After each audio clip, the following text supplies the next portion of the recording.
Welcome, cosmonauts, and welcome to the Gateway Conference 2022, live from Prague, Czech Republic. First things first, thank you for attending this conference. I know the past couple of days and weeks have been very, very rough. I mean, the terror drama affected all of us directly or indirectly. And that's why I'm more than happy to see so many familiar faces here in the crowd.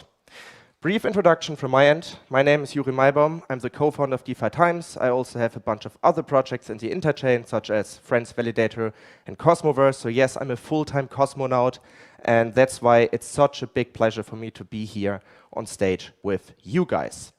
Before really kickstarting this conference, though, I want to highlight our gold sponsors, Agoric, Axelar, and Juno. So a big applause, please, for our gold sponsors.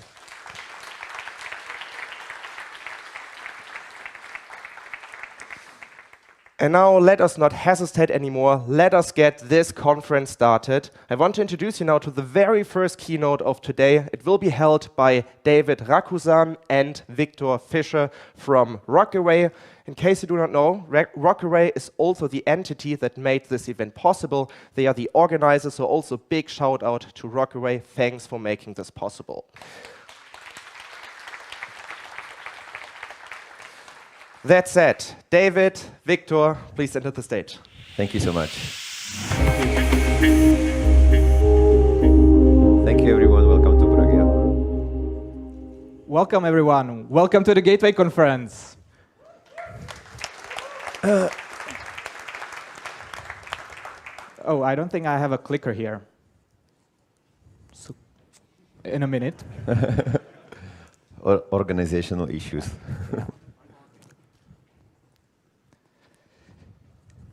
Here you go. Oh, thank you. So I hope you had a great journey to Prague. I hope that everything went well. We are now at the Gateway Conference. This two-day event is full of content, full of stuff that we have prepared for you. So let's dive right into it, what we have prepared. So on the main stage, there will be a lot of alpha presented, so make sure to come here whenever you feel so. We have also There are many Cosmos projects that will be presenting here. There will be topics covered like IBC, Cosmos SDK, interchain, shared security, and a lot of cool stuff. But in parallel to the main stage, we have prepared workshop lounges that are organized by Agoric, Axelar, Juno, and Rockaway, and Interchain GmbH. And these workshop lounges, you'll find a lot of workshops there, and of course, if you need to register for these workshops. So make sure to register as soon as possible because the places there are limited. You'll find the QR codes all around the venue. But in case you do not manage to register in time, you can just come to the workshop and be let in on first-come, first-served basis if there are any spots left.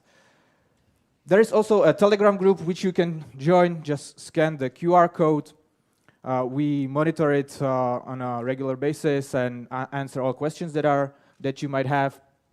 And also, this event is being live streamed, so follow us on Twitter and share the live stream. So say hello to everyone online that is watching online. Yeah, so moving forward, we have also prepared bounties for you. They are already live. They are on the website. And the bounties are presented by Agoric, by Axelar, by Juno, and the community bounty is presented under the Agoric track by DCF.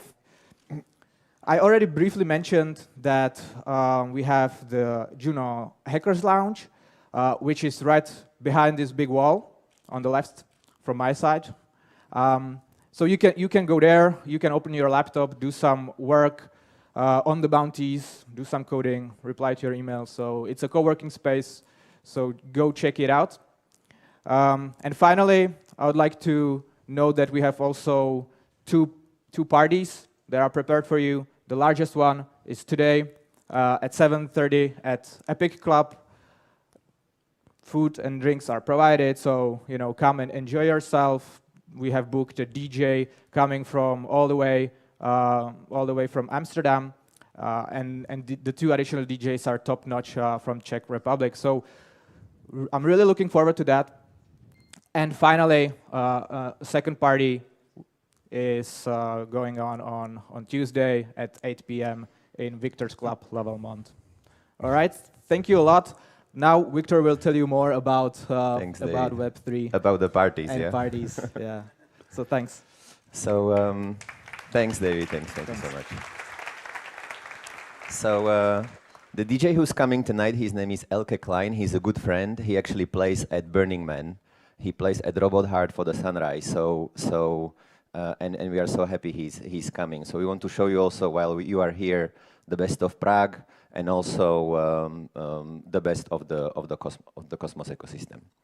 So first, let's speak about why we chose Prague. It's not only because we are all based here. We are 20 people at Rockaway, but it's also because Prague historically has been the epicenter of crypto. So you probably all know that Slushpool, the initially #1 Bitcoin mining pool, was actually created here in Prague back in 2010. The guys behind Slushpool also created Trezor, the first hardware wallet. And now #1, I think, in terms of sales is Ledger, because they have just much bigger marketing spending. Also, General Bytes, the largest deployed ATM, is also built out of Prague. And actually, all of these guys, they created Parallel Polis. Maybe you know it. It's the Institute of Crypto Anarchy on the other side of Prague. If you don't know it, please visit. You can buy coffee with Bitcoin. It's a co-working space. You can pay with Bitcoin. That's actually where I bought my first Bitcoin back in 2015, and that was the start of the Rockaway Crypto division. Many people don't know, but there is a study by Invest. There is a link. We can also send it to Telegram group, that actually the amount of profits per capita in Bitcoin is largest in Czech Republic globally, which means that the people here are the most efficient in terms of trading Bitcoin. It's not so many of them, only 2.2% of the population. So population of 10 million, 2.2%, around 220,000 people. But on average per trader, the profit in 2020 was $1,600, which was just the second largest after France. But the population of the country is much smaller, so profit per capita is actually the largest globally. Then the second one was Belgium, then France, then Germany, then Switzerland. The US is not even there, yeah? So it shows how much more efficient we are. Then, because of that actually ecosystem, which started to be built here since 2010, also this attracted conferences and developers. So many of you maybe remember Ethereum DevCon was here back in 2018. Then we helped to organize Solana Hacker House in, I think it was March this year. We booked a train from Berlin to come to Prague, put developers there.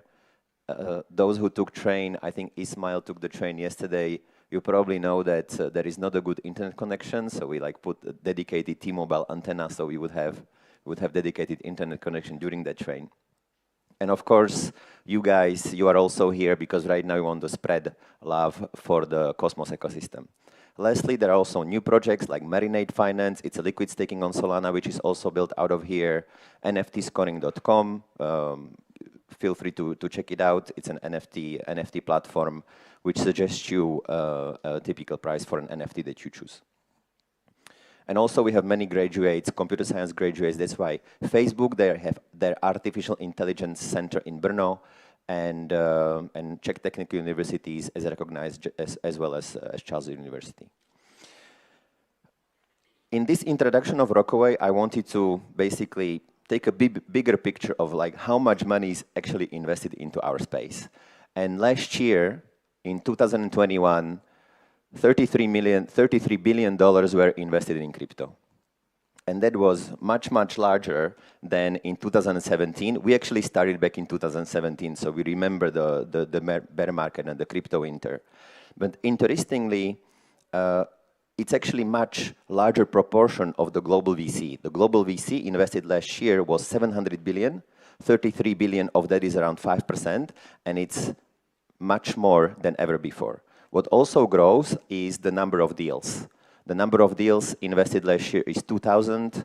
in 2017, when we had the last bear market, was around 800 deals per year. But what you can also see is that although the large part of the 33 billion of capital, around 40% was the large deals, there is actually a lot of smaller deals, seed and Series A. So you can see those in the blue, orange, and gray here. The majority out of the 2,000 deals, around 1,900 were actually small deals. So we are still having in this space very early stage opportunities. Now, how is it geographically? So we looked at the data from Deal Room, and actually out of those 2,000 deals, 21% were European companies. And that's more than in traditional VC. In traditional VC, 16% of companies that are invested are European. In crypto, it's 21%, which means that we have more talent in crypto in Europe than in traditional VC. However, we do not have significant funds. What this means is that, and this is a study by Atomico, most of those rounds are actually led by American capital. And that's very interesting. If you look at this slide, I don't know where it is, that slide. Actually, the rounds of 20 to 50 million, out of those rounds in Europe, 54% were led by American capital. So half of the rounds, 20 to 50 million, are actually invested by American VCs. But that's large rounds, yeah, 20 to 50 million. So I say, okay, why not? But how about the small rounds? So actually, very small seed rounds, rounds that raise less than $2 million, 29% of them are invested by American capital versus 5% in traditional VC. Of the 20 to 50 million, 21% is traditional VC, 54% are crypto VCs in crypto.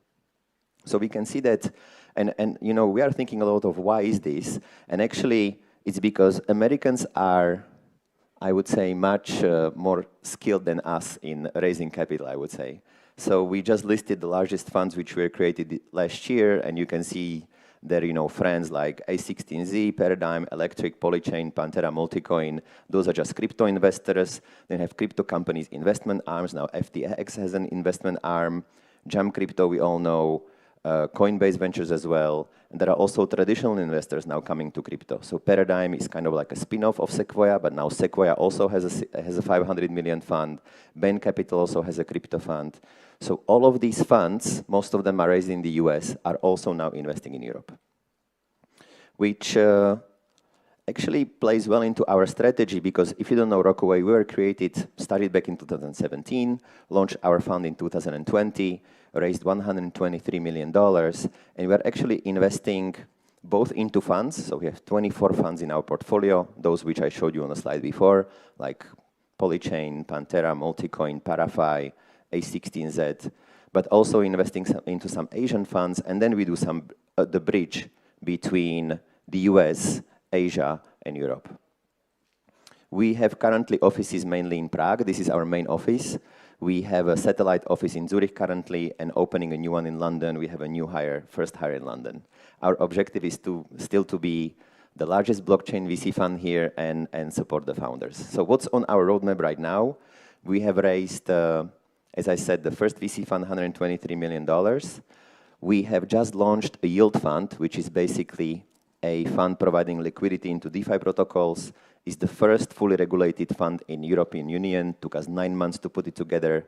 It's based in Liechtenstein, and we are targeting $500 million there. And we will launch a second VC fund probably later this year. But we are not just actually investors.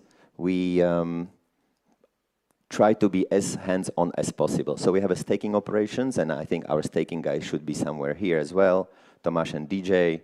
We are staking Cosmos, Solana, Terra, Vega, I think 7 chains currently, Axelar.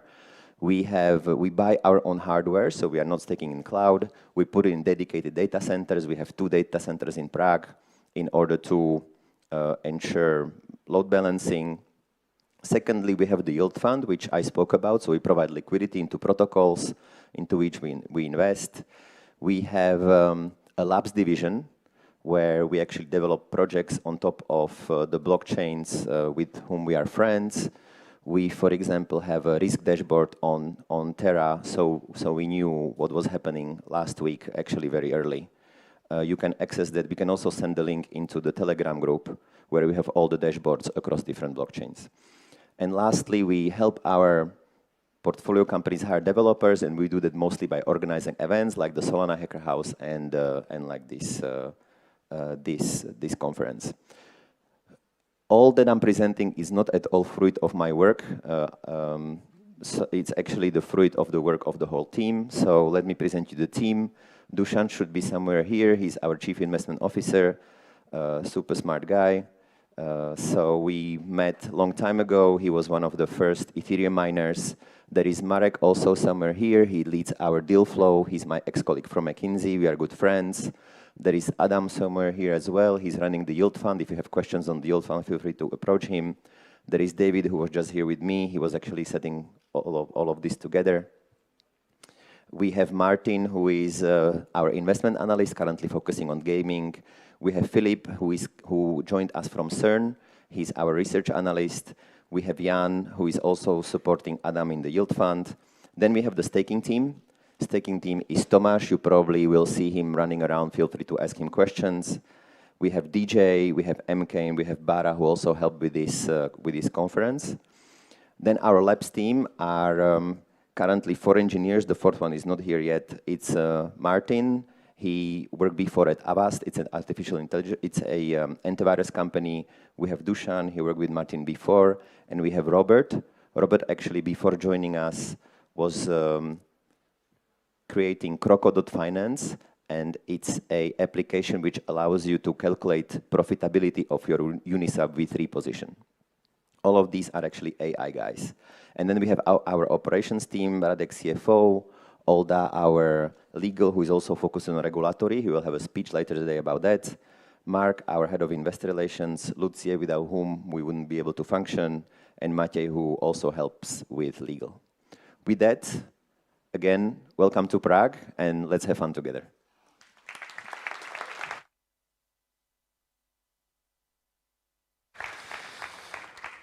Thank you, Victor, and once again, also thank you, David.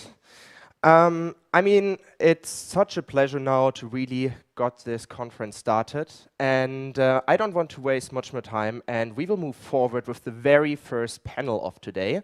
And before we do that, a very, very quick notice. If you want to ask questions, we have provided you Slido. The QR code should be displayed here. If you have any questions, just scan this, and yeah, you can put the questions into this app, and I will ask them for you on stage. And again, we will move forward now with the very first panel of today.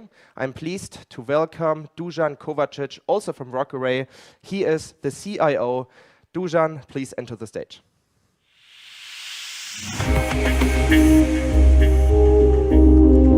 Hi, everybody. Thank you. Hi, Dusan. Thanks you for being here. So your first panel, I think it's a very exciting one because it's about the disaster, the Terra drama. So could you give us a broad overview? Yeah, I think we will talk about the hot topic of the day from the start. So if you probably noticed last week there was a huge economic collapse, one of the largest, probably top 10 asset value protocol called Luna that was also securing 20 billion worth of stablecoin USD has collapsed to almost zero. The protocol Terra was, and the USD itself was deeply rooted into the Cosmos ecosystem and has a wide impact across multiple projects. For example, it was used as a main trading pair on Osmosis DEX. It was used as a bridge asset on Axelar. It was also used on Ethereum and other ecosystems, but given the native support of Terra IBC, I think Cosmos has been really affected by this drop. And today we will have the leaders of the Cosmos ecosystem on the stage shortly, and we will discuss what are the implications on their project and also on the overall ecosystem. So please welcome on the stage Dean from Agoric.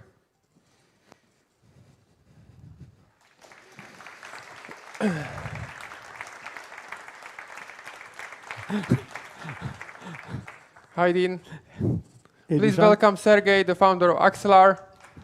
And please welcome Jake from Juno. Hey. Hi, Sergey. Hey, what's Hi, up? Jake. Yeah. Good morning, everyone. So, can I insert something? Yeah, There's a course. lot of other leaders in the Cosmos space out here, so thank you all. Anyway, go ahead. So, yeah, please introduce yourself, guys, so everybody knows like who they have the Sure. with. Thank you. And thank you for having us here. Thank you for having me here, and thank you all for coming. I'm Dean Tribble. I'm CEO of Agoric, one of many zones in the Cosmos space, and we've done a lot of work building up a Cosmos-based blockchain, helping with the creation and rollout of Inter-Blockchain Communication Protocol, IBC, that is the thing that changes Cosmos from being a set of independent sovereign chains to being a set of independent sovereign chains that can cooperate in astonishing new ways. And so that's what we're here with. Hey everyone. Yeah, great to be here. Thanks again for the invite. So I'm Sergey. I'm a co-founder of Axelar. So we're working on secure cross-chain communication, kind of extending, Cosmos with other ecosystems that don't speak IBC today, yeah, trying to transition everybody to a multi-chain and a cross-chain world in a secure way. And I'm Jake. I'm part of Core 1 at Juno. Helped launch that. That was fun.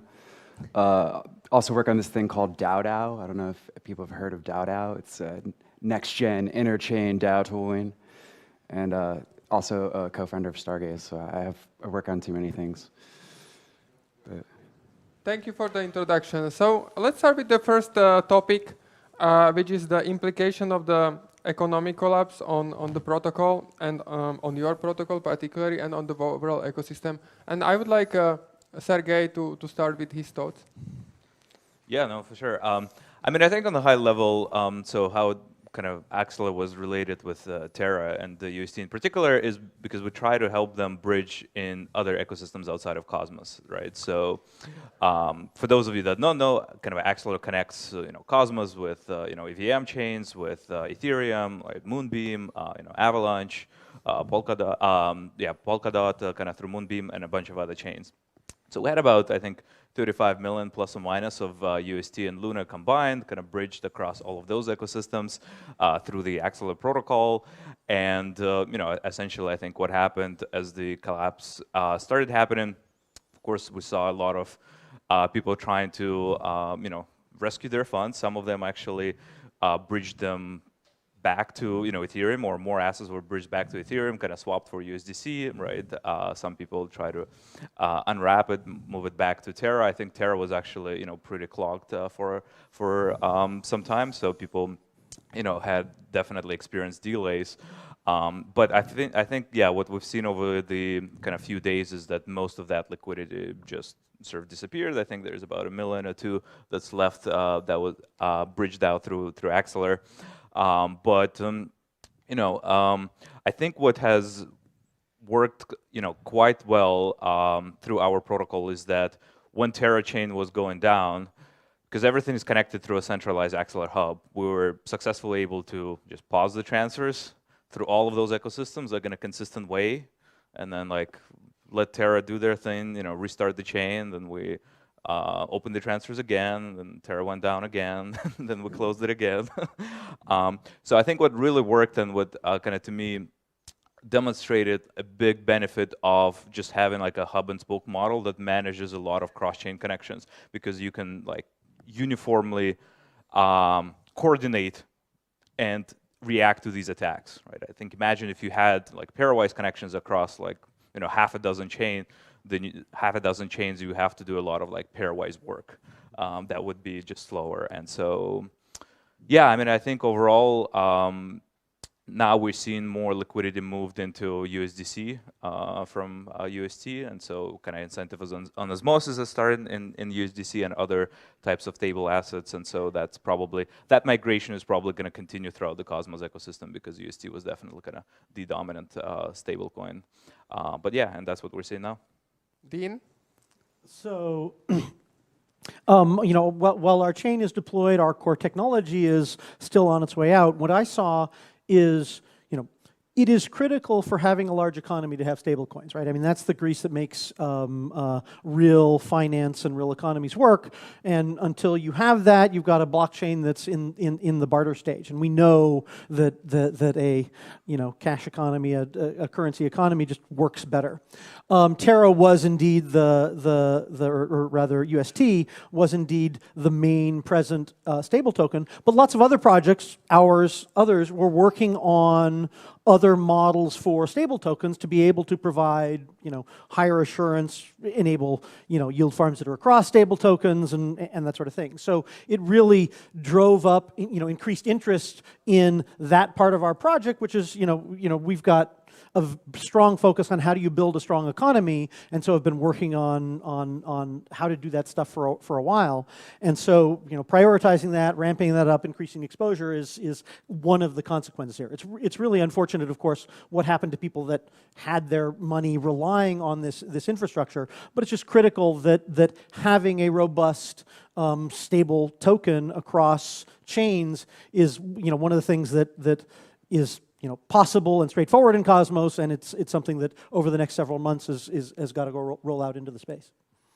So Jake, I already saw today on Twitter that you guys are launching a 5 million ecosystem fund pretty much to help Terra developers bring to Juno. So I see like you are taking it really as a great opportunity. So what do you see yourself? I mean, I think it's bullish as AF. I don't know, like it's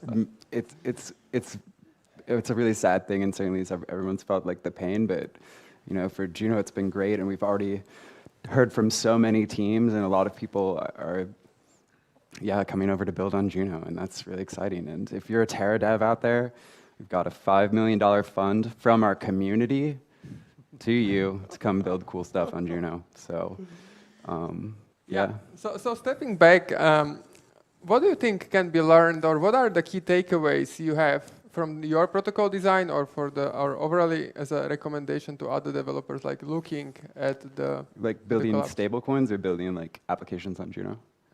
I think both. Of course, like we can discuss the stablecoin design, which was not ideal, I would say. So I would say let's stick with Juno for now. Cool. Well, if you're already building on Terra and not building on top of something like Anchor, it's actually really, really easy to switch over. We're using a newer version of Cosmosm, but it's not that different. You can convert a really complicated Terra smart contract over in like a couple hours, and we have more than enough people to like help you do that if you run into any issues. And then on top of that, you get actually some extra IBC features, which are really cool. So Juno uses Cosmosm and uses the latest version of Cosmosm, which has some really cool low-level things for IBC, allowing you to make cross-chain smart contracts. And you can also do things like launch a CW20 and list it on Osmosis, which is something you really couldn't do on Terra. And a really important thing about Juno is we actually use the standard version of Cosmosm, so the mainline version, and that means if your protocol gets big enough, you can spin up your own app chain really easily. You just, start up a permissioned Cosmosm chain. So what we are saying is like, there is no, you see it as a really like an opportunity to bring more devs. It's pretty much compatible to what was developed on Terra. Okay, so Sergey, what are your takeaways from the situation? Yeah, well, I think the key takeaway is that, you have to build for the worst.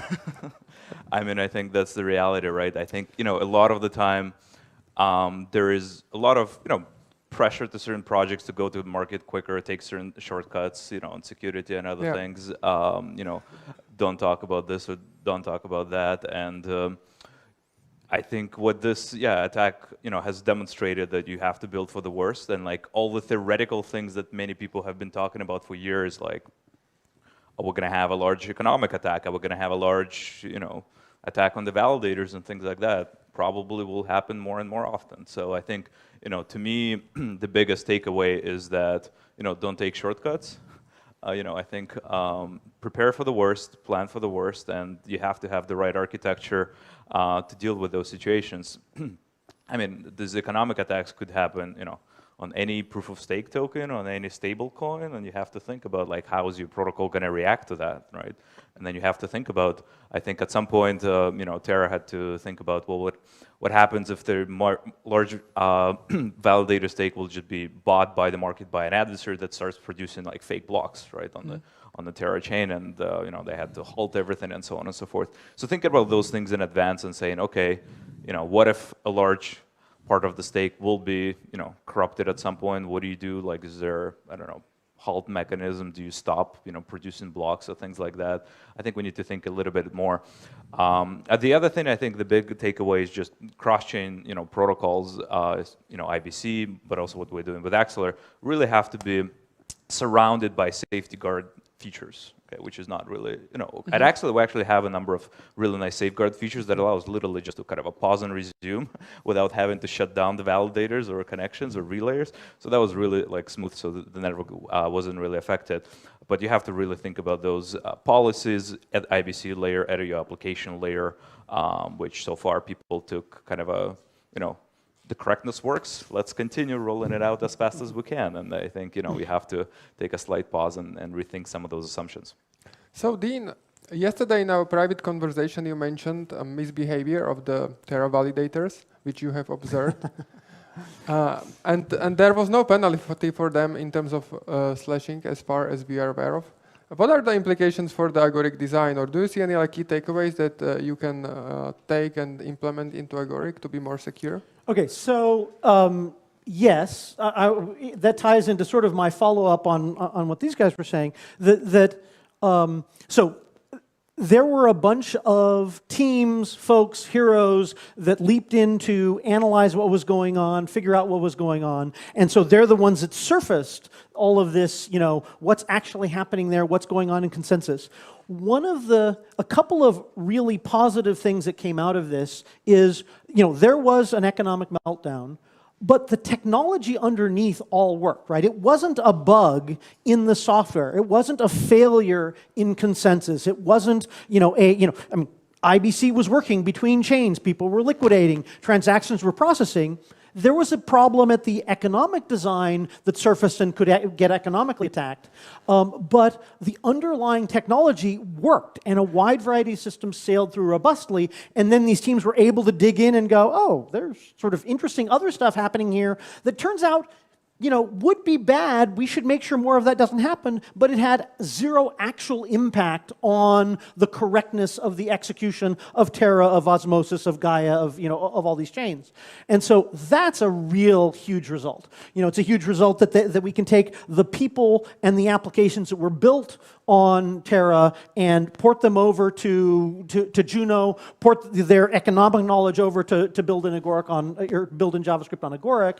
And so you know, for the new devs coming in, there's just an enormous amount that we both, you know, that was both very successful and that we learned from that. And so an example, you know, the safety fuses of making sure that, I mean, in our design of systems, every single, you know, thing that might contribute to your stable token, it's got a debt limit, so it's easy to place limits, have safety fuses that will blow. But when we look at some of these other things, okay, you know, if an oracle hasn't reported in a while, maybe you should stop doing anything that depends on the oracle. And so there's very specific learnings that the community should take out of things that happened, some of which the system was robust against, but it shouldn't have been an issue anyway. Some of which, yeah, people got caught and we could do better.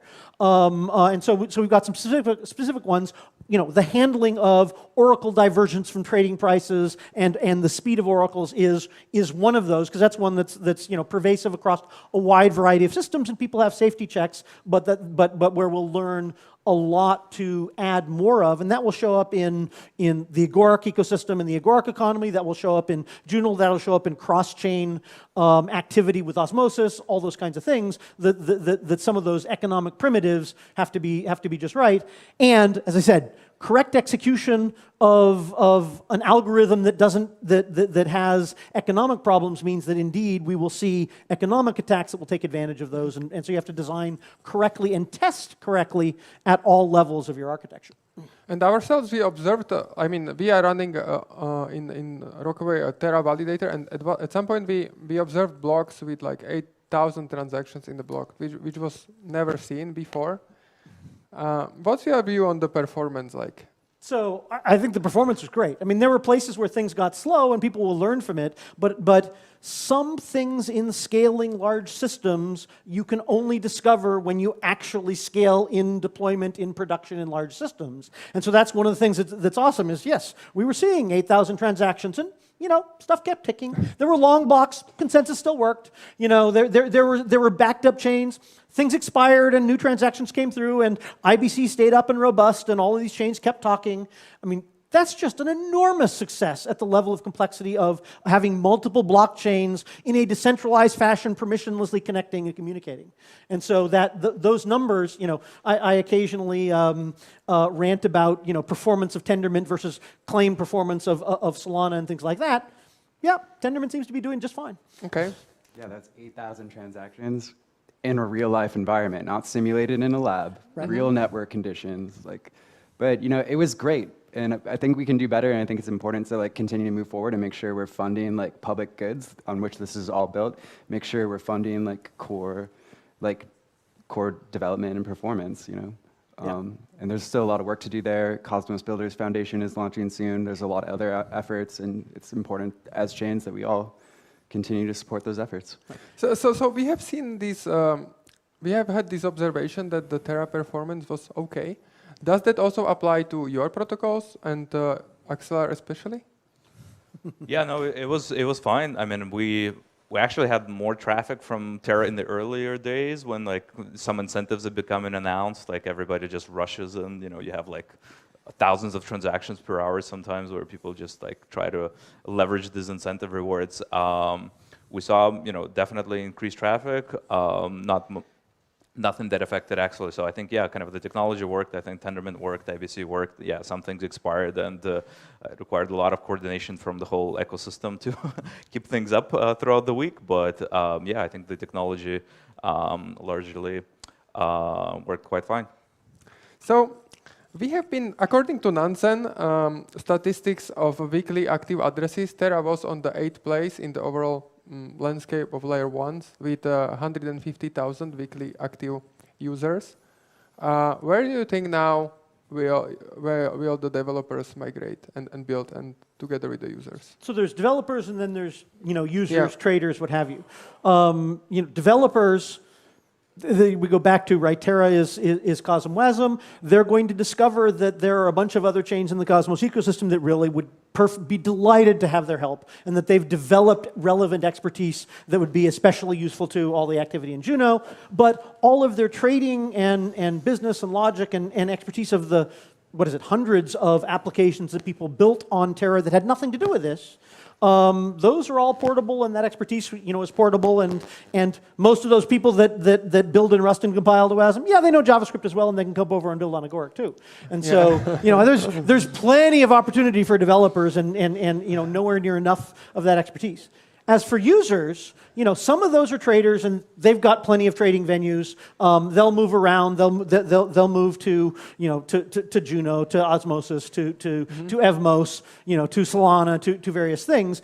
But I think that the speed with which the Cosmos ecosystem can adapt and recover is going to be a big attractor to keep those users in the Cosmos ecosystem. And these chains are now economically connected. We all benefit from them being on a neighboring chain and still driving business to that overall ecosystem. So, okay. And Jake, so we identified Juno could be one of the best platforms to migrate the application from Terra. Well, in addition to the ecosystem fund, how are you planning to help the developers get onboarded? I mean, we just have a really engaging, awesome community, including a community of amazing developers, and just, join our Discord channels. People will answer your questions. You could join the DAO Discord. There's a bunch of really great CosmWasm developers in there, and they'll help you because we're a really close, awesome community. I think it's pretty simple.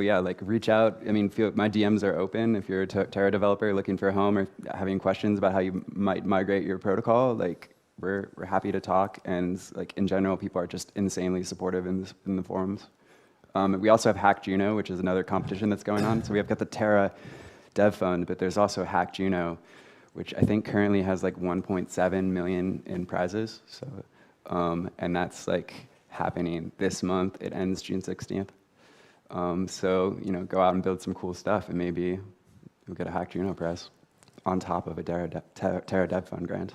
Dean, would you add to Well, like this is something? also a little bit responsible to another thing. The other thing I'd like to see funded by multiple of our Chains Community Fund, you know, and or folks is we talked about what are the lessons learned. There's a lot of experts out there at DevOps that really can do Splunking. Several of them have already dug in and learned things, but this is a really powerful, you know, there's lots of audit trails and evidence, that's what blockchain gives you, for us to really understand what's going on at the performance level, at, you know, economic level, consensus, you know, all of these levels where if someone cares about the consensus technology, which Cosmos, again, has lots of projects that are leading the way in improving consensus, you know, I really would like to see the community retrospective out of this from a technical point of view of additional lessons for IBC and connectivity that we can all learn. So. Okay. I love that point so much. And I just want to throw out there, Strangelove Ventures has this tool called IBC Testing Framework, and you could run these kinds of simulations inside that to like really, do that retrospective as a community. That's so important. Strangelove, Icclusion, you know, the Osmosis, the IBC gang, all of these teams have really dug in, and you know, so that's why I was feeling nervous when you talked about leaders, because man, that is technical leadership. Okay. So I think we have a lot of new developers in the audience. So I think it would make sense to step back and pretty much elaborate on why would a developer choose to build on Agoric or Axelar or Juno. So if you guys can go one by one and explain the value prop, because I think it's really important to pretty much be able to communicate properly, like who is your target developer. Sure. So I'll start. Agoric is a layer 1 chain built on Cosmos SDK. The compelling technical thing for developers is you can build smart contracts in a hardened version of JavaScript. I've been working on smart contracts since pre-blockchain. We've got a whole team of people that have been doing this for a long time. And you know, the part of the mantra is if you're going to get out to get millions of developers to be able to build this stuff, we have to meet them where they're at. And in the same way that React changed the world of how easy it was to build composable user interfaces, we do the same kind of thing for composable smart contracts so that you can rapidly put together interesting DeFi, interesting NFT, interesting future applications for the next generation of smart contracts on blockchain. And so that's, you know, 10 million developers out there, no JavaScript. The way we're going to reach the broad mainstream world is by enabling them to safely and rapidly build new stuff, and that's what Agoric's all about. On Axelar, I heard there is a lot of misconception that you guys are a bridge, where you are generally a dev platform to build multi-chain apps. And I think, Sergey, it's really important to address this. Yeah, well, I think most people don't know how to even define a bridge. So let's define it first, right? Like, what is a bridge? It's like most of the time it's like a pairwise connection, right? That's used to like transfer assets, right? And I think what we're trying to do with Axelar is build something beyond that to provide really the secure, robust cross-chain sort of transport layer, right? And that has all kinds of properties, from being able to transfer assets to just general contract calls, right? And like being able to send state and programs from one chain to another, and so on and so forth, and do it in really efficient way, where with effective routing, with effective translation across different stacks like IBC, VM, Bitcoin, and so on and so forth. So that's really the big definition, kind of a pairwise token transfer versus like many-to-many general cross-chain communication protocols, right? And that's what we're trying to do. And kind of what we're really focusing on with the Axelar stack is really empowering developers to choose the best platform for their needs to build their applications, right? Whether or not it's Agoric or Juno and anything else. But while building there, you still want to be able to compose and interact with everybody else, right? So through a Cosmos ecosystem, you can interact with IBC, how to interact with other chains. That's what we're offering and building the pipelines for that. From a developer perspective, I think everything is going to transition to a cross-chain and multi-chain future. So the way you build your application, the way you design it, really has to have that in mind. Otherwise, you're going to be behind all the other projects that are building right now in this cross-chain environment. It's a no-brainer, because when you think about it, you need to have access to all the users of the ecosystem, right, as opposed to users from one single chain. And so Yeah. this robust cross-chain kind of communication, transport layers allow you to have distribution, allow you to have reachability to all the applications, all the users in the space, and you're not building, in a closed environment and just focusing on, the users that are like early token holders or participants of that ecosystem.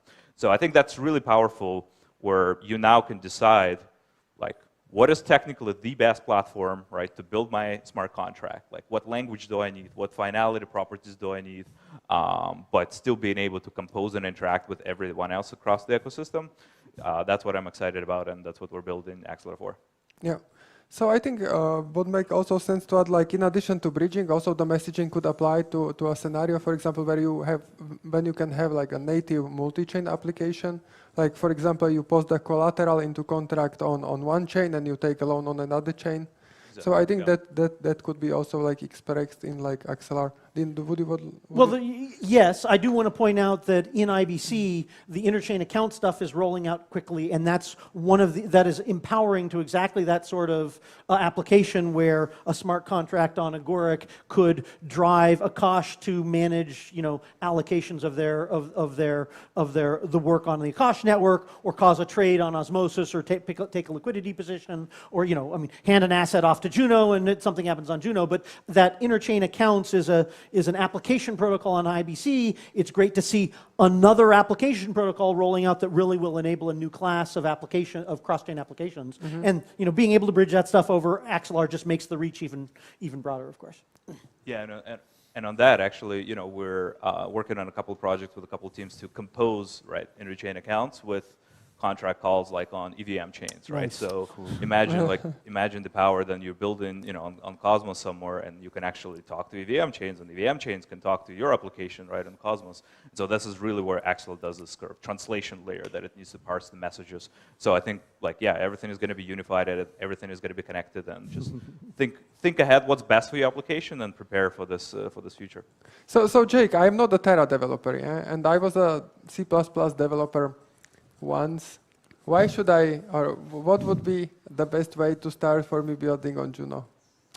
If you're a front-end developer, just again, join the community. The best reason to build on Juno is we've got the best community in crypto. It's one of the most active, DAOs effectively. We have such high turnout for voter engagement on our proposals. The community is willing to just ape into everything. I mean that in the most loving way possible. What you should do is just join the community and see what projects are out there. Obviously, if you know some Rust or are willing to learn some Rust, it's a great language. Stack Overflow's most loved language, 7 years in a row. Try it, you'll love it, Rust.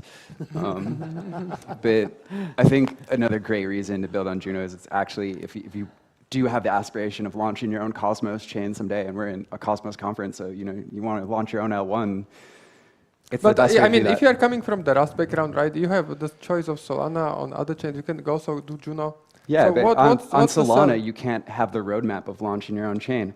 You can start out on Juno, take advantage of our really awesome community, get product market fit, and then launch your own L1 that you don't have to share with anyone. It doesn't go down when you inconveniently, don't want it to because someone dropped some monkeys. It's the roadmap to having your own chain is there with Juno, and it's not there if you build on something like Solana. Then you're just stuck on Solana VC chain forever.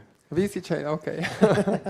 So, thank you guys for sharing your thoughts. Now we will have a time for questions from the audience.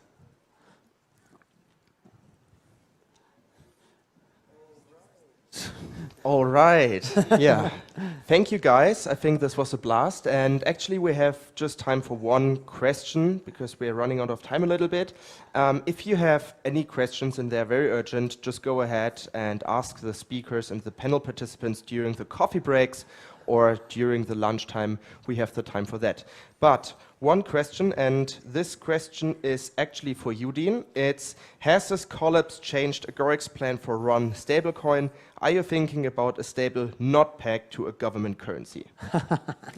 Okay, so first, RUN was the name of our stablecoin. It has been since renamed to Inter, and there will be a discussion about it later on. It was always in our plans to build it as the grease for the economy on, to quickly and easily function on top of the Agoric platform. And so the fact that you can use assets over IBC to provide collateral to that means that it can be valuable across the interchain ecosystem, and we're certainly excited in exploring that. It hasn't actually changed our release process. It's changed perhaps the extent to which we're doing economic stress tests and external security audits and that kind of thing, and reviewing to make sure that it's as robust as possible in the face of these economic attacks. But the nice thing is, this is what we were doing anyway. It's the right thing to do in order to enable a real growing economy that people can, build fast and earn fast. And so it just made it more urgent to do what we're doing. And the one more thing is, so it took our project, and now we're really much more interested in inviting people outside of Agoric, and we expect Inter to have, Inter will have a life outside of Agoric, and so much of the governance, much of the economic advice, those kinds of things will be coming from the best experts we can find that aren't responsible to the Agoric chain. Agoric will benefit from that level of engagement in the community. And so we're excited about that, and there'll be discussion about it later. Yeah, looking forward to this discussion. And once again, thank you, Jake. Thank you, Sergey. Thank you, Dean. And thank you, Dusan. A big applause, please. Thank you. Thank you, guys. Thank you. Thank you for coming.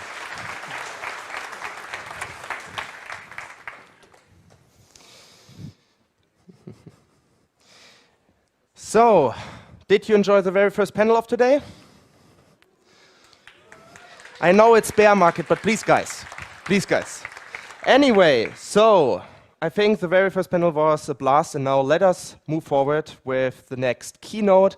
And the keynote is about the communication protocol that we all love, IBC. And it will be held by Adi Seridinci. He is the head of product at Informal System. So Adi, please enter the stage.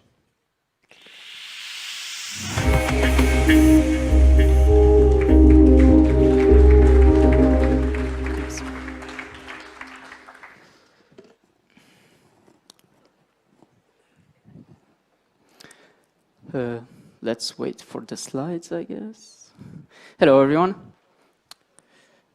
Oops, there's an S that is leaking. Anyway, so my name is Adi. Hope your morning is going well so far. As for me, I'm quite excited to give this talk because I feel like I have the opportunity to talk about the problem that we may be having, and I'm not sure we're discussing it often enough.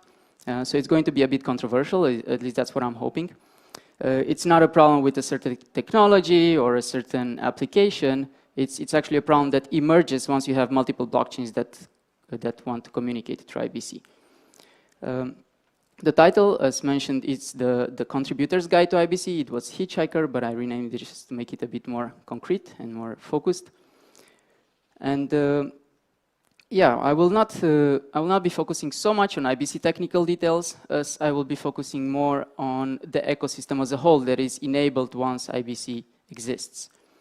So I will be talking about what the development stack looks like, or at least I will at least pitch to you a way in which I think it looks like, and how we can navigate that more efficiently. I want to start just by saying a couple of words about Informal Systems, the organization that I'm part of. So we have been contributing to Cosmos since a couple of years ago. We are core contributors there, so we touch everything that has to do with the core of Cosmos. We do research, development, we do audits, and we have hubs around the world. We also work remotely, of course. For me specifically, I'm part of the IBC team. We are the ones that develop and maintain Hermes, the IBC relayer in Rust. We work also closely with Cephalopod equipment. This is the Informal Systems team that does validation. And actually these two teams, the IBC team that develops Hermes and Cephalopod team that operates Hermes, these will be some of the topics that I will be touching.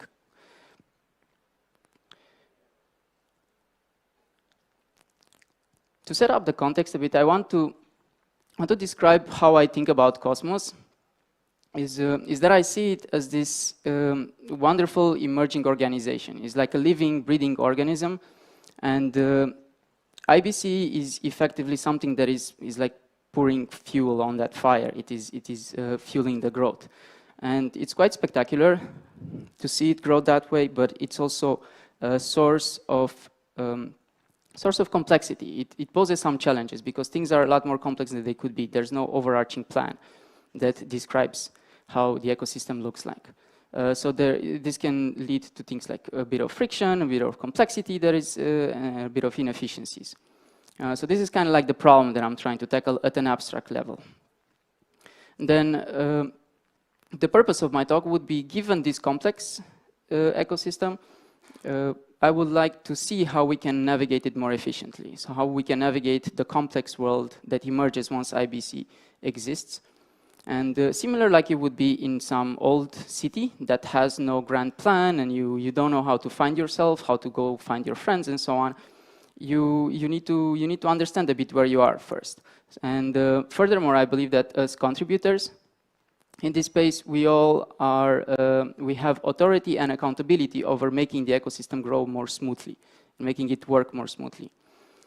So what I will try to offer is a collection of observations and lessons.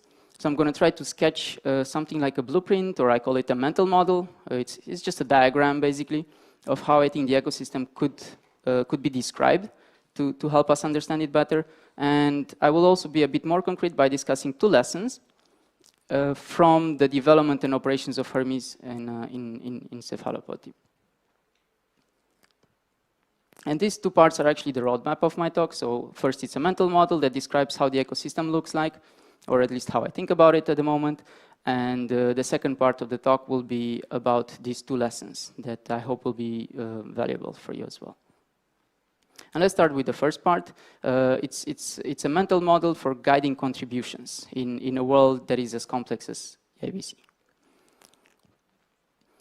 And the first part, or the thing that I would like to start with, is to understand who are the characters in this story that I'm talking about. Who are the different people that we're going to talk about throughout the rest of the talk.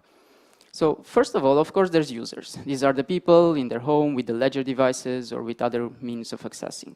And yeah, this is not controversial at all, I hope. Besides user, I have here what I call application developers.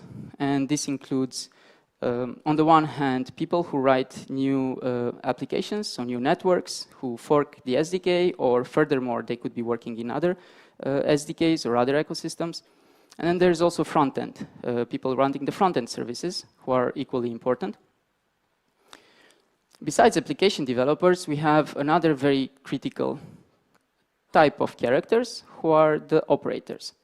And it used to be that just validators would operate stuff, but now we have a second category of operators, who are the relayer operators. So there's validators and relayers.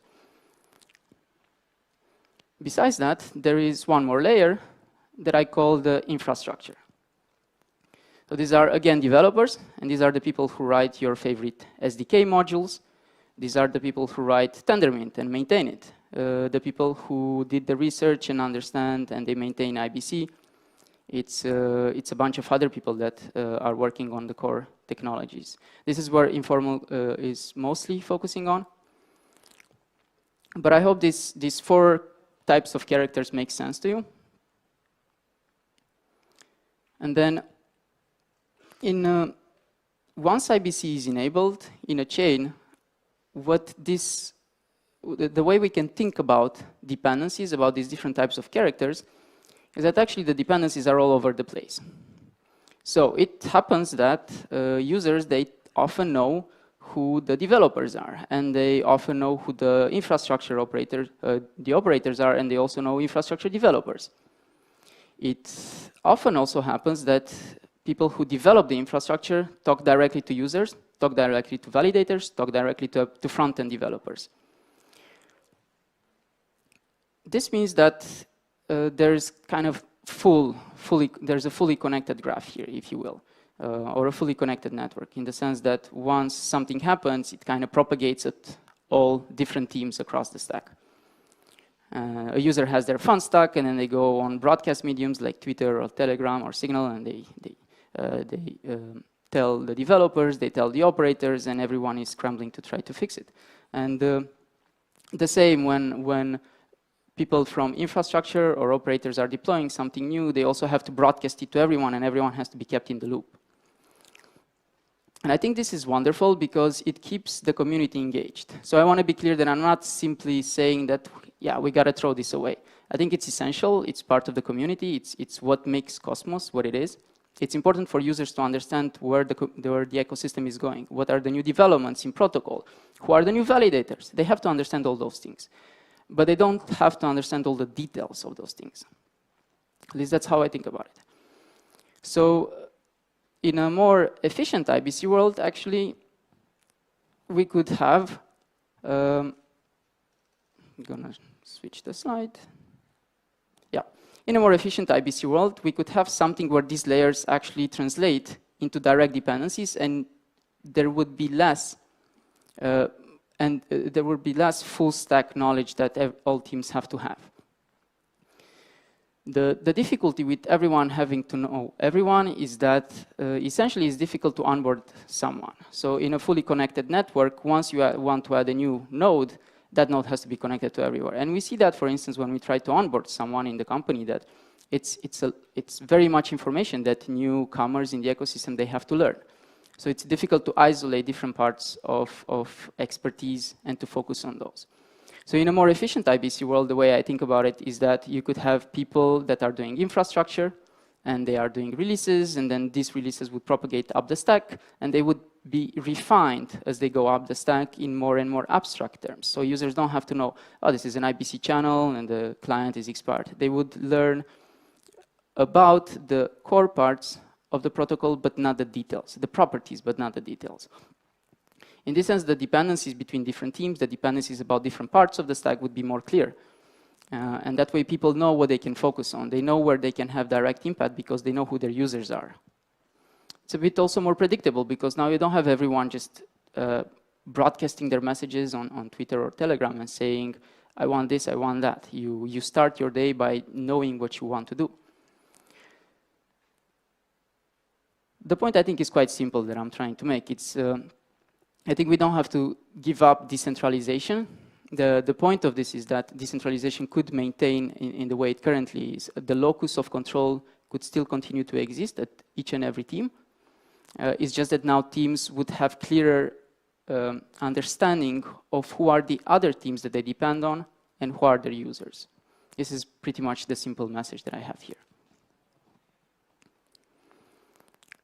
Just to take a break and from IBC and to reflect on lessons we can take from other protocols or from other, let's say, ecosystems. I want to ask the question whether anyone can help me by telling me what this figure is about.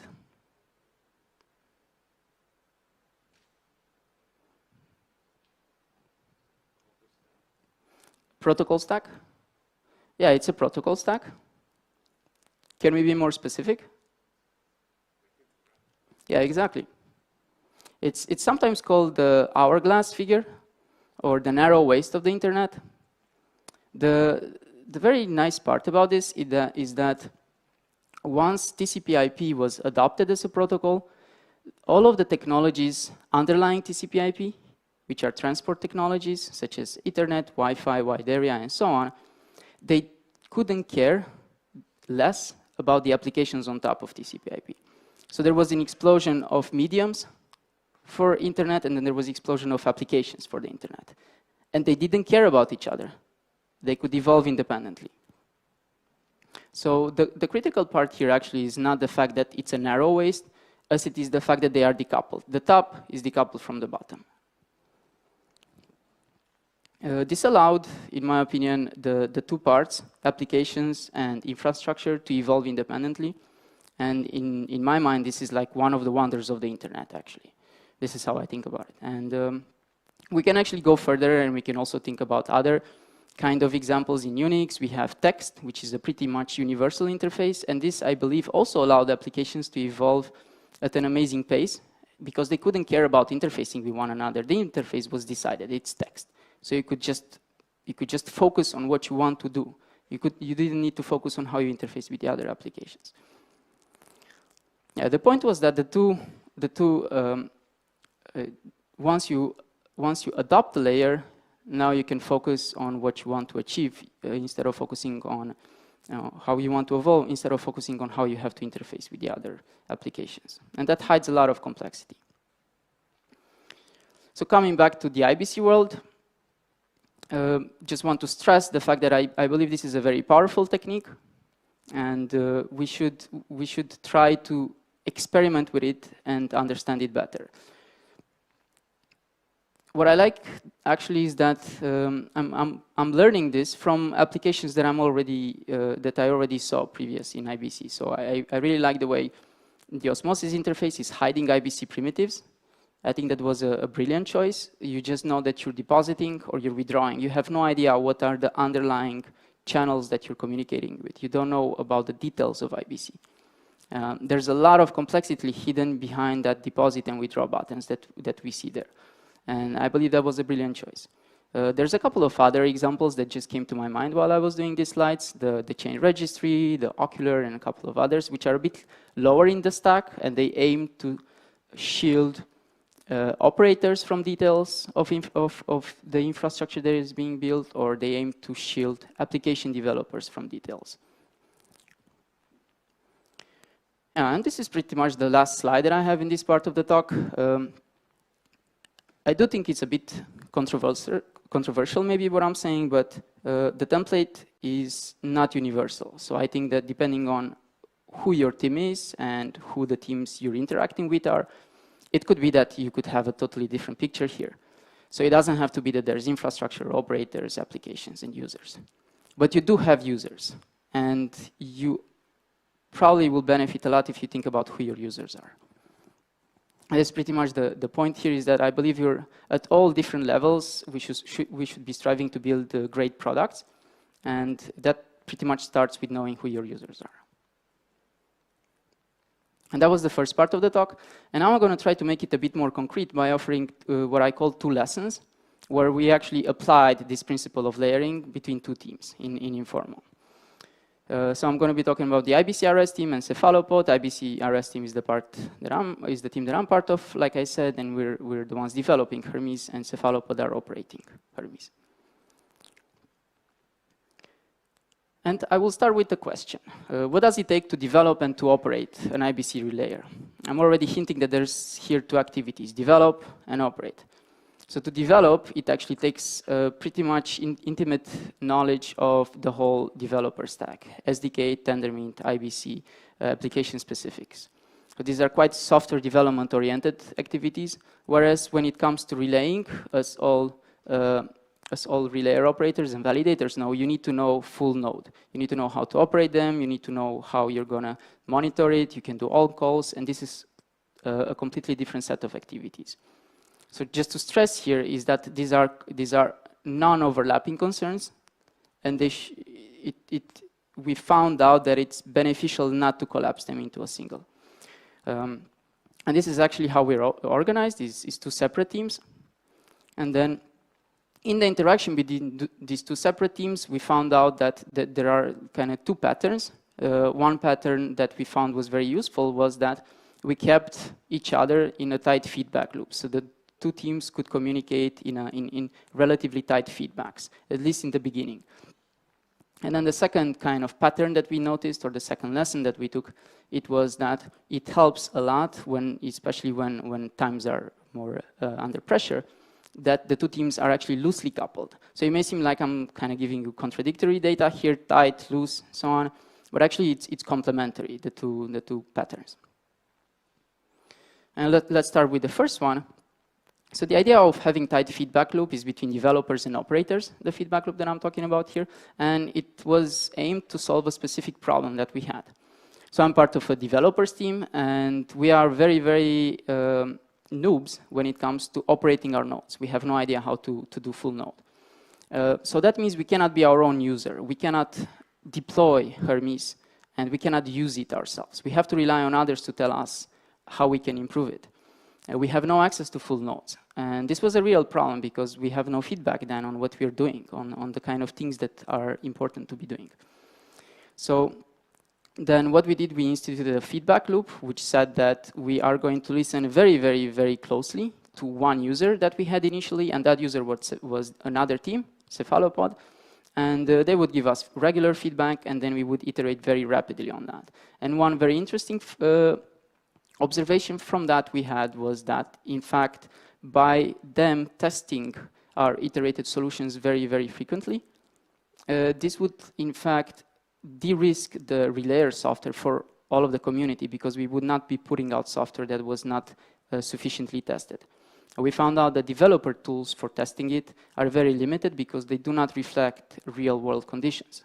So as you might imagine, we have CI, CD pipeline, and so on, but these are all pretty much useless when it comes to reflecting what it happens in practice, when it happens in production networks, which are a lot more messy and complex. Yeah, so this was like a bonus, and we're still doing this, and I'm trying to involve more and more operators to communicate with us and tell us how they think the relayer software should evolve, and I'm encouraging to continue that. Then there is the second lesson, is that of loose coupling. Now, this time there was a separate problem, and this time the problem was not the developers, it was actually the other team that had the problem, was that they depended on us too much to understand IBC. They would look at the Hermes logs and they wouldn't get anything what was happening there. It was too complex what was happening because there's no good documentation actually of this protocol. And there is no good onboarding material. And even ourselves, when we wrote the software, we didn't think about how others would understand its interfaces, logs, metrics, and so on. So we didn't put much focus there. And then we found out that they have to rely too much on us. And we tried to fix that problem by making it easier for them to be asynchronous from our team, from the team developing it. So we developed these tools for asynchronous alignment, so to speak. The focus then became on how do we make operators be able to understand the software without asking us what the software is doing. And this is still an uphill battle. It's still very complex. And yeah, help is very much welcome here because it's an under-specified protocol and it's still evolving. So again, the problem here was that operators, they cannot do their job if they have to constantly confront the details of a complex protocol such as IBC. So we need to, as developers at the infrastructure, we need to develop tools to make their life easier so that they can do their actual job, which is to operate that software. And just to take this idea at the logical conclusion, it is that not only that operators shouldn't care about IBC details, it is that end users, so all the way to the top of the stack, end users should not care about IBC. They shouldn't know that there's such a thing as clients and channels and connection that can sometimes expire or get closed, that there's problems like that. End users should have no idea. They should just say deposit and withdraw. And this is pretty much the last slide that I still have content on. It is just like a brain dump of how a couple of prescriptions that I thought of was that as a contributor at any layer of the stack, the way I think about it is that one primary job to enable the ecosystem to evolve smoothly, to grow as we want it to grow, we need to shield our users from details. So we need to enable them to function asynchronously from us. We need to enable them to understand what they're doing easily. And also be kind to your providers. So give them feedback, tell the teams that you depend on, tell them what could make your own life better. Tell them how they could improve their own stuff. Specifically as a network developer, it's critical that you offer good testnet access, wallets, and full node access to developers so that you do not find yourself in surprises. As an operator, I am strongly encouraging operators to start relaying and to experiment with IBC and to understand it. And I put a couple of links here. I have this idea in my head that actually there will be a point where there will be hundreds of relayer operators. Just like there's hundreds of validators on every network, I think it's a matter of time until there will be such a degree of specialization that there will be so many IBC applications that a single operator cannot keep up with what's happening, and operators will need to specialize. There will be hundreds of IBC relayer operators, and they will have specific applications, specific chains, specific contracts that they will be handling. And this would be my last slide, actually, just to reiterate the idea about layers, reiterate the idea that what you're doing from a certain perspective as a contributor in an IBC world is you're building a great product, and you need to know your users, you need to know your providers. please feel free to reach out, and I would be very glad to take any questions if there are any. And thank you for your attention.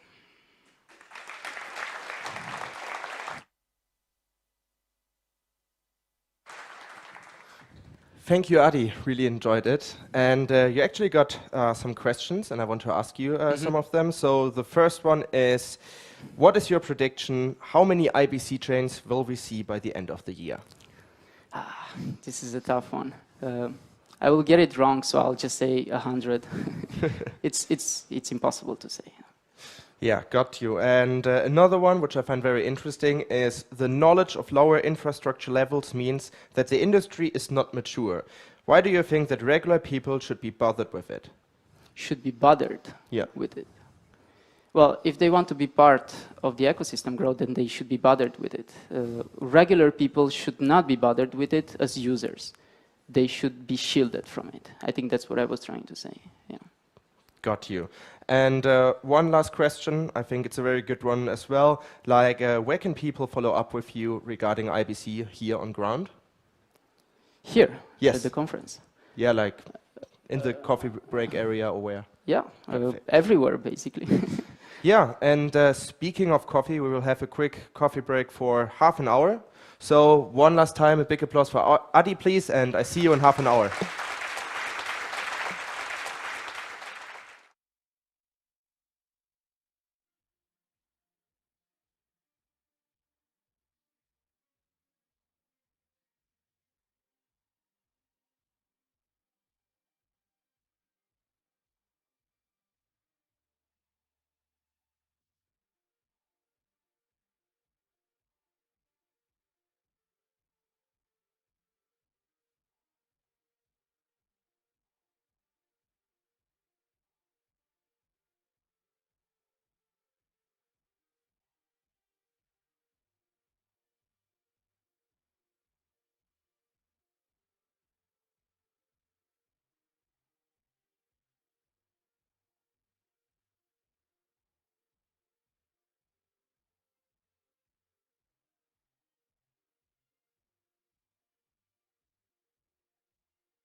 Welcome back, guys. Did you enjoy coffee? You had some liquidity? Very good. Liquidity is always important, very important. Anyway, we will move forward with the keynote in a second. Just two announcements because a lot of people asked this. All the recordings of all the keynotes will be available and provided after the conference. And secondly, please do not hesitate to ask any questions. We are using this app called Slido. You can actually, or should see now, the QR code right here. Maybe in a minute. No, not again. But you get the concept. Here, now, here's the QR code. Just scan it, ask the questions you want to ask. And with that being said, let's move forward with the next keynote. And it is a very hot topic at the moment. It's liquid staking. So the next keynote will be about liquid staking, which makes crypto more capital efficient. And who will be better to talk about it than Jeroen de Welter. He is from Persistence. Welcome, Jeroen.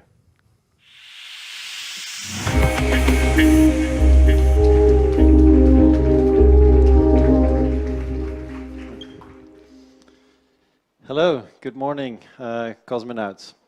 So my name is Jeroen, and I'm working with Persistence. Today I'll be guiding you guys through liquid staking and how with Persistence we're actually building a liquid staking hub whereby we want to make liquid staked assets the default assets of the proof-of-stake economy. Now, before I start, want to kind of get a feel for the audience a little bit. So, by putting up your right hand, show me who of you is currently actively staking and thereby earning staking rewards. Oh, all right, a lot of people. Now, by using your left hand, show me who is currently actively doing some things in DeFi, thereby earning yields in DeFi. Left hands? All right, cool. Now, third and last question, who of you is currently doing both of these at the same time with the same assets? Put up your two hands. All right, more than I thought. So some people already familiar with liquid staking. That makes sense. All right, let's start with telling a bit more about Persistence. So for those who don't know, Persistence is a Cosmos-based layer 1 powering an ecosystem of DeFi products. So as said, we wanted to be the liquid staking hub, thereby making liquid staked assets the default assets of the proof-of-stake economy, which continues to grow. And therefore, we launched P-Stake. P-Stake is a protocol, liquid staking protocol built on Persistence that unlocks the liquidity of staked assets, thereby allowing you to earn staking rewards and remain liquid and basically use your assets in DeFi to generate additional yield. So next time someone asks you the question at a conference, you'll be able to put up both hands if you know what liquid staking is and what P-Stake is. Now, what does this all mean and what is this all about? Like, what's proof of stake? I'm sure a lot of people in the audience are already familiar with it, so I'm going to keep it quite short. But in short, proof of stake is a consensus mechanism which basically allows us to validate certain blocks onto the blockchain. In a typical delegated proof-of-stake network, as we know it from Cosmos, people actually are able to stake their tokens onto a validator who then goes on and kind of provides that economic security to the chain by validating transactions and by proposing blocks. In return, the validators and the stakers earn staking rewards, and those staking rewards are obviously a nice yield that you generate by at the same time securing the network. Now, proof of stake emerged as an alternative to proof of work, which is well known from Bitcoin, and currently about 60% of all networks is using proof of stake. Now, Ethereum, as you guys might have heard of, is soon also moving from a proof of work consensus mechanism towards a proof-of-stake consensus mechanism, again highlighting the importance and the increased importance of proof-of-stake. And this merge is supposed to be happening later this year, so that will be a big event for the proof-of-stake industry at large, which is currently, including Ethereum, with a total market cap of around $378 billion, so that's quite huge. Of those, at the moment, approximately 20 billion comes from Cosmos networks or Cosmos-based chains, not included Binance there because I took it as a separate ecosystem. But there's a lot of other ecosystems such as Avalanche, Solana, where proof-of-stake is the main consensus mechanism. Now, total value staked, which is actually the important part, it's about how much economic security your chain basically provides. Because only the assets that are staked onto the network are actually providing economic security. And we see that out of the market cap of 378 billion, only about 108 billion of those assets is currently staked. Of course, Ethereum only has about 10%, which plays a big part in that number. But basically, that means it's quite important for every network to try and keep that staking ratio up as high as they can. Now, brings me to the challenges of the network and of the network participants with proof of stake. And the first thing is that if you want to launch a network on proof of stake, you need to put together a strong validator set to make this work, and that takes a lot of effort. Tokens need to be staked to provide security to the chain, as I just mentioned, and stake needs to be distributed enough to keep things well decentralized, because it wouldn't make sense to put 40% of all tokens onto one validator. That wouldn't be decentralized.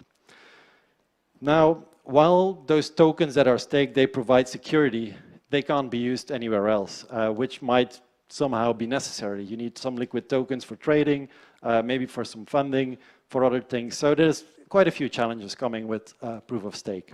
Now, for the participants, for the users basically, running validator infrastructure yourself is quite tricky, so you need to have a lot of technical knowledge. If you don't, that's fine. You can do delegated proof of stake, so you can delegate your tokens to validators who've done that for you. But you still need to do your research, basically. You need to understand which validator you're delegating to. You might be lured into certain validators that offer 0% commission, but those might not be the most secure place to stake your assets. So there's a trade-off to be made, and you need to do some research. Now, once you've chosen your validator, basically you stake your tokens, and then you're actually locked in for a while. If you want to get your tokens back, you'll typically have to wait for the unbonding period, typically 14 or 21 days, to get your asset back. And in the meantime, you can't do anything else with your tokens. So it's basically relatively inefficient use of your capital. So you can't be using those tokens in DeFi. Now, of course, with persistence, having our own proof-of-stake network, we know quite a bit about it, and we've had quite a journey ourselves. So let me guide you through that, how that went. So we were quite early in proof-of-stake. We weren't the absolute first, but we were quite early. And we participated in a lot of testnets, some of them incentivized testnets, and we helped to launch multiple networks since 2018.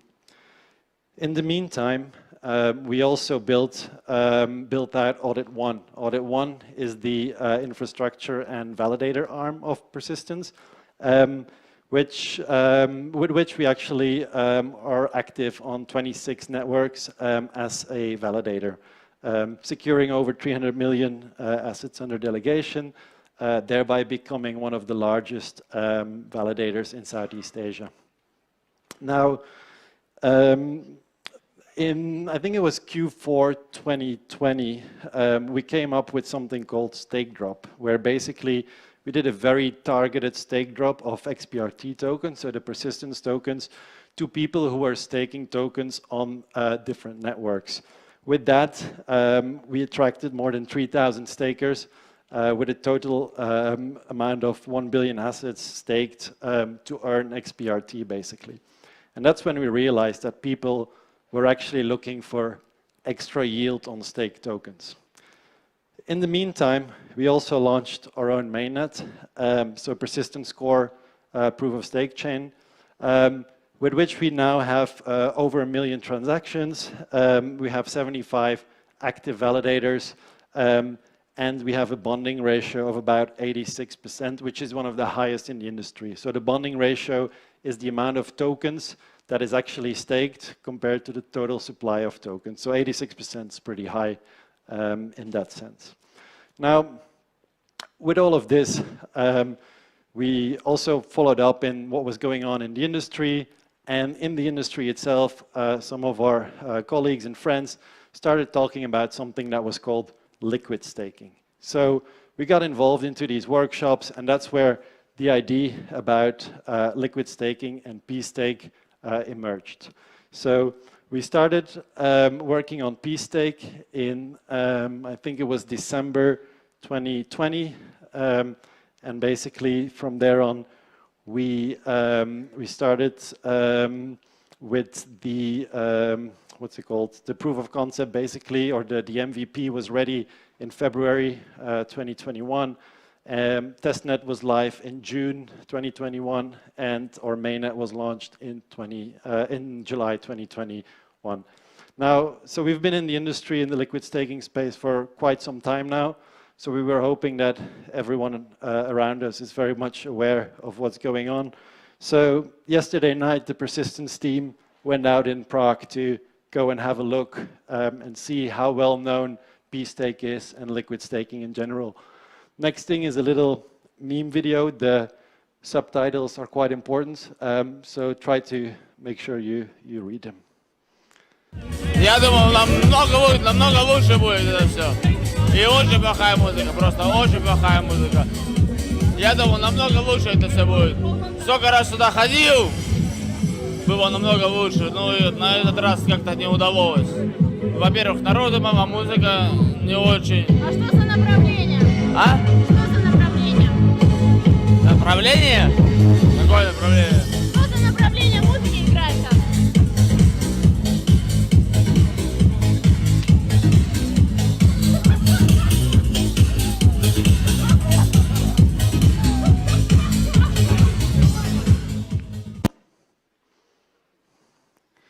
So we can see people in Prague are very excited about this. Anyway, not sure if the video was 100% clear, so let me recap a few things about liquid staking. So basically, liquid staking protocols allow users to stake their assets, and in return, they get something that we call STK assets. So if you look at the screen, you have the user on the left, you have the liquid staking protocol, in our case, p-stake, in the middle of the slide. And basically, the user deposits his assets into the protocol and immediately gets STK assets out of the protocol.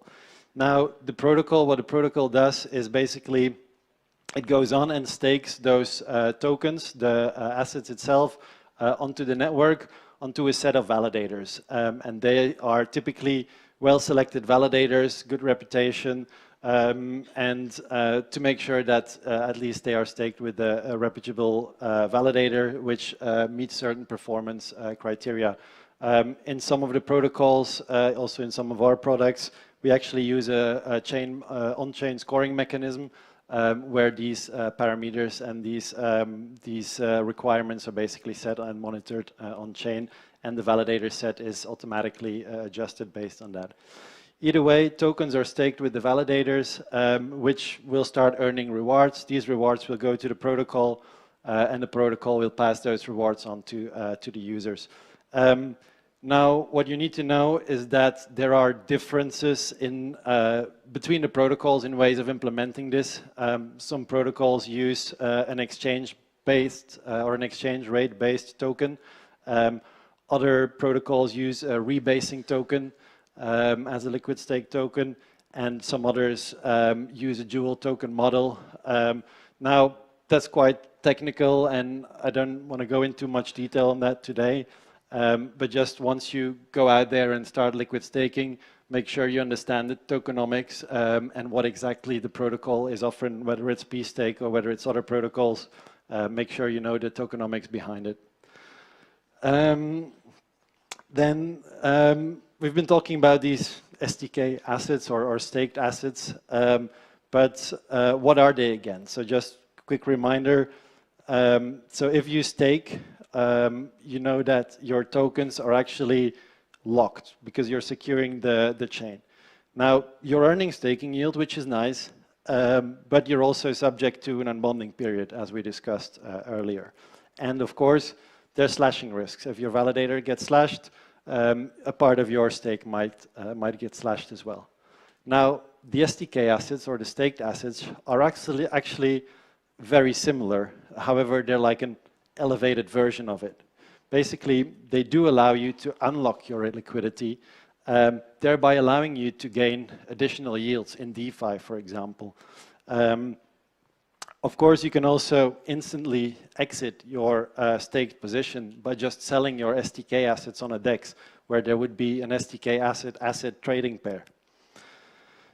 And then lastly, the staking protocol could also come with mitigated slashing risks, where it's something we're still working on with pStake, but basically some type of an insurance mechanism that, in case of slashing, covers the loss in one way or another. Now that we have these staked assets, what can we do with them? And this might look like a complicated slide, but it's actually not. So let's start with what you see in the middle. So big black box, which is the persistence chain with the XPRT token, where you can see the pStake protocol, which is built on top of it. As you know, in pStake, users can deposit and stake tokens, basically, or stake their assets, and in return, they would get liquid staked assets or SDK assets that were issued by pStake. And now this is where it gets interesting. So these SDK assets, you're not just going to hold them in your wallet. No, that would be kind of beating the purpose a little bit. So you would basically be able to use those staked assets into different things to try and get more yield, thereby becoming more capital efficient. So you could, for example, provide liquidity on a DEX, thereby earning the trading fees that are generated by that. You could use your SDK assets as collateral in a borrowing lending protocol, for example. Or if we look closer in our ecosystem, like we have Asset Mantle, where you could potentially buy or sell NFTs with SDK assets. And if you look at Comdex, you would be able to maybe use your SDK assets in a vault or something to mint synthetics, all possible. And the cool thing here is that these are just a few use cases, but there are actually a lot more out there, and we're really looking for people to come and build those use cases with us. And top of mind, there's a few things that you can think of. It's like if you go into borrowing lending, for example, and you have yield-bearing assets, you could really do some cool stuff, like self-repaying loans, for example. You could think about things like a no-loss lottery, where you're staking, and basically the staking rewards are kind of put into a lottery type of thing. There's so many cool things that you can do because your assets are actually yield-bearing.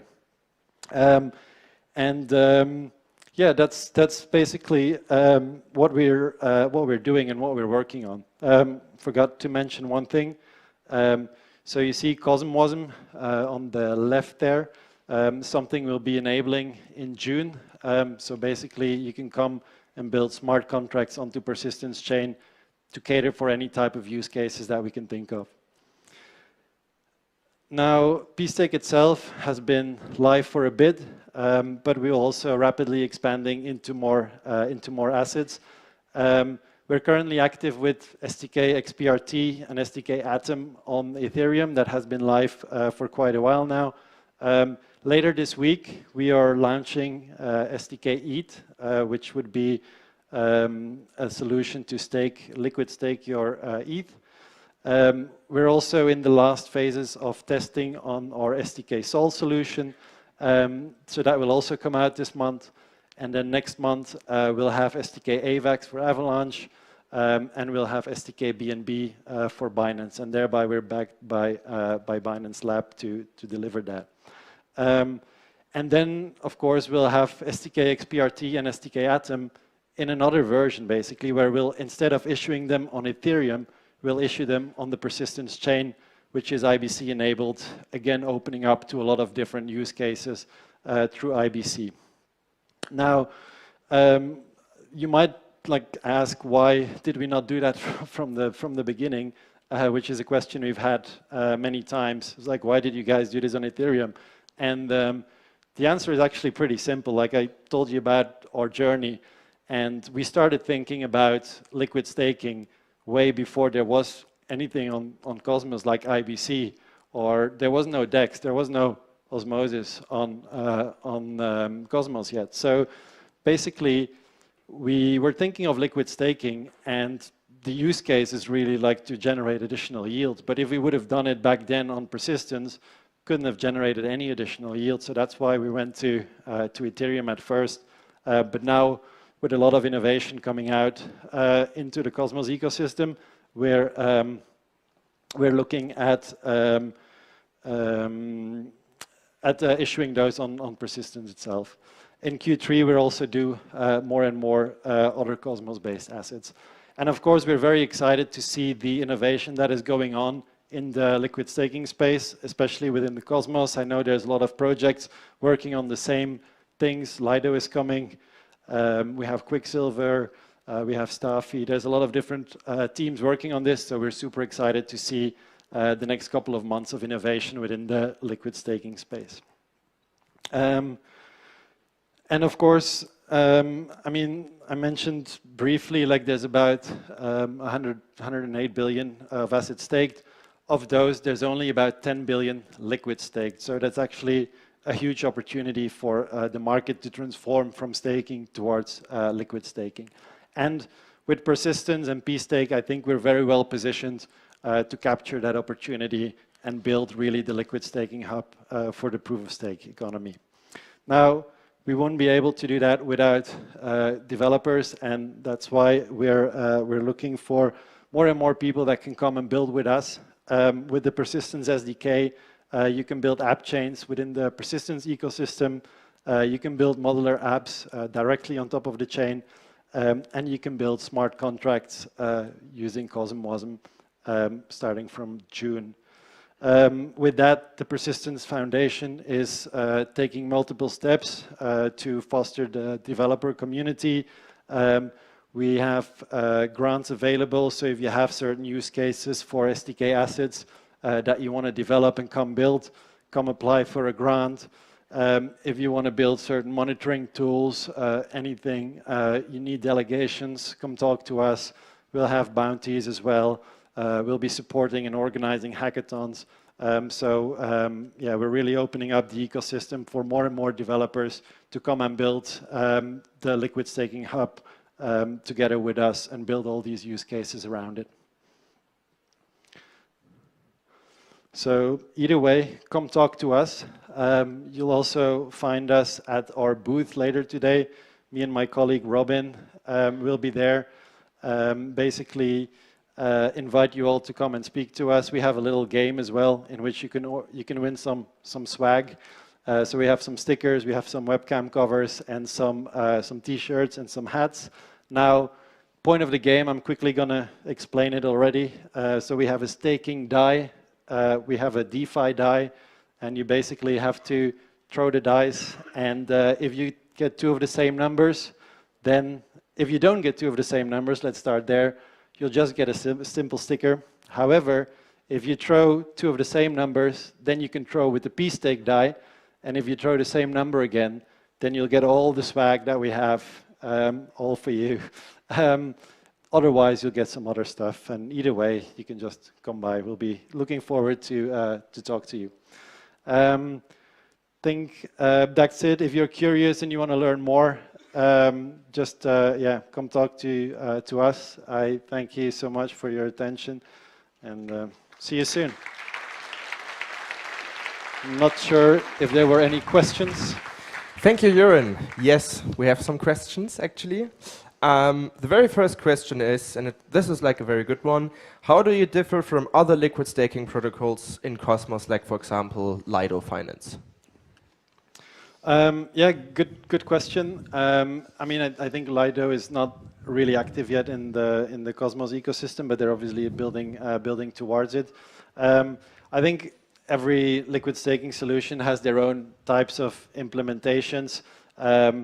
There might be a difference in the way of the tokenomics. The token model might be different. The validator set might be different in terms of governance. Trying to become really decentralized, which is of course a bit of a roadmap. So there's a lot of different things, but in the end we're all trying to do the same thing, and it's really kind of making the entire market more capital efficient while still keeping everything secure at a chain level. So in that sense we're very similar as well. Yeah, competition is always good for innovation. And another question is, when p-atom airdrop? I don't know. Can't comment on that at the moment. I see. Once again, big applause for Jeroen, please.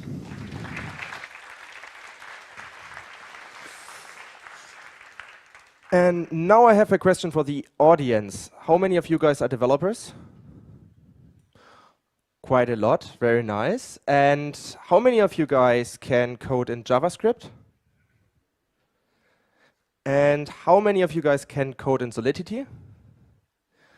Yeah, it's a little bit fewer. So we have more JavaScript developers on ground compared to Solidity developers.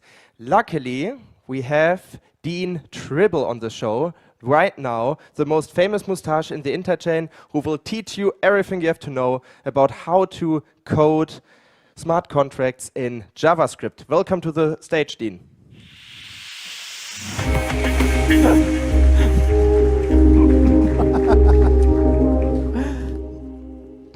Somewhere here I have a monitor. Hello, folks. So I'm going to follow that up with another question. Who here, we have an interesting mixed audience of people that are new to blockchain or new to Cosmos, and folks that are crypto OGs, Cosmos OGs, or whatever. So who here has been working in Cosmos infrastructure for, let's say, a year or more? And I know there's a bunch, so I'd better see some hands. Right? Come on, I can see a few over there. All right, look over there, everyone who's new, look at people who hands up. Those are the people to go and ask questions of if you have, technical questions for deploying your own next chain. So I have one last question. Who here has used a smart contract in the last day? Yeah, that's a surprising number of people. I bet the number is actually bigger than you think, though. So I worked on the first production smart contract back in 1989. And this is before blockchain. It's 5 years before Vitalik was born. And the basic idea, the fundamental idea of what a smart contract is not about blockchain. It's not software that's running on Ethereum, which was one crazy definition that I heard. It's software that is enforcing the terms of a contract-like arrangement between third parties, right? So that means that Uber, Lyft, Airbnb, eBay, PayPal, all of those are smart contract businesses that have nothing to do with blockchain. Now, they all have a trusted intermediary that you are relying on to not slip illegal trades in like Enron did, or not pick the best places for vacation and not share it with the rest of the crowd, or whatever it is that some of these companies might legitimately be able to do.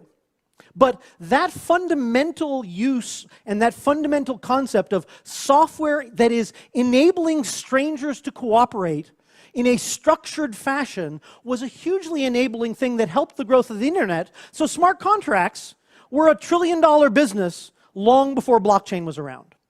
So what does blockchain bring to the table, right? So the gold standard for blockchain is multiple independent computers run by different organizations that are not accountable to each other, in different jurisdictions so that there isn't one government that can come in and say, you need to put a back door in this, all coming to consensus, right? Voting, or whatever your consensus mechanism is, about data. Dean has $100 in his account, or Dean put a bid in on an auction. Order of events.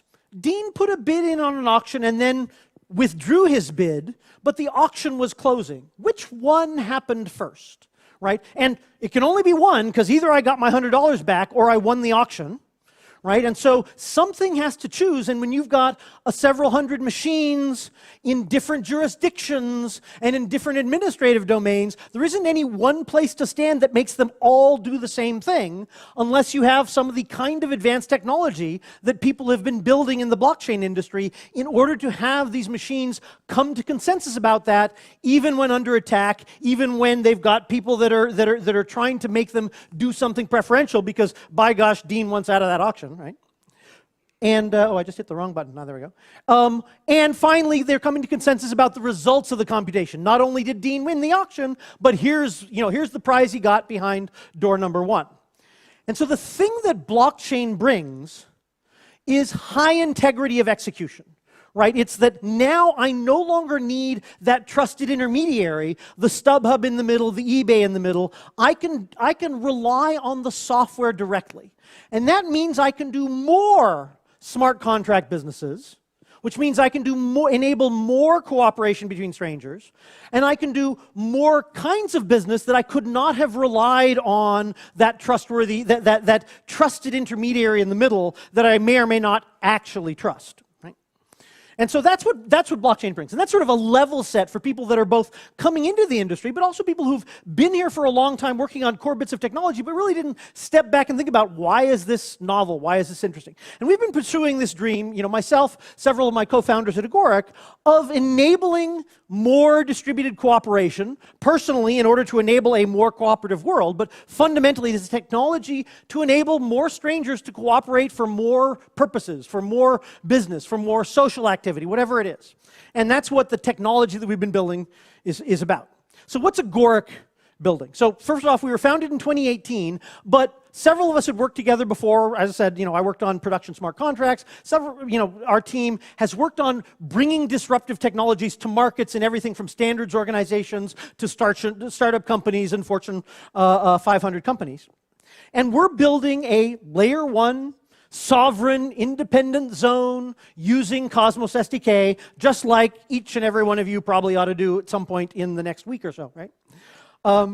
And so this is the Agoric chain. What's unique about it is it enables smart contracts, that is the goal, that is the purpose that we set out to do this, to be accessible to the 10 million programmers out there that already know how to program JavaScript. Now, I'll talk a lot about, it's not just JavaScript, it's hardened JavaScript. We've been in the standards community for JavaScript, the standards committee for JavaScript, rather, for the last 15 years, and many of the elements in JavaScript that people have come to know and love, know and loathe, know and use on a day-to-day basis, whether they like them or not. Promises. Myself and my co-founder invented in '88, and it's propagated all the way into JavaScript and Rust. Proxies, strict mode, several of the things that make it much safer, such that JavaScript at this point controls literally trillions of dollars every day in things like the Bloomberg terminals and tradings engines and all that sort of stuff. And so we've built technology to enable running arbitrarily untrusted code in compartments in a safe fashion, but it still is just normal JavaScript. And so that will enable us to reach out and meet developers where they're at so they can build smart contracts in JavaScript using the tools they're familiar with, the language they're familiar with, the most popular development environments on the planet, practices and approaches, and in particular, the programming paradigms that they have used very successfully to enable millions of programmers to build interesting applications. So, the programming paradigm of independent components built by third parties that you can put together with a framework to rapidly produce a new application. So this is the React-like model that is the sort of best practices for modern rapid development. Right? And I'll talk a little bit more about that. And go into that in quite a bit of detail, because that's a really important element to how it is that we enable people to build smart contracts on our system. So before React, before Vue, before Angular, experts could build interesting applications in JavaScript, in browsers. There were banking applications, there were travel applications, there were all these things, but it took experts. Now, there were a lot more experts than you're going to see able to build Solidity applications now or 5 years from now, but still relatively few. Then out comes React. And that was a framework that absorbed much of the effort to, oh, the zip code changed, that means the tax computation changed, that means I need to change what displays on the screen, right? And getting all that right is really hard and really finicky, and it takes an expert and all that sort of stuff. It absorbed a bunch of that. It made that easy, and it made a framework in which people could build components. I could build a slideshow application and give it to an artist, and he could put it together with Stripe and build a website that would sell his art, even though he couldn't write a slideshow application and didn't know how to drive a credit card engine, right? So he could take these components without being expert, safely plug them together inside of a framework that protected him from missteps and enabled, it had affordances for the things that he needed. Rapid rendering on multiple platforms, good handling of mouse clicks, internationalization, responsiveness, all these things, mobile first, all these kinds of things, such that not very long after React came out, beginning programmers could do a better, more responsive, faster, flashier, sexier application than experts could the year before. And that's because it was a framework that provided the guidance and affordances to solve the kind of problems that the developer needed to solve for his or her application. Right? So we do the same kind of thing, but where the affordances are not mouse clicks and rendering, the affordances are pricing and trading and confirming that you're getting the escrowed good that you want, right? It's the affordances of building smart contracts. And that's what leads to components that you can rapidly put together into new applications, right? And you can have components that have authority that you don't have, right? In React, I can have components that are able to go into the DOM and do crazy stuff that would be unsafe to let normal programmers do, but I can provide you one so it can do beautiful animations and nice rapid rendering that experts could maybe get right occasionally, but now I can make it available easily to new developers, in their first couple of months, giving them authority, giving them the power to do stuff that they don't have the authority to do directly. Well, we need the same thing in blockchain, right? I need to have components that can do escrow and exchange that I'm not in a position to wire up, but I can use for building a business out of. Okay, so what are some of these components like? We refer to these as DeFi Legos, right? That's sort of a common lingo for this. But it turns out just that notion of pluggable components, Legos that you can put together, is a really powerful component notion. So fungible tokens, right? Easy to do. In JavaScript, it's a one-line example. Non-fungible tokens. Turns out, in our framework, it's the same. I just want a new kind of token, and it'll have the following structure. Let me go mint them, right? Automated market makers, the vault for enter, not run. I apologize, I didn't fix this slide. Pluggable governance components. I want a simple majority connected to a veto where, after 2 weeks, then their thing will automatically be implemented in the system by this JavaScript code, right? Pluggable components that I don't have to implement the voting mechanism. I can just pick one up and use it. And which means I don't have to security audit that because that was already done. I don't have to get insurance for it because someone's already vetted it and you can underwrite insurance. All these things, these benefits you get from having components you can reuse is a critical element that enables the rapid growth of a larger ecosystem by being able to leverage the components that other people built. Okay, so we also then do components for a larger economy. So on the right-hand side, we have liquidation, right? Fundamental to any large-scale DeFi is I've got a loan, it's got collateral. That works because I can liquidate it. Turns out, liquidation is critical, and it's hard. It's hard to get right. And if you're just building a new thing that your competitive advantage, your comparative advantage is not doing more special liquidation, but rather you're selling, options instead of perps or whatever it is, you could reuse liquidation components that have already been battle tested in other systems if they're liquidating the way you want it. So having liquidation, this fundamental required thing for DeFi, be something that you can just lift and plug in a way that composes well, very, very powerful. Similar oracles, right? Lots and lots of applications, lots and lots of user applications need oracles. In JavaScript, that looks like, notify me, call this JavaScript function when the price crosses 50. And my JavaScript function can do anything I want, including, take a liquidity position and sell it. Or, oh, it crossed 50, let's go buy this new asset, or whatever it is, right? That kind of thing, where you've got components, ends up looking like very small JavaScript programs you could explain to someone that's only been programming for 3 months. Try that with Solidity, right? So, the kind of thing that ends up looking like is, I'll bring it to the next one here, right? Well, you can only sort of see it. There's lots of examples in our code, but just like with React, a smart contract is a module. It exports a single function, in this case called start. And that, in this case here, it creates a new mint for non-fungible token that, mint equals a weight, blah, blah, blah. Down below, it does I think it's down at the bottom, it mint gains. That's the operation that will mint a new token.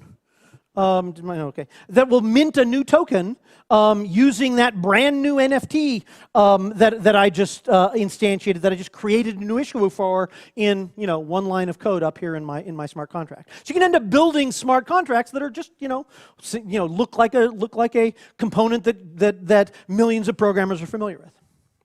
Okay, so we have. So people using this, Byte Pitches here, they'll be doing a workshop and talking later where they're using these same components to not just, to not solve our problems, but to build a lending protocol, like some of the lending protocols you see on other platforms, all in JavaScript, all running on the Agoric platform. Right? And so they'll have a workshop about how that all works and how they're building it and what they learned using our initial APIs and what feedback they have for us that we'll respond to, all those kinds of things. Similarly, most of the, NFTs are currently in their infancy, really, where you've got sort of signed autograph things, but the future of that is really about engagement, right? It's about tribes, it's about, being a member of a group, being a member of a fan club, being a member of an airline mileage plan, right? Humans organize in groups where they now want to combine their membership with groups with financial activity extended by third parties. As soon as you add financial activity extended by third parties, man, blockchains and their high integrity and smart contracts and that enabling of money combined with cooperation enforced between strangers, it's just hugely powerful and enhancing to all of that kind of human activity. Most of the people doing that stuff, right? Band sites, sports sites, those are all JavaScript programmers, right? So enabling them to be able to extend the NFT world, enabling you to be able to extend the cooperation that is involved in all of those kinds of engagement NFTs, hugely valuable to do that in JavaScript. So we have, in JavaScript, reusable components of NFT minting contracts, NFT drop management to be able to, sell batches or sell, rate frequency of items. All of the primary listings, secondary abstractions, like several of the DeFi components, the auction components for DeFi, in our system, they work just as easily, the same JavaScript auction, the same escrow agent. It works equivalently across fungible tokens or non-fungible tokens, or, well, as we now support semi-fungible tokens that you can talk to me about in the break, right? So all of these things let you build interesting applications where you have demo applications where we did a baseball card trading app, and then someone outside, not at Agoric, took it and added the secondary sales and the ability for someone to manage their collection, not because I collect baseball cards, but because an astonishing number of these NFT applications need all the same kind of service, but again, with pluggable components where someone who wants to deploy a new thing can rearrange what it looks like, but it's the same underlying functionality and the same extensible component that you can now add a little bit of behavior to and roll out a new business, right? So this whole component model will let a lot of people do similar but just slightly different things tuned to their particular group and use case. Okay, so behind that, we then have a group here that will also be talking, Crya, that they're building not just NFTs, right? But it's a NFT construction project where the character, which you can see, there's a face here, the hair, the mask, all these things. That's a character that might be in a game where each of the components there is itself an NFT, right? So it's not, here's 10,000 things, you can now buy them. No, this is about, here's a character, you can buy the mask, you can buy that headpiece, you can put them together, cons that up into your character, and then using exactly the same DeFi components, you could sell that character. Or you could take off the mask and sell it independently, or trade it for some other thing that you needed and then put that on your character, and so forth. And they've already got folks that are, the artists that are producing this, interesting, new, rich way of combining NFTs, and it's structured to be able to form new kinds of games based on this stuff, right? And, being an NFT doesn't necessarily mean this is about, let's arrange to sell this for thousands of dollars. It means new kinds of cooperations between people based on art assets that they want to participate with. And whether that's worth a lot of money or just worth your weekend time to be able to enjoy this stuff, those to me are both incredibly valuable ways that this new technology can enable humans to cooperate. Okay, so people ask us why JavaScript. And there's no question the first answer is 10 million developers, right? Actually 13.9 as of last count, million developers, where with a simple model, with their, the number one language, it's the number one language on the planet, it's got the number one development environment, it's got all the development practices, enabling people to program the stuff we want to leverage and add components that we can all use, that's a win. All you developers out there, there's a really good chance you've done JavaScript development, and there's a really good chance that you're going to have to do that even if what you're doing is talking to stuff in other languages. Having the same environment, the same tool set across all of your application can be really empowering. Right? There will be a community, there already is a community that's growing, that's building these components, and that's pretty critical. But it's actually more than just the community. It turns out that JavaScript, and people, it's like, what the hell are you doing? Oh my God, JavaScript security, right? JavaScript is more securable than pretty much every other language that's generally available out there. It's like, oh my God, Rust is supposed to be wonderful and secure, right? And I love Rust. I love WASM. Agoric folks helped with the launch of WASM when it first started up, and helped with making sure it had an architecture that was composable in the blockchain space. So we are big fans. But when you compile code, when you put things together in normal compiled languages, so we're talking Java, C#, Rust, and Go, any of those things, you're taking libraries, and in this compiled thing, they're approximately assembly language. They can run with the arbitrary authority of the application that you're running, right? So you can't have a component that is more privileged than you, that is handed to you that you can use, and have it run in the same compiled WASM compartment, right? Because if someone can inject any kind of compiled WASM that you didn't inspect the source code of, it could be assembly language that can now violate the encapsulation boundaries that you, the programmer, were assuming, right? And this is a standard software, library exposure that you get in large-scale systems. But it turns out that most applications, right, 97% of the code comes from libraries. And that means 97% of your code, this is a GitHub statistic, is coming from code that, maybe you've looked at, but in an environment where it could do anything at once, that's kind of a dangerous exposure. And we have seen losses of hundreds of millions of dollars due to libraries that, they used more authority than you expected, right? Or they were executing code at the level of, EVM or WASM or whatever the compiled execution instruction set was, and it was able to do things that you could not express in Solidity or Rust or Go or whatever programming language you were using. So there's non-trivial security issues that, as an accident of history, which I'll happy to talk about later, are actually addressed in JavaScript. So in JavaScript, all authority of the program comes from objects that are handed into you from the global environment, right? In the browser, if you can't get at document, then you can't do anything to the DOM. Done, right? It's just not possible.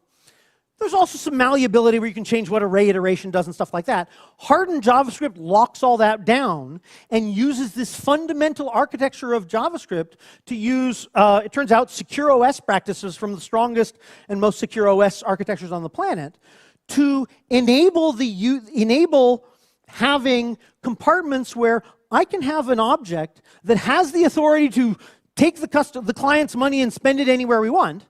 But what I provide to the contract is just, I've escrowed, this low-level secure component called Zoe, this low-level element of the framework, has locked up the offered assets, someone says, I will give you Atom if you give me Osmo, right? Well, it's locked up the Atom.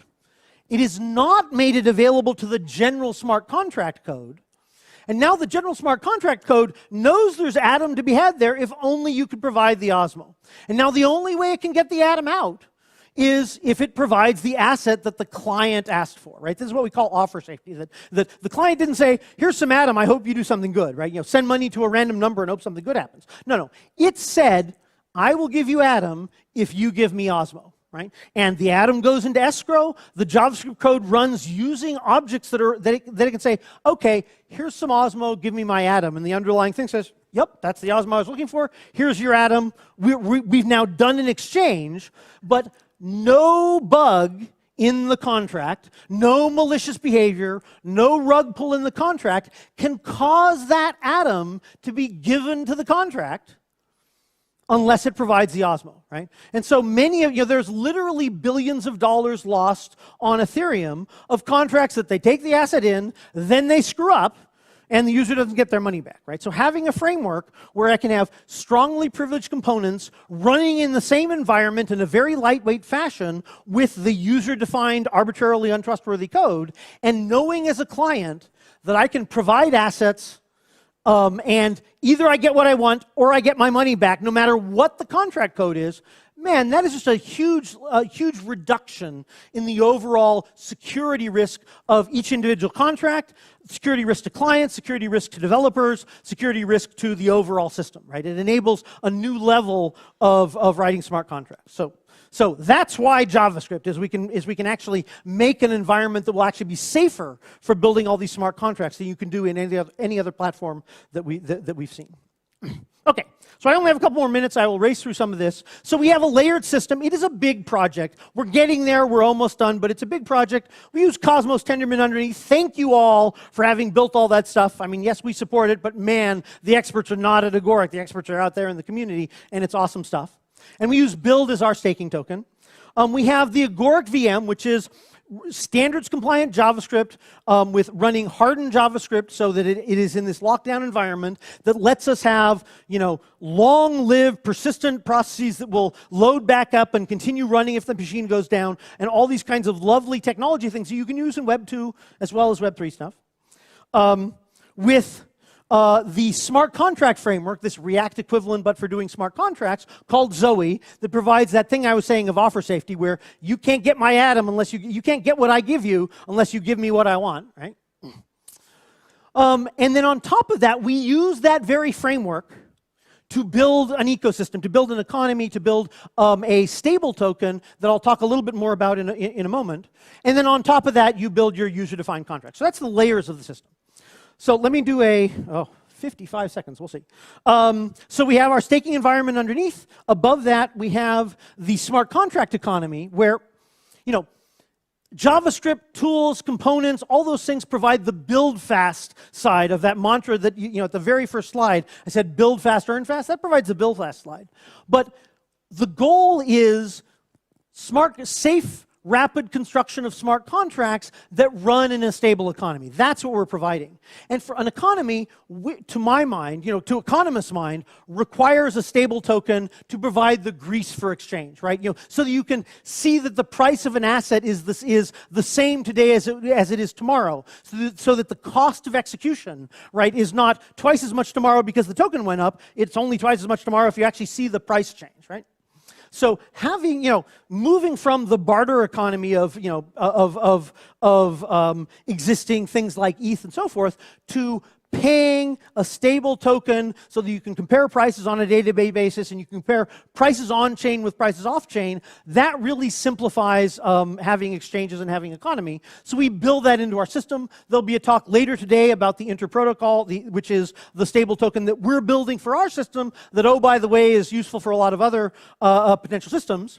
But you as a developer will just encounter IST, that token that lets you just price things in a general fashion and pay for network services. There's several elements of that inner protocol that we'll talk about later, but like the AMM, like the stable token, like the trading elements. But that's in an environment where lots and lots of smart contracts, including the ones you build, can deploy. And so this is the ecosystem where you build smart contract components, you deploy them there, and they can participate in this much larger economy that allows smooth business interoperation between all these contracts. Okay, so we're almost there. We've been working on this for a long time. We're in the phase where we just completed a security audit of our underlying kernel. We are now, we'll be heading shortly into a third-party security audit of the larger scale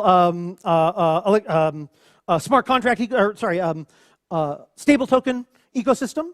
And so we're doing third-party security audits of that, as well as big economic stress tests to make sure that, to the extent that you can test not in production, we've got an infrastructure that allows us to roll out, 80 machines that are all beating on, on 120 validators to do, to try out various liquidation scenarios and so forth. So we'll be doing economic stress tests with economists trying various different attack models and so forth in order to do the best we can to simulate that level of assurance at the economic level, not just at the transactional and consensus level.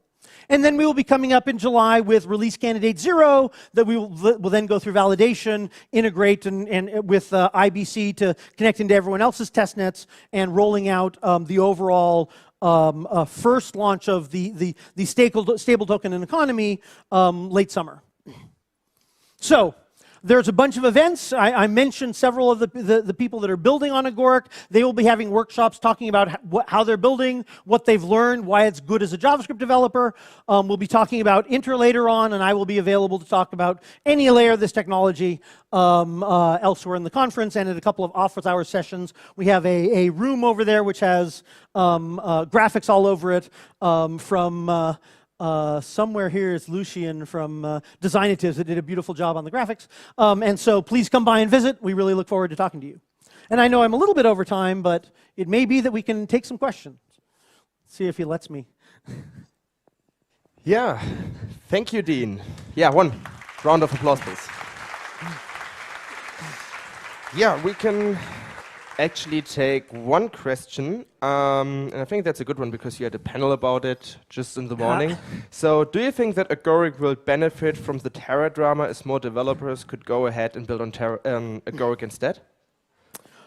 So for us, the hardest thing to scale is the developer base. And our focus is getting out there to the JavaScript developer base, which is, there's a lot of really good developers on Terra. There's a lot of great developers that have now expertise that is hugely relevant to the overall Cosmos ecosystem. But it's still, hundreds, maybe thousands, as opposed to millions. So we could benefit in the short term. I'm a lot more interested in them applying as much leverage as they can to do CosmWasm things, coming over and helping us and integrating with us so that we're talking to Juno. But our focus is people that are going to build in JavaScript, and we have a unique position to be able to bring in to Web3 the developers that aren't here yet.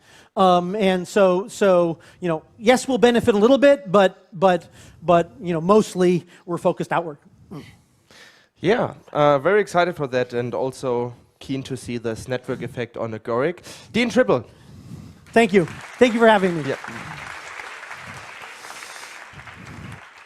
As you can see, guys, more and more developers are entering the interchain, which is fantastic because more developers in crypto means more innovation and therefore, like crypto-specific, also more DeFi. But now the question is also, how can DeFi line with law? We see so many rug pulls, we see airdrops, so this is very, very hard to bring everything into a regulatory perspective. And this is why I'm very excited about the next keynote. The next keynote will be held by the one and only Zeki Mannion from Sommelier.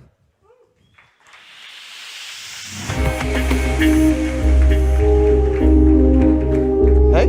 Hi. How's it going? All right. I'm Zaki. If you are new to Cosmos, you may be very confused about what it is that I do. So I'm Zaki. I've been working on this technology stack for 7 years. I've probably been around Cosmos more than anyone else who's here. So as a result, I kind of do a lot of everything. So I work on a bunch of different projects, and you are welcome to come and ask me about all of the different things that I'm interested in and working on in the Cosmos. But this talk is going to be mostly about a project that I am, this is the project where I am CEO. It's called Sommelier. This is the project that has sort of takes one of the ideas that I've had for a very long time about what Tendermint and the Cosmos stack could be useful for something that is sort of doesn't exist in this sort of DeFi ecosystem, and has made it real.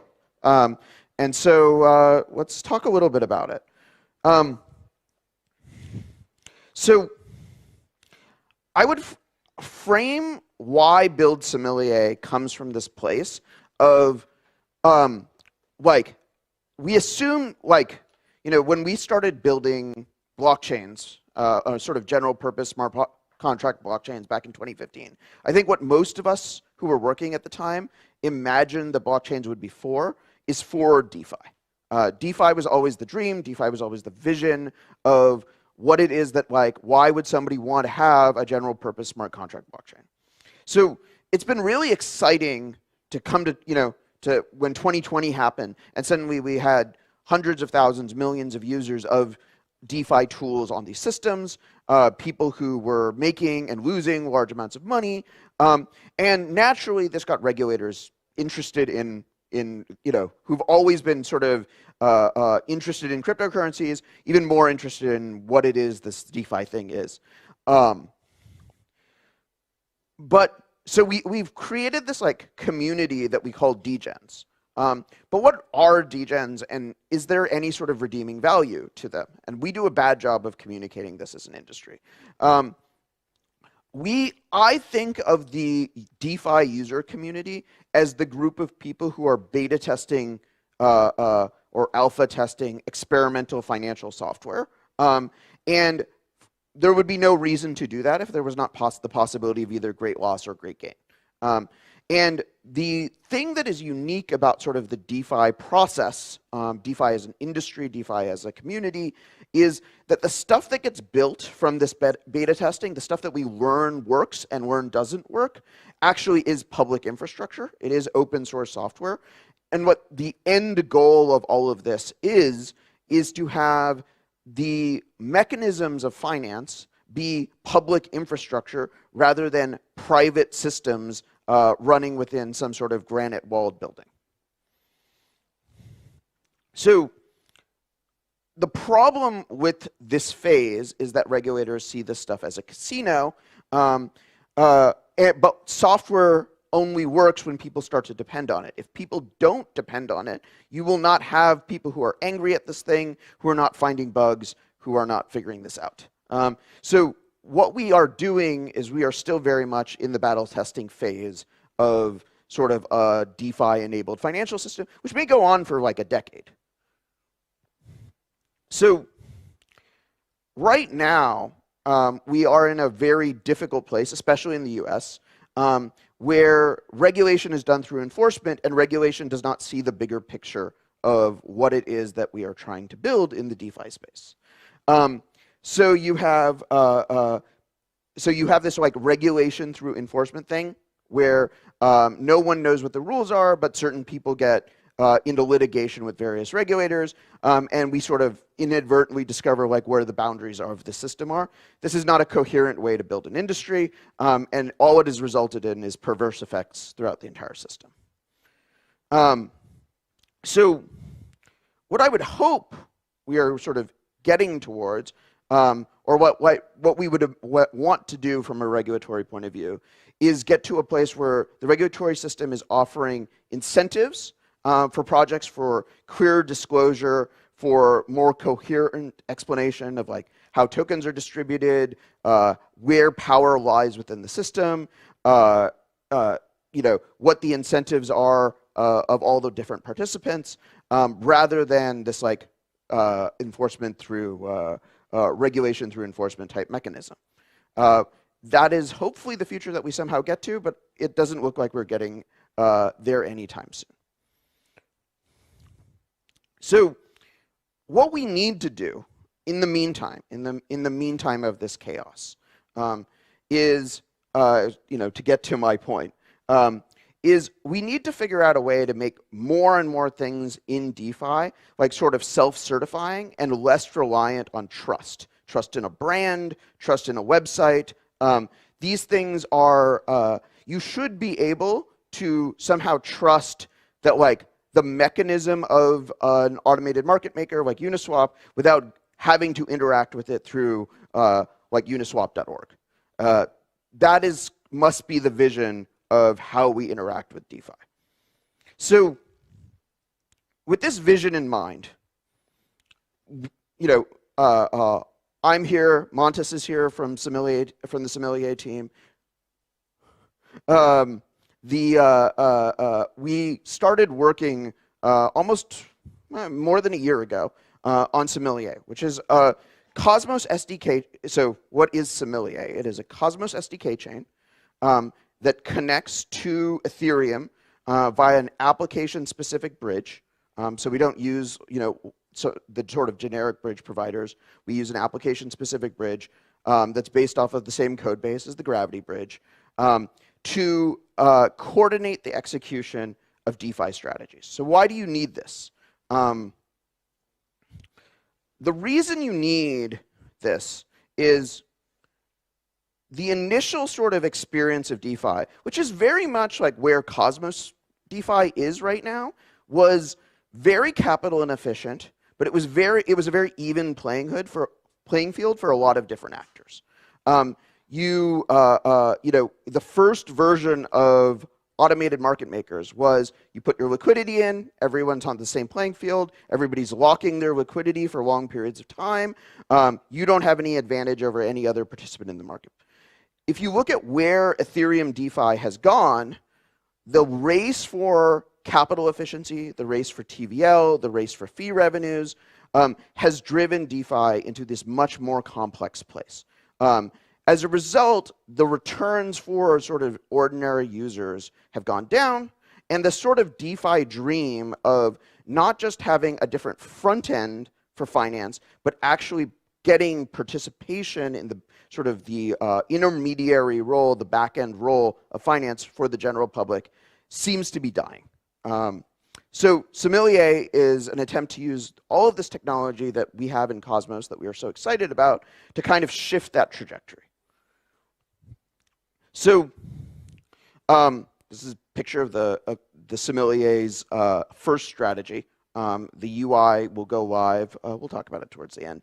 But this is a picture of Sommelier's first strategy.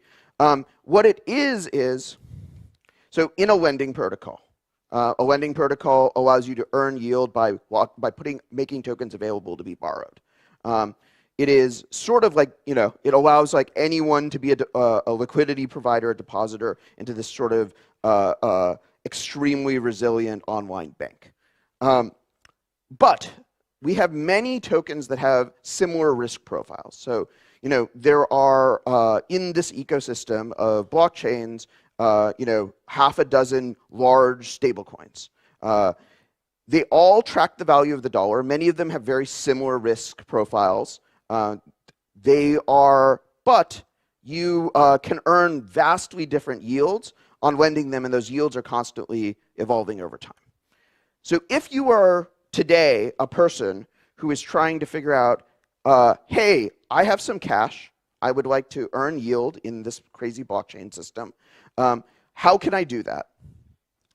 You would put you could purchase, you would convert your US dollars or euros or et cetera into a stable coin by purchasing them on an exchange. You could deploy them into this Aave protocol. But now you don't really have enough information about, hey, like, what is the expected yield? Which coin should I choose? And you are likely to experience like relatively low yields. Now, the other thing you could do is, like, to go back, you could put your money into Rockaway's yield fund. And Rockaway's yield fund kind of does all of this work for you. It figures out, it analyzes risk, it figures out which tokens you could possibly be lending, and optimizes all this, and you pay Rockaway fees for doing this. But not everyone can be an investor in Rockaway's yield fund. So how do you recapture the DeFi dream of sort of decentralized access to finance while acknowledging the fact that these increasingly complex DeFi protocols actually need people to play the role of reallocating and rebalancing funds?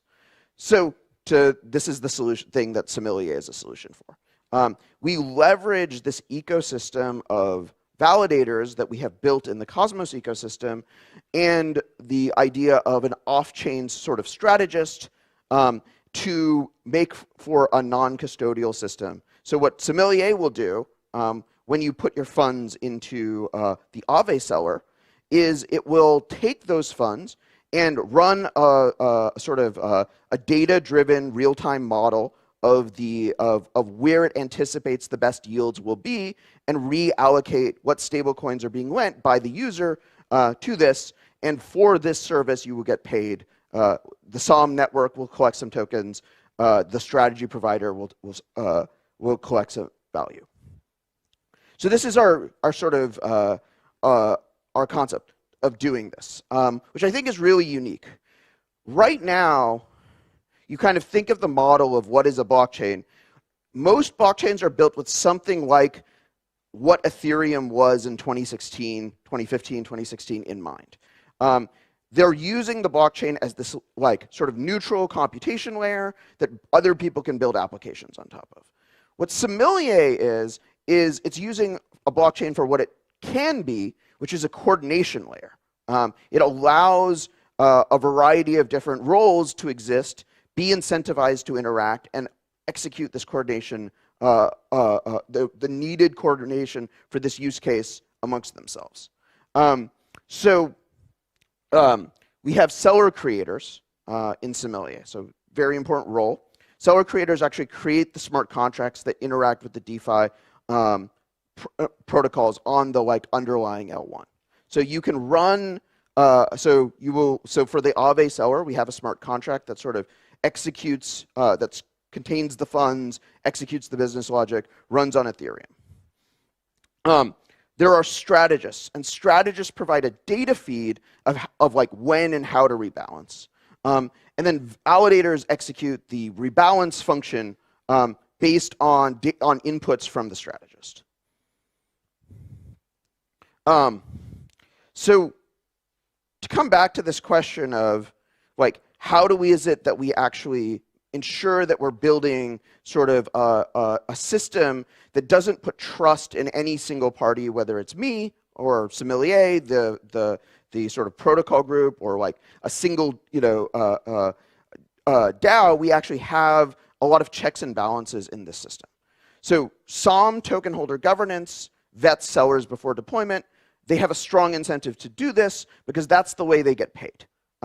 If SOM holders want fee revenue, they need to actually have sellers that correctly like generate fees and return them to them. They also need the sellers to be profitable. So there's a huge reason and incentive for SOM governance to carefully vet what sellers are offered on the platform before deployment. The idea of having a smart contract on the underlying L1 is basically the idea of, hey, we want to maintain a trust boundary where where Sommelier could go down, Sommelier could halt, Sommelier could have a security vulnerability in it, strategists could go rogue, but like the user's funds are fundamentally available to be added and withdrawn on the underlying L1 blockchain that they already sort of have a trust relationship with.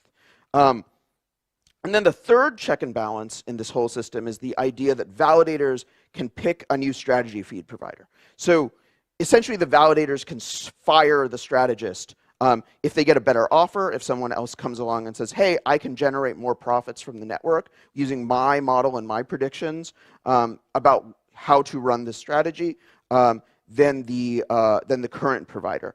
And they can sort of offer like back testing to the validator set to agree on this. And basically all of these pieces come together and allow for this like sort of unique social coordination layer that really doesn't exist in DeFi that like will provide sort of additional access. So all of this is coming on June 1st.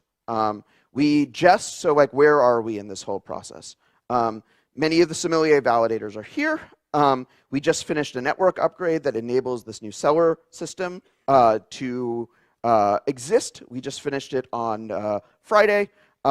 We are sort of in live testing of this system that we're going to start doing testing sort of after this conference. The UI by our friends at Strangelove is coming together very nicely. We are structured as this like sort of decentralized organization. So this project is a collaboration between an entity called Peggy JV that helped work on the gravity bridge, Occlusion, which is a validator that I'm a co-founder of, and Strangelove, and we are adding new entities to this family on a regular basis. So what can the attendees of Gateway take away? What can you do with Sommelier? So if you are an expert in building Solidity contracts, you can write new seller contracts. Now, documentation is a little bit rough right now, but if you go to sommelier.finance, you can find out a little bit more about this. We will be open sourcing the Aave seller contract probably this week, and that will be a pretty big milestone. It'll probably provide the sort of first real example of how a sommelier seller is built and deployed. The software that we just upgraded to on Friday can support an unlimited number of sellers on Ethereum for any DeFi protocol with no additional protocol changes, which was really exciting, and the result of many months of work. What are the other big moving pieces here? So then the other moving piece is like, that I think is actually going to be very interesting to like sort of bring people up to speed on is this idea of how do you run a strategy provider? Like right now, we find that there are a lot of DeFi protocols that are actually running strategy providers through a multi-sig already. And what we view Sommelier as is kind of a magic protocol for taking what is currently custodial, what is currently a fixed set of participants in a static multi-sig, and turning it into a decentralized, non-custodial, trustworthy execution environment. So these are sort of the big pieces of what Sommelier is. And I'd be happy to take any questions.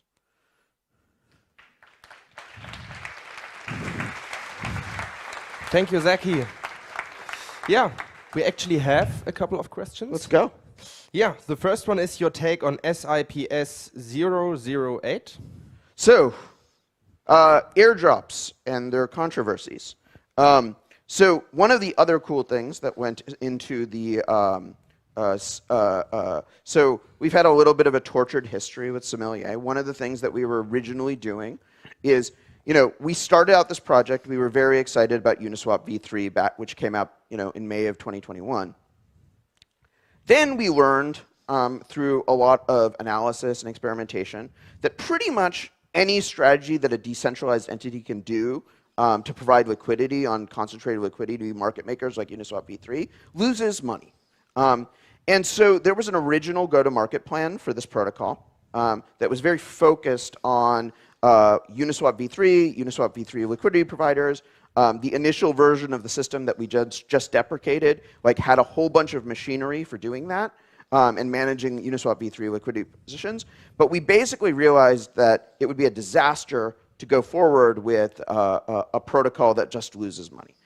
The second piece that was in the upgrade that happened on Friday is we now have the ability to do community spend proposals directly to Ethereum smart contracts. So rather than having to have a multi-sig manage a community spend proposal to do liquidity mining or an airdrop, we can now do this directly within the protocol. So my plan is we are all in on engineering resources. We are fully committed on this June 1st launch date that we are targeting for bringing this UI online, bringing the first sellers online. But then after we're done with that, we are in a much better position to think about retroactive rewards for some of the prototype applications that we've done in the past on top of Sommelier, and continuing to incentivize new parties to build on top. Nice. And another question is, and it's like we get these kinds of questions very often nowadays because of the Terra crash. So how do you see the crash of Terra for the next DeFi waves? Which lessons we should take on it as users and builders? So, I think that one thing that you could argue is one of the things I would question about Terra is Terra argued very much that they were the most decentralized stablecoin. But Terra didn't really have this system of checks and balances that like I just outlined for Sommelier, where you actually have multiple independent roles that are incentivized to sort of check each other. And in many ways, that sort of led to the creation of this like extremely unstable, fragile system that it took an unprecedented sort of attack from an economic point of view. So a couple of things that I think we should learn from the whole Terra system. One is we should no longer operate under the assumption that people will not deploy billions of dollars in economic attacks on protocols. So that means that every DeFi builder has to think a lot more about the robustness of the protocol, but also how the protocol fails under attack. I think the worst thing about Terra is that like once you push the system out of a stable state, it like sort of catastrophically degrades. And this is how we've thought about Sommelier. Like what happens if a validator goes rogue, if the chain halts, et cetera? What happens to user funds?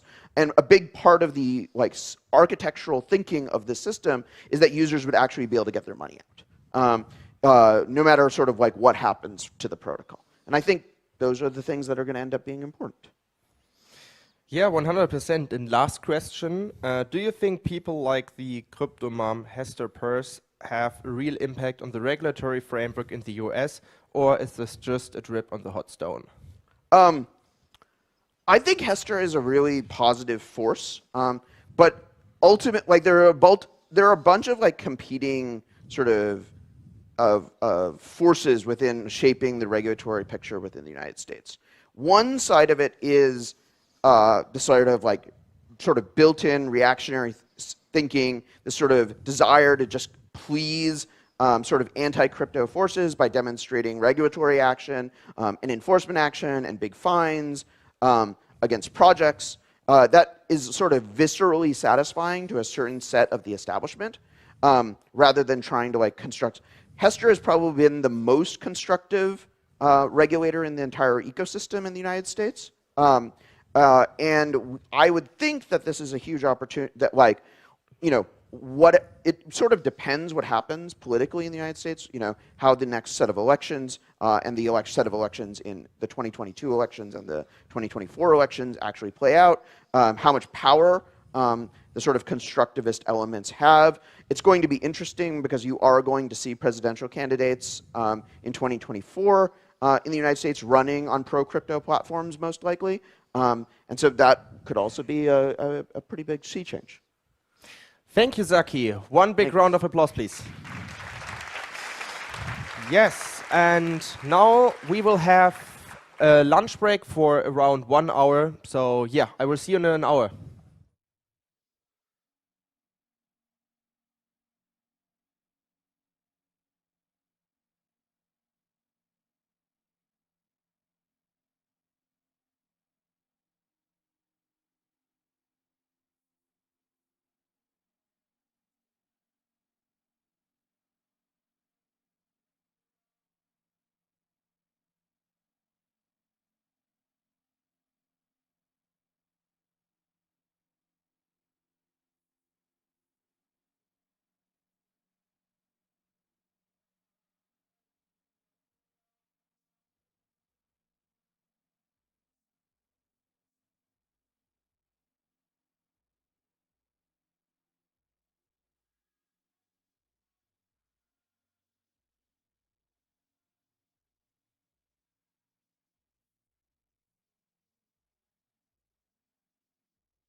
And we are back. Did you all have a nice lunch? Come on, guys, a little bit more enthusiasm. We're in a bear market. Appreciate free food. Come on, guys. Yeah, and I also want to advise you, use Slido. You can scan it here for the next couple of keynotes, panels, etc. You can just scan it, put all your questions in the app, and then I will ask these questions to the keynote participants and panel participants. But let's move on now with one of my favorite guests at this conference. He's a guy who just works on very small projects. Maybe you heard of Kepler or Osmosis. I hope I pronounced it right. Here is Josh Lee. Wow. All right, man. Cool. Good afternoon, everyone. It's my pleasure to be here. My name is Josh Lee. I'm the co-founder of Kepler Wallet, as well as Osmosis. And yeah, so obviously we've been through a lot in the past week or so. So to be honest, I think, I kind of thought about like, what do I really want to talk about in front of a bunch of cosmonauts that just went through a lot. And I think I kind of wanted to step back a little bit where rather than kind of the concrete features and things like that, kind of going back to digesting some of the thoughts that I've been having recently in the past 6 months or so, and processing a lot of the growth that has happened in the Cosmos ecosystem, and more specifically in the context of Kepler Wallet and building a wallet for the ecosystem, and where I personally see things going. So as you guys know, wallet is, wallet and an account is kind of the one Lego block of a blockchain or on-chain crypto user. And I think it's kind of like the foundation of an on-chain identity, and wanted to kind of expand on that on where we're going on with that, with Kepler Wallet. So yeah, so what's in an account? I think it could mean a lot of different things, and fundamentally, it's a public key, right? It's unreadable, and that's my public key for my doxed account that I tend to use a lot of. That's my primary blockchain Cosmos account that I use. And when I query, my public key can also mean a lot of different things as I get more specific into the chains and the wallets and things like that. And when I query my address into Osmosis, it tells me that I am also account number 40638, which kind of sounds like you're like a prisoner in this like blockchain, and give you numbers and stuff. And then obviously you have the Osmo1 address, but but the public key is kind of what kind of ties me together, at least for the blockchains that have the same derivation paths, the coin types, right? But obviously we're in the internet of blockchains and not one blockchain. So this is also my Cosmos account, where I have a different account number and a different Cosmos address. But obviously, my public key remains the same because Osmosis and Cosmos uses the 118 coin type, and it derives the address almost in this exact same manner up until that very last step where you convert that public key into a Bec32 address, which is the Cosmos one, Osmosis one, Osmo one, etc., etc. Now, I think that is like one definition of what a blockchain user is. And obviously the same thing for stars as well. And I think, kind of stepping back a little bit, crypto's been around for, I'd say like 10 years, I guess, and we've had different ways of showing a user or an information on a user for the past, many years. And I think the norm so far has been the block explorer. You go look for an address, and this is what you're shown. And this is, I guess, one way to show what an address is and what a user's account is. But I think, and this is mine, by the way, where you can see everything that I do. But lately, one thing I've started to notice is Wallet's kind of taking a different stance at not just showing information, but being a curator of information as well. Because at the end of the day, my ETH address, and in my case on Ethereum, dojimos.eth, which is my ENS name, not only holds a bunch of tokens, but also holds a bunch of NFTs. I could be part of different DAOs, and many more things. Or maybe I'm a lead guild in this new game that launched on Ethereum, et cetera, et cetera. But for this specific context, it's just showing my wallet address as kind of my NFT gallery profile, right? Which is one way to kind of curate the information that's on chain and show who I am as a user on the blockchain.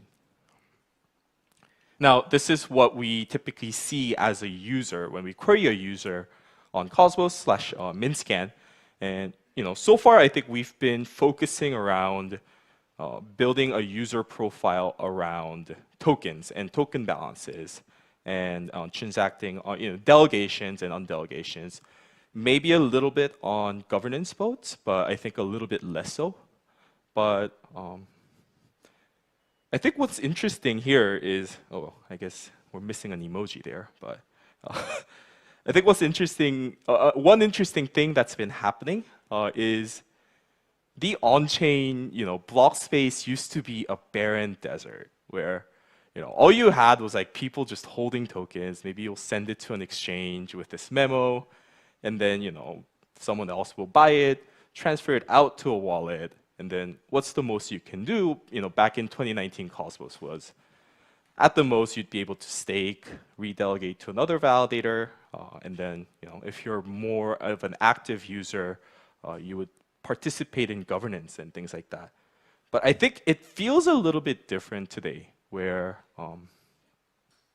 there's so many more things you can do on chain than you were able to 2 or 3 years ago. And I think that's a critical difference, and a step. Obviously, it's a step in the right direction. But I think this puts a lot more mandate and responsibility as someone who builds wallets and user interfaces.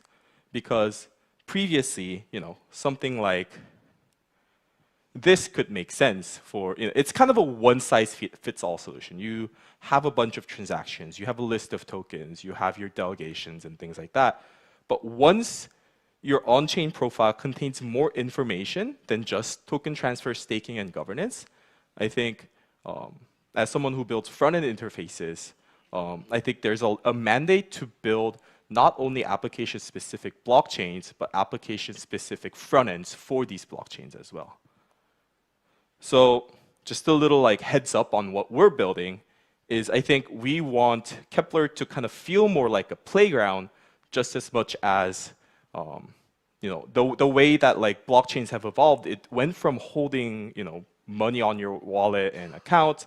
I think it's going to go more towards being able to do different things. Now, I think this also probably means that we're going to have to curate some of these applications that exist, but at the very least, the experience to using that would be extremely seamless, right?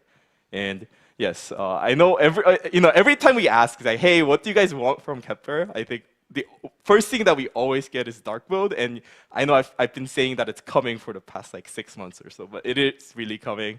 And we have Delvin here, who's kind of the main guy that's building it. So maybe if you have any more ideas, you can kind of reach out to him. But yeah. But like I said, the on-chain lands went from a barren desert to something that represents more of a playground. I think there's so many more things you can do today, where you can ape into a token, you can mint a bunch of NFTs, and now we have Juno, where people are building permissionless CosmWasm contracts and front ends to go with it. At this point, there's so many things that you can build and people have built that it's hard to keep track of what you can do anymore. And for our interfaces, I think we'd like things to feel more like a playground than I don't know, like a stock brokerage UI where you're just here is your money and here's how it's doing. And yeah. And I think the other way of looking at like identity and account is, now with a lot of on-chain activity and content that's happening, I guess like there's always been activity, but I think there so far has been activity that happened off-chain that has finally kind of reached the on-chain level, where things get recorded at an on-chain level. Whereas previously people, were using blockchains, but a lot of it was just on the off-chain layer. But what this also means is your account sort of tells a story at this point, right? And I know this probably wouldn't apply for everyone because there's a lot of people that switch his wallet every 6 months or so. I typically just use my wallet, just exercise a good security around that.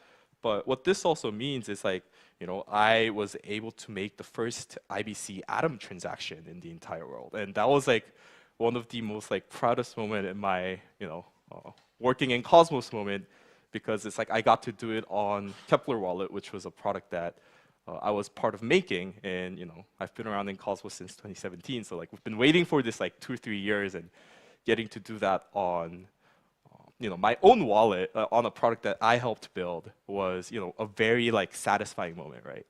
And that moment is recorded on chain. And, maybe for someone who's just querying a blockchain, it's, all that event is the transaction hash of EB95EE4B, so on and so on. But I know that that has a lot of meaning.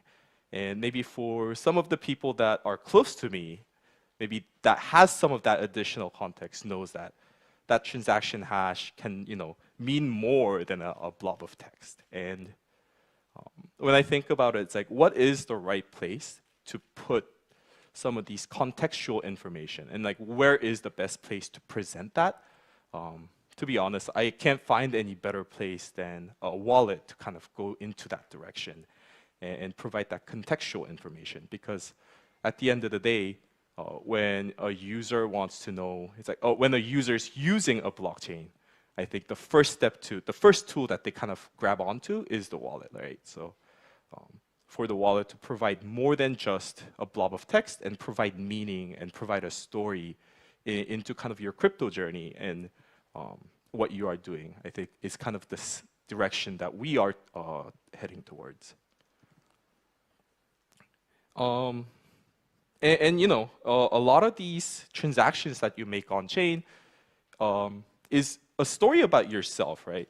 Where someone with a sequence number of 2 who has just made 2 transactions, and someone who has made thousands of transactions for 3 years. I think while it's not it's not a 1 or 0 in terms of legitimacy and reputation, but it's not a binary choice, but I think there's a gradient of trust for someone who has obviously used the same account for 2-3 years, who's been around. Even though I don't know who owns this account, I think it's more likely that I'll be able to trust this guy than this new account that just has 2 transactions that was made 2 days ago. And obviously there's the story of ups and downs, right? Like I had to sell my UST like 2 days ago for a lot less than what UST was, 2 weeks ago, and that's recorded on chain. That exchange rate is there, and to be honest, it's like right now maybe that feels very painful, but maybe looking back 2 years ago at this story of my transaction hashes, I was like, oh yeah, like remember back in 2020 when Luna blew up, like. Those were very interesting days, and like trying to think through all that, like maybe that will just feel like my first IBC transaction, right? And that, that story just kind of lives as part of that context for that transaction where I'm selling that UST for Osmo for a lot lower, a deep pegged UST. And, it can also tell a story of what you like and you don't like, because, if you go back to the, interface of a block explorer, it tells you the tokens that you have and the balance of it. But it can also theoretically could be, grouped into, it's like when there is a world where 100 tokens exist, which tokens you hold and which tokens you don't hold could have a lot of meaning. And I think that's something that the wallet should be able to tell, right? So I think that's another cool direction that we can go towards. But I think what gets even more interesting is kind of the next stage of wallets, because here it's about you and yourself and what you hold and what you've done, and your kind of like self-actualization of like, oh, I did this 1 year ago, or I'm doing this now. Whereas here, I think this is like who you are in the context of everyone else, right? I think things get really interesting here. Is, you know, we're in the, you know, the Kepler user group is obviously a mix of users of wide variety of chains, applications, holder of different tokens. And I think each person will have different kind of personalities and profiles when you kind of take this entire group as a, kind of like a sample, right? And you know, kind of going from this like Web 2 to Web 3 context, you know, I still think Web 3 is kind of this like gimmicky marketing word, but I have put, you know, some thought into like, hey, what is like the fundamental difference between the two? And I think I've come to realize that in like this like Web 2 world where you don't own any of your data, only Google knows who you are in the context of all the other Google users. And basically they sell access to, you know, who this person is in this Google database for money so you can target them for ads. Whereas here it's like, maybe, you know, Kepler will be able to provide some of these POAPs that tell you, it's like, hey, you are like the top 1% IBC transactor. Like, man, like you send a lot of IBC transactions, here's a little badge for you. And we have a feature to do that, but whether you want that or not completely depends on whether you want to take that, not, you know, the hands of some megacorp. And the other like the other part of that is, you know, let's say I love the contents that are on YouTube, I just hate its algorithm. And I think Spotify has a better sorting algorithm for recommending me the videos that I might like next. Right now, because like the Web 2 world is very like siloed in to kind of platforms where, you know, you either have the Meta platform of like Facebook, Instagram, WhatsApp, so on, and then you have Google.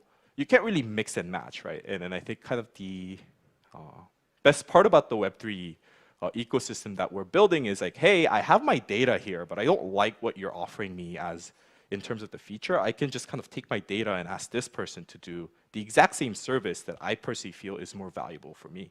And I think that's kind of like the key differences.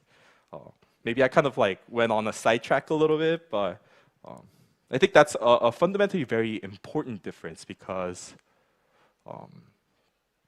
you know, as someone who's building Kepler, I think building a wallet it's kind of that central point where all users gather. And for us, we really want to, you know, give you more context on who you are in the context of the cosmonaut community that you're part of. So whether you are a top 1% IBC transactor, or you tend to restake your staking awards, whereas, you know, most of other people tend to just kind of not stake after they claim, or maybe you mint every time, you know, every time there's a new drop coming, or maybe you just tend to hold a lot of tokens in this one specific pool.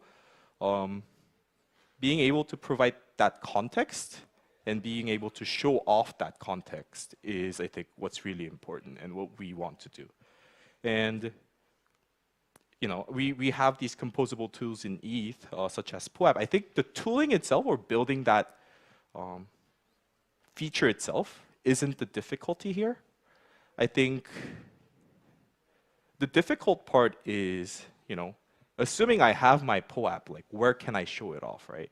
So assuming there is this like new video, you know, gaming chain that drops on Cosmos and I happen to rank in the top 1%, can I go to gov.osmosis.zone and be able to show off or credibly show off that, first of all, I am this account, and two, I am the 1% like top ranker. So if you guys are trying to discuss incentives about my game, you know, game chain token, then, you know, my worth is a lot, you know, what I say is worth more because there is that level of like integration between these two features, these chains, not necessarily at the tech like IBC level, but at the user level and the interface level as well. So I think this is kind of a new direction where we've been building Kepler for, I think, almost exactly 2 years now. We actually incorporated in May. The project started a little earlier in 2020, but before we've kind of, we started as a very small team of trying to cater to both developers and users kind of together. But I think the way that we see ourselves going forward now is I think we would like to kind of let these two teams live independent, separate lives. So we'll have a more dedicated team that caters to the needs of other builders, people who are building app chains, who are building maybe some of these new front-end features or front-end applications, but also have a dedicated product team that builds out these kind of user features as well. Because I think, if the ethos of Cosmos was building application-specific blockchains and connecting them over IBC, because I think it's like a very two opposite ideas, right? Like the idea of sovereignty is like independence. You get to choose what you want to do. Don't tell me, don't tread on me. Don't tell me what I can and cannot do. And then on the complete opposite spectrum is like, let's talk to each other on the terms that we agree upon. And I think, in the same way that Cosmos as an ecosystem is designed this way, I think, the user clients and user interfaces kind of have to go the same way, where you build application-specific interfaces, but what connects these, variety of different front-end interfaces and application is at the wallet layer. And I don't know if even like the wallet layer is the right term to use it, because I think the right, term would probably be more like on-chain identity / account layer. So yeah, so for us, I think we believe that a wallet interface will feel more like a Reddit than a Wells Fargo. And I think that's a pretty big departure from a lot of the products that other wallet teams are building. But I think we're in a unique position where we are catering to, first of all, a multi-chain ecosystem, and two, obviously, a very sovereign and interoperable multi-chain ecosystem. So I think there's a lot of nuance of, an ETH user that does this. I think there's a lot more overlap as you in the context of every other ETH user than this one Cosmos user in the context of all the other Cosmos users, because we do have a lot more of a sovereign ecosystem, and being able to kind of show off your cool characteristics and your cool achievements, I think that's a good thing, not a bad thing. So yeah, I think that's where we are headed, and this was just some thoughts that I had. So happy to take some questions here. I know I have about exactly like 2.5 minutes, so.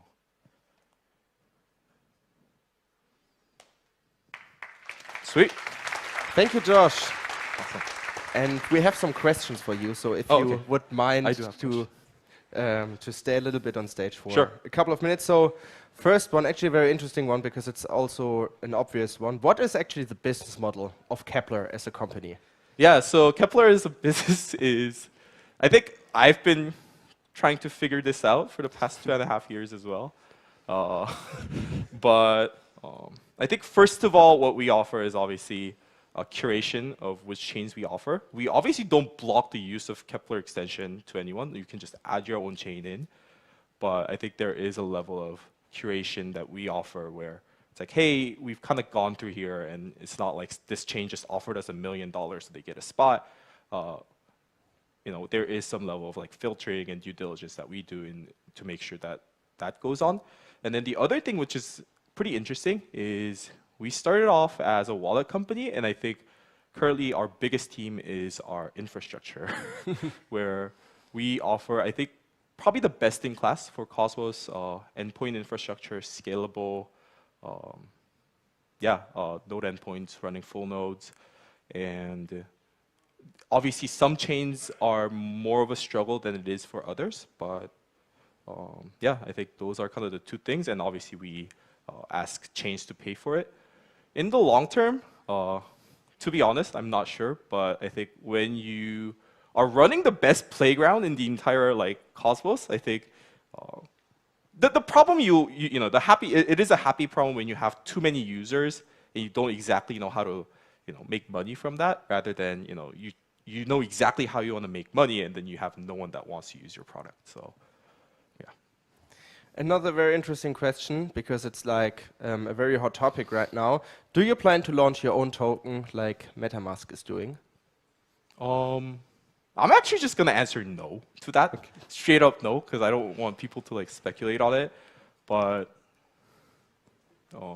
yeah, I probably shouldn't have said the but part. Yeah, no. Yeah. Okay, one last question is, are you planning to improve the mobile support? Yeah, absolutely. So one of the things that we're trying to do is we're trying to turn Chainapsis into more of this loosely held coalition of different companies working on specific products. So we're actually in the process of kind of spinning off the dashboard team into its own company, working with AlphaWorks, who is currently trying to launch IonDAO very soon. But they're a team of great people who have contributed a lot already, and I think we're going to continue to spin off the dashboard into its own team and make sure there is someone who's a team dedicated to mobile, and they're also kind of have their own path. And Kepler's and Chainapsis is more this loosely held coalition of people and teams that build products for interchain users. Sounds good. Josh Lee. Awesome. Thank you, guys.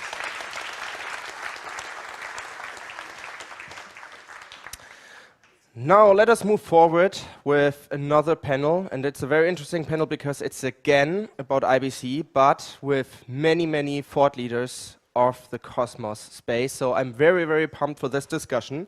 But first of all, I want to introduce you to the moderator of the panel. It's Thomas Emminger, who is also the Chief Validator Officer and also co-organizer of this conference. So welcome, Tomasz.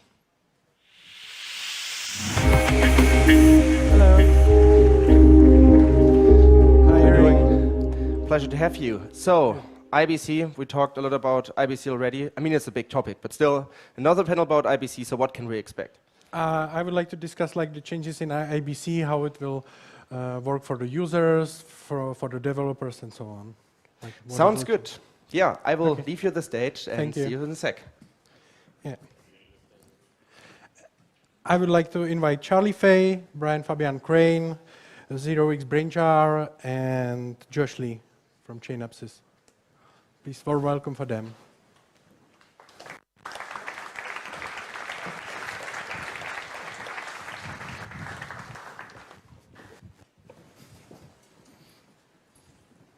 So good to have you here all. I will start with you, Charlie. I heard that you started as a lawyer, and now you are an IBC engineer for Interchain. How did it happen? It was a really long and convoluted journey. I don't need to bore all of you with the details now. But safe to say is, I would say my interest in kind of crypto came from more on the political level. I was very interested, as someone who was moving around a lot around the world. I did my master's in law in Germany. Having to send money back home to the US, where I'm from, was probably the first time I really thought about why I have to pay so much money to send money around. And that was when I first learned about crypto, I think. From there, it's been more and more of a journey of learning about the political aspects, but as well the technical aspects. To clarify, I joined Interchain in the engineering capacity. I've been working as IBC product lead for the last year. But I will be passing the reins on to Susanna Evans, who is here as well, starting in June. And I will be going back to the engineering realm, finally. So, cool. Yeah, it's kind of my journey. Okay, Brian, I heard you have started your career in 2013 as editor in Epicenter, and then you have started working for the Monex company, which was building enterprise applications on EVM, and now you are working as a co-founder of Chorus One and for Interchain Foundation. I have a question for you. Like many of you guys may be wondering, what's the difference between Interchain GmbH and Interchain Foundation? Yeah, so I mean, basically, so I was in 2017, I was also working at the Tendermint team. That was kind of the original team building, Tendermint, Cosmos SDK, Cosmos Hub, and so it was a U.S. company. But then the Swiss Foundation was set up to organize the fundraiser, which is the Interchain Foundation. So the Interchain Foundation is the entity that originally conducted the fundraiser. Like all of the money went in there, but there was actually few people that were kind of at the foundation. And it was funding a lot the American company, Tendermint, basically, to do the development. And then over time, it has, well, there was some chaos, basically, and it's kind of like broke up. And then some of those basically became like a subsidiary of the foundation. So that's Interchain GmbH. It's a for-profit, but it's fully owned by the foundation. So it's kind of like an extension of the foundation in a way that, Charlie works for. And where a lot of the, Cosmos development happens. Though, of course, the foundation also funds many other entities to do Cosmos development. So I don't know how many, but it's in the 50 plus or something like that. And yeah, so I was part of the Tendermint team back then, and then at a later stage, I guess 2 years ago, I joined the foundation board. So I've been trying to help with with the sort of management of foundation and the distribution of funds in the ecosystem. Okay, thank you. So then we have Brainjar. He studied physics and economics on Yale. He's a protocol designer, and now he's working on composable finance, which is like a, should I say, bridge between like IBC and like other non-IBC chains. And my question would be like, why did you choose Substrate as your underlying chain, Cosmos? Yeah, sure. So I think we're kind of like the only Polkadot parachain probably here at this conference. I think this is like a definitely new concept that a parachain can actually implement core Cosmos primitives such as IBC, such as CosmWasm. But for us, I think we were just mystified with the sort of modularity of Substrate and decided to use that as a framework to build our core infrastructure. But we're very much so like utilizing IBC as a methodology to interact with other ecosystems as a transport layer. So. Yeah, good. And then we have last but not least Josh Lee, which had a presentation before, and he's from Chainapsis and Osmosis Labs. And you have started in 2018 as an editor for a Korean news outlet, and now we are working on the Kepler wallet and Osmosis. And my question for you would be, would Osmosis exist without Kepler wallet? I would say Osmosis definitely wouldn't exist without Kepler wallet, but also Kepler probably wouldn't be able to, currently we have over 600,000 users, and we wouldn't have done that without Osmosis. So it's a very symbiotic relationship. Yeah, I think so. So back to the main topic. I would like to ask all of you, like, what's happening with the upgrades on IBC and with the Cosmos upgrades to Rho and Lambda. I will start with you, Charlie. What's on your roadmap currently in IBC? Yeah, so there are a few things. I'll start first with the ones we have just released or are currently releasing, and then I'll talk a little bit about future developments. So my team, IBC Go and IBC Protocol to some extent, we share this with Informal Systems, but we are mostly working on the transport layer of IBC. So when you think about IBC as a protocol, obviously everyone talks about it as kind of a monolithic thing. We want to use IBC, etc. But what it really is a dual layer protocol. So underneath, there's the transport layer, which just verifies that the packet that you've sent from one chain to another is correct. But we don't tell you what to do with the data that's been in that packet. The other layer on top is the application layer. So the application layer is where you get the tokens, where you get the NFTs, where you get like all of this other cool application logic that is then executed on the chain. And so we work on both things, but on the application layer, we work more on core applications. So the things that we've released or are in the process of releasing at the moment on the application layer are the first one you may have heard a lot about, interchain accounts. What that is basically a way for one chain to be able to package up a transaction and have that transaction executed on another chain that receives it. So in the same way that, in the Ethereum setup, you have smart contracts who can encode something called a delegate call and have this executed on a second smart contract, we're enabling Cosmos chains to be able to do this across blockchains. And what we want to enable at large with this and other features, application level features we're working on, is to create a narrative for interchain native products. So we believe that up until now, because of the power of, like layer one narrative, everyone's thinking about blockchains as a platform or a way to deliver. And I think Zaki also talked about this in his talk earlier. But what we want to encourage is the idea of having functionality or features and product flows that exist using interoperability as a basic primitive. And so rather than having IBC or interoperability as a feature, we want to really encourage, or at least provide the guarantee and stability for people to be able to build on top of guarantee. Cos and Wazen shouldn't have to think about how is their thing being passed across. They should just work on the applications on top. And we're enabling this through a few other upgrades. Upgradability of the transport infrastructure, channel upgradability, connection client upgradability. And then, for the future developments, I think we're looking a lot at multi-hop routing and how to increase scalability and sustainability of transactions across the interchain. Cool. I have a question to that. Do you see like any new products coming using this new technology? Yeah, actually, one thing I forgot to mention on the roadmap is obviously the work being done as well by Composable, kind of extending IBC outside of just the Cosmos ecosystem. It's been incubated, it's been very successful, but now we also want to open up this roadmap to other chains. So yeah, I think like the use cases will be coming from all over, but not just this ecosystem. Yeah. So maybe Brainjar, you can talk about it more, like bridging IBC to like more chains natively. Yeah, so I think we started with Polkadot because you're able to have essentially like client. It fits very well actually for IBC, which is obviously controversial because there's XCM within the DOT-Sama ecosystem. But given that you're able to have like client-based bridging between Cosmos and Polkadot, theoretically, it made a lot of sense for us to just start there. But from there, we're actually trying to do extend IBC to Near and other chains that also have the capability to have like client-based bridging. There are some chains where we're still doing research on how that's actually possible, but we're very much so interested in pushing IBC cross ecosystem as much as we can. Yeah, cool. So Brian, what are these changing meaning for you also as a staking operator? Like, what are the trends in like few months?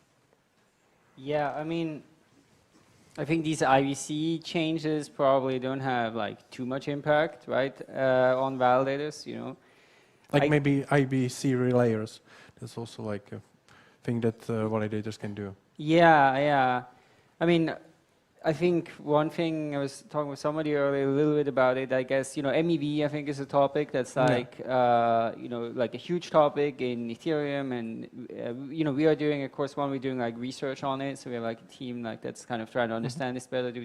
At the moment, our research is mostly focused on Solana, but I think the IBC and interoperability in IBC, MEV and IBC, I think that's going to be also like an interesting and important topic, right? Where you have like some event happening on one chain, some transaction being relayed, causing something in another chain.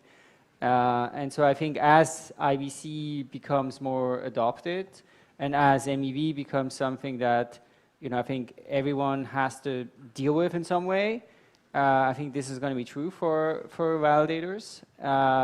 So I think there's going to be like an intersection there, for sure. IBC relays, we don't operate IBC layers like right now. We may start doing so. But I guess it's sort of similar, right? Because like you mainly actually as an IBC relay on this transport layer that like new applications on top, new things maybe don't have like too much impact. Okay. And let's not forget the users. How these changes will be transported to users? Yeah, so I think the nice thing about IBC is the transport and application layer is you can basically not have to worry too much about that because I think it's separated into different stacks with, I actually watched, I wasn't here for it, but I remember seeing Adi's presentation about kind of Informal's difference on like the Hermes development team, and then Cephalopod, who are running relayers, and kind of the relationship in that, and I think the nice thing is that you don't have to worry too much about the changes that are happening there, because there are relayers who are just kind of running that software, and from the wallet's perspective, unless it's something that breaks the APIs, you don't really have to worry about that. I think that's a very good thing. Now, in terms of kind of the realistic issues that we probably face, and not us personally, but I think a lot of relayers do, is sourcing. Right now, a lot of relayers are validators, because having a very reliable full node is essentially kind of a requirement to making sure that you are able to relay these packets well.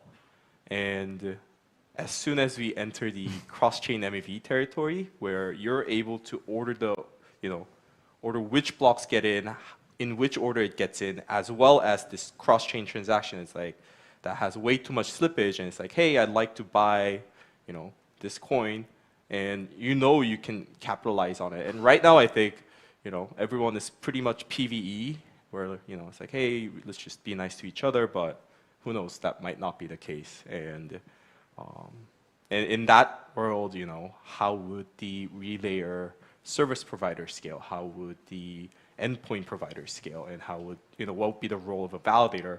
And I think, for us, we tend to be a lot on the kind of the receiving end of what happens here, because it is so well separated.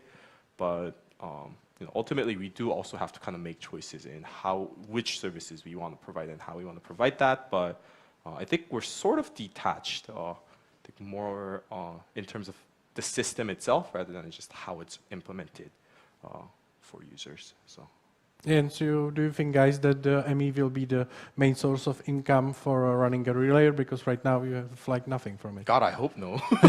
Yeah, but and that's what we're trying to avoid by making sure, there are ways that relayers can stay solvent, and not just solvent, but hopefully make a lot of money, because it's a very invisible job, I think, in this interchain ecosystem. And I do want to give shout out to, I think there's 3 teams in particular who's been exceptional in the relayer operations, where it's Notional, Crypto Crew. I know they're here, so if you run into them, give them a give a shout out to them, because they are running a lot of these relayers. And then we also have Cephalopod, but I think Crypto Crew and Notional, in terms of IBC operations, not the the relayer development, has been critical and somewhat less visible for the end users. But if these guys all of a sudden disappeared, I don't think the Cosmos ecosystem would feel the same or work the same way as it does right now. Yeah, and maybe Charlie, are there any concrete plans to implement the fees into IBC? Is it done, or? Yeah, so we actually, not sure what's going on, Mike. Yeah, we actually have the beta release of the fee middleware software, which basically allows you to wrap any IBC transaction type with a fee message, so that the relayer that picks up the packet will get the tip that's attached to that transaction. We have the beta release out for that as well already now, and we're expecting the first release candidate in 2 to 3 weeks. I would say though that in protocol incentivization, we feel this is a very good way forward to allow for chains to be able to, or users or chains to be able to tip their relayers. But I think there are also other ways for foundations to delegate to validators that are being run by the relayers, or there are both on and off-chain mechanisms. And what I would ideally want to avoid is a scenario where the entire cost of IBC is being offloaded onto the end user. And in the same way that if I'm a service provider, I will pay for the cost of running my cloud backend, like AWS or whatever the case is. I would expect some sort of split like this. But again, we are offering in-protocol incentivization in IBC. Cool. Brainjar, are you planning something similar into Composable? Yeah, I mean, I think something that could be really interesting to explore is like in the future, if we move to a world where abstraction is like something that users and developers are interested in pursuing, then you have this infrastructure that can be built around, well, how do we get, for instance, the best loan on USDC on any specific chain? And so this like routing infrastructure could theoretically be something that the same infrastructure providers run as well, at which point they could potentially take a clip or take some sort of difference between proposed routes and more optimal routes that they were able to find. So that's something we've been toying with, but obviously many steps need to happen before something like that can occur. Okay, cool. My next question will be, do you see something that is missing in IBC right now and it's not planned yet? Something you would like to have in IBC? Or what you are thinking secretly in your mind? I mean, I think like a pipe dream would be shielded transactions over IBC. Obviously, this poses its own issues for the user experience and kind of debugging of IBC transactions. But I think, yeah, this would be really cool. I think just in general, having IBC live in other ecosystems than Cosmos and being able to perform, being able to think about the interchain as something that's not just, that's not just like specific to one kind of set of things, but a generalizable protocol that can be depended on is really interesting. And I do want to say a bit about MEV, interchain MEV, because I think most of what I've been hearing about interchain MEV or multi-chain MEV has been largely around the idea of routing liquidity and kind of like controlling the order of transactions.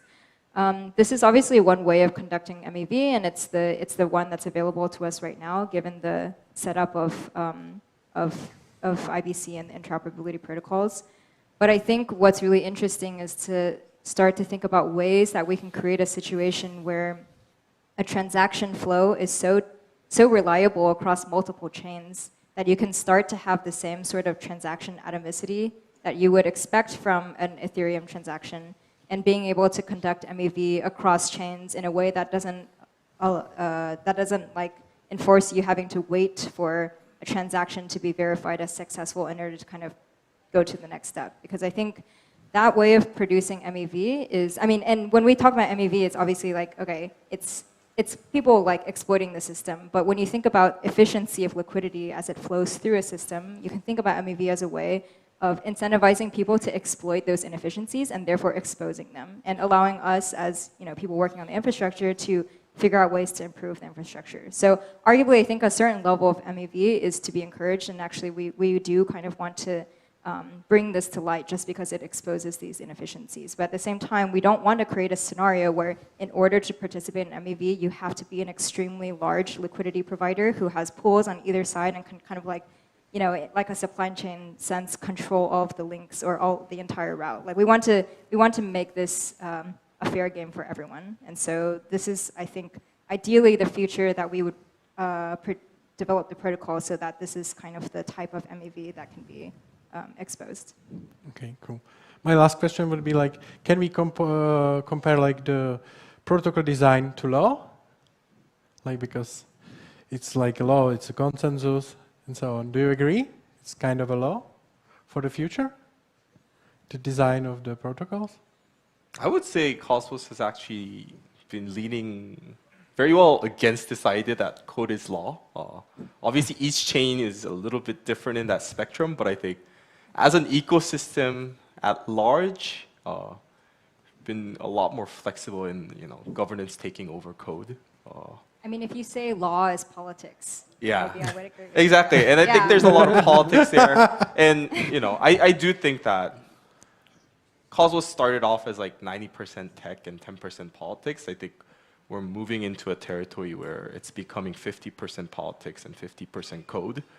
And yeah, like, in a world where there's 1,000 chains, 200 DEXs, 100 liquidity protocol, like you're gonna have to pick and choose and who you're friends with, who you're not.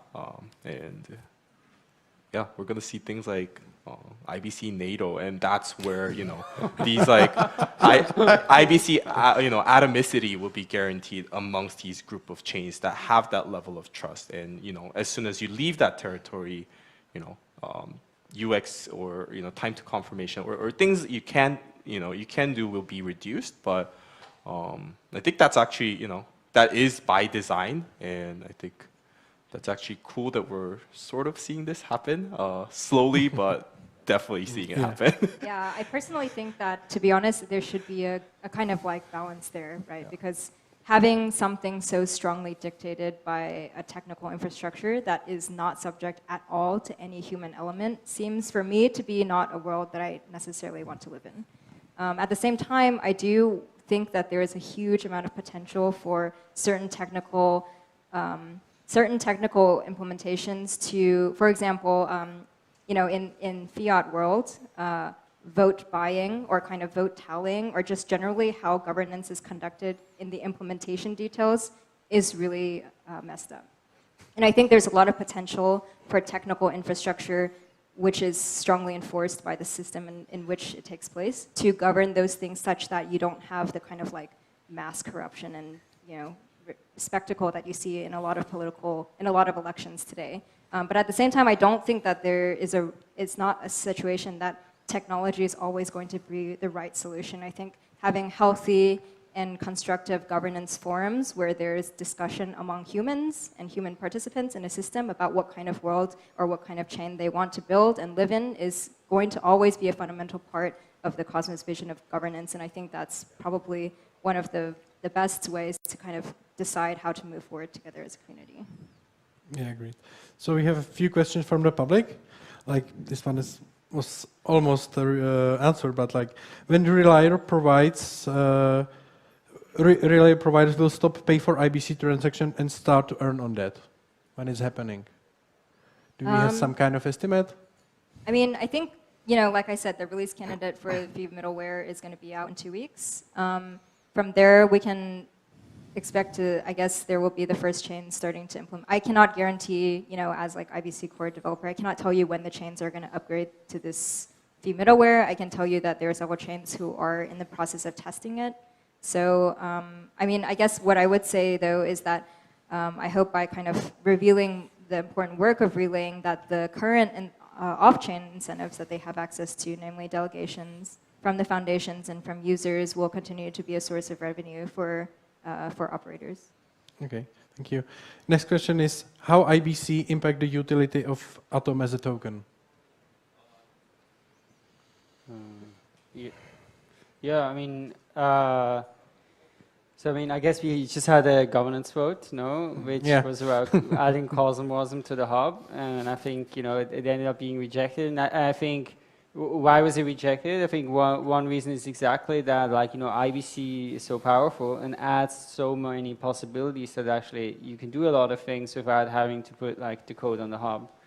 And so, I think already, right, we've had that, from basically being able to stake Atom on the hub, you were able to also then go, okay, let me also put it on osmosis and provide liquidity there. So that was an added value for sure. Mm-hmm. And then I think with other things like, interchain accounts, adds a huge amount of possibility. I would also add that interchain security, which is expected to launch around September, in which, a chain like the hub with its huge security or value locked, therefore security in terms of validator set, being able to extend the hub and therefore Atom's promise of security to child chains is going to be an extremely valuable way in which the Atom ecosystem can continue to benefit from IBC features. And I think that the advent of interchain security chains is gonna change the playing field for that. And I want to add something real quick to that. Is I said we're going to move into this NATO/alliances of chains. In the EU, you use the euro. So I would love to see Atom being. I know this is also a Kepler/wallet dependency of handling multi-fees, but fees in different denoms. But essentially where validators accept IBC datum or relayers accept IBC datum as fees, and I think that's kind of the first step of forming. Some economic tie-in where you can kind of build a longer-term relationship/alliance and closer, moving closer together and things like that. So I think that'd be interesting. I'd also add on to that, Atom is a blue chip, and people like blue chips, and if you can use blue chips in other ecosystems, that's if people can start using Atom on a Polkadot parachain, that's like the utility of IBC extends to Atom pretty easily, I'd say. Yeah, I think we can end with this. So thank you guys for the panel, and see you later. Thank you very much. Thank you. Bye.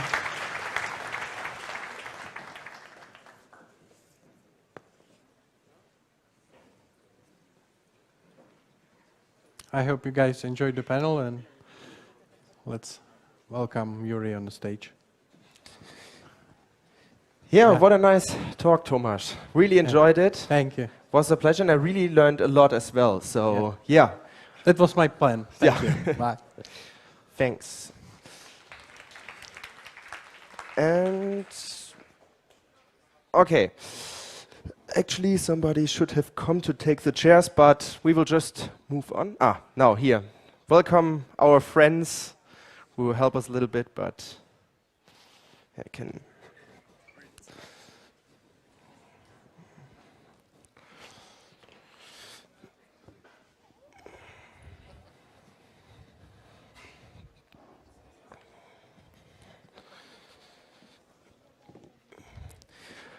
Okay, now as the stage is free, I would love to introduce you to the next keynote, and in my view it's a very, very important keynote because 2021 has been all about scalability. We saw so many layer ones emerging, and they tried to compete with Ethereum regarding scalability because using Ethereum was basically impossible in some times. So we saw so many layer ones like Avalanche emerging, Near, Harmony, etc., you name it.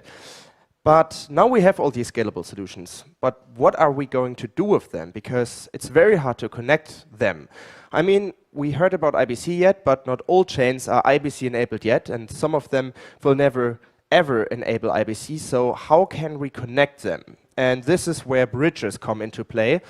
The problem with bridges is that most of them are very centralized, slow, and expensive. And I hope that Sergey Gorbunov from Axela can give us a good alternative. Welcome, Sergey.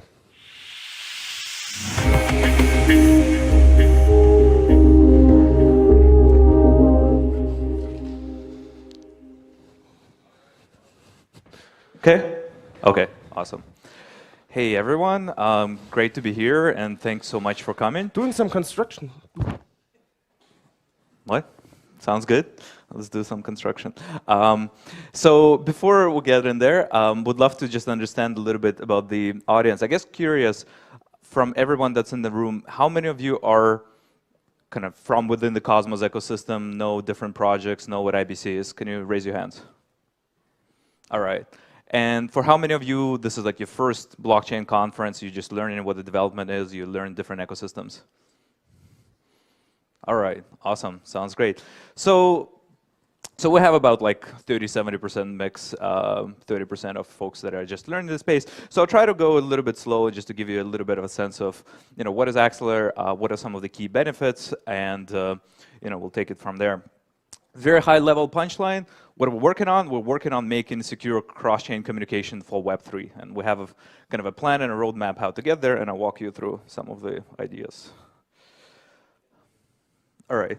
So for those of you that don't know us, we've been working on the project for a little over a year and a half. We have a team that has very deep roots in consensus, distributed systems, cryptography, many amazing engineers that worked on standardization and deploying various protocols and standards for the industry.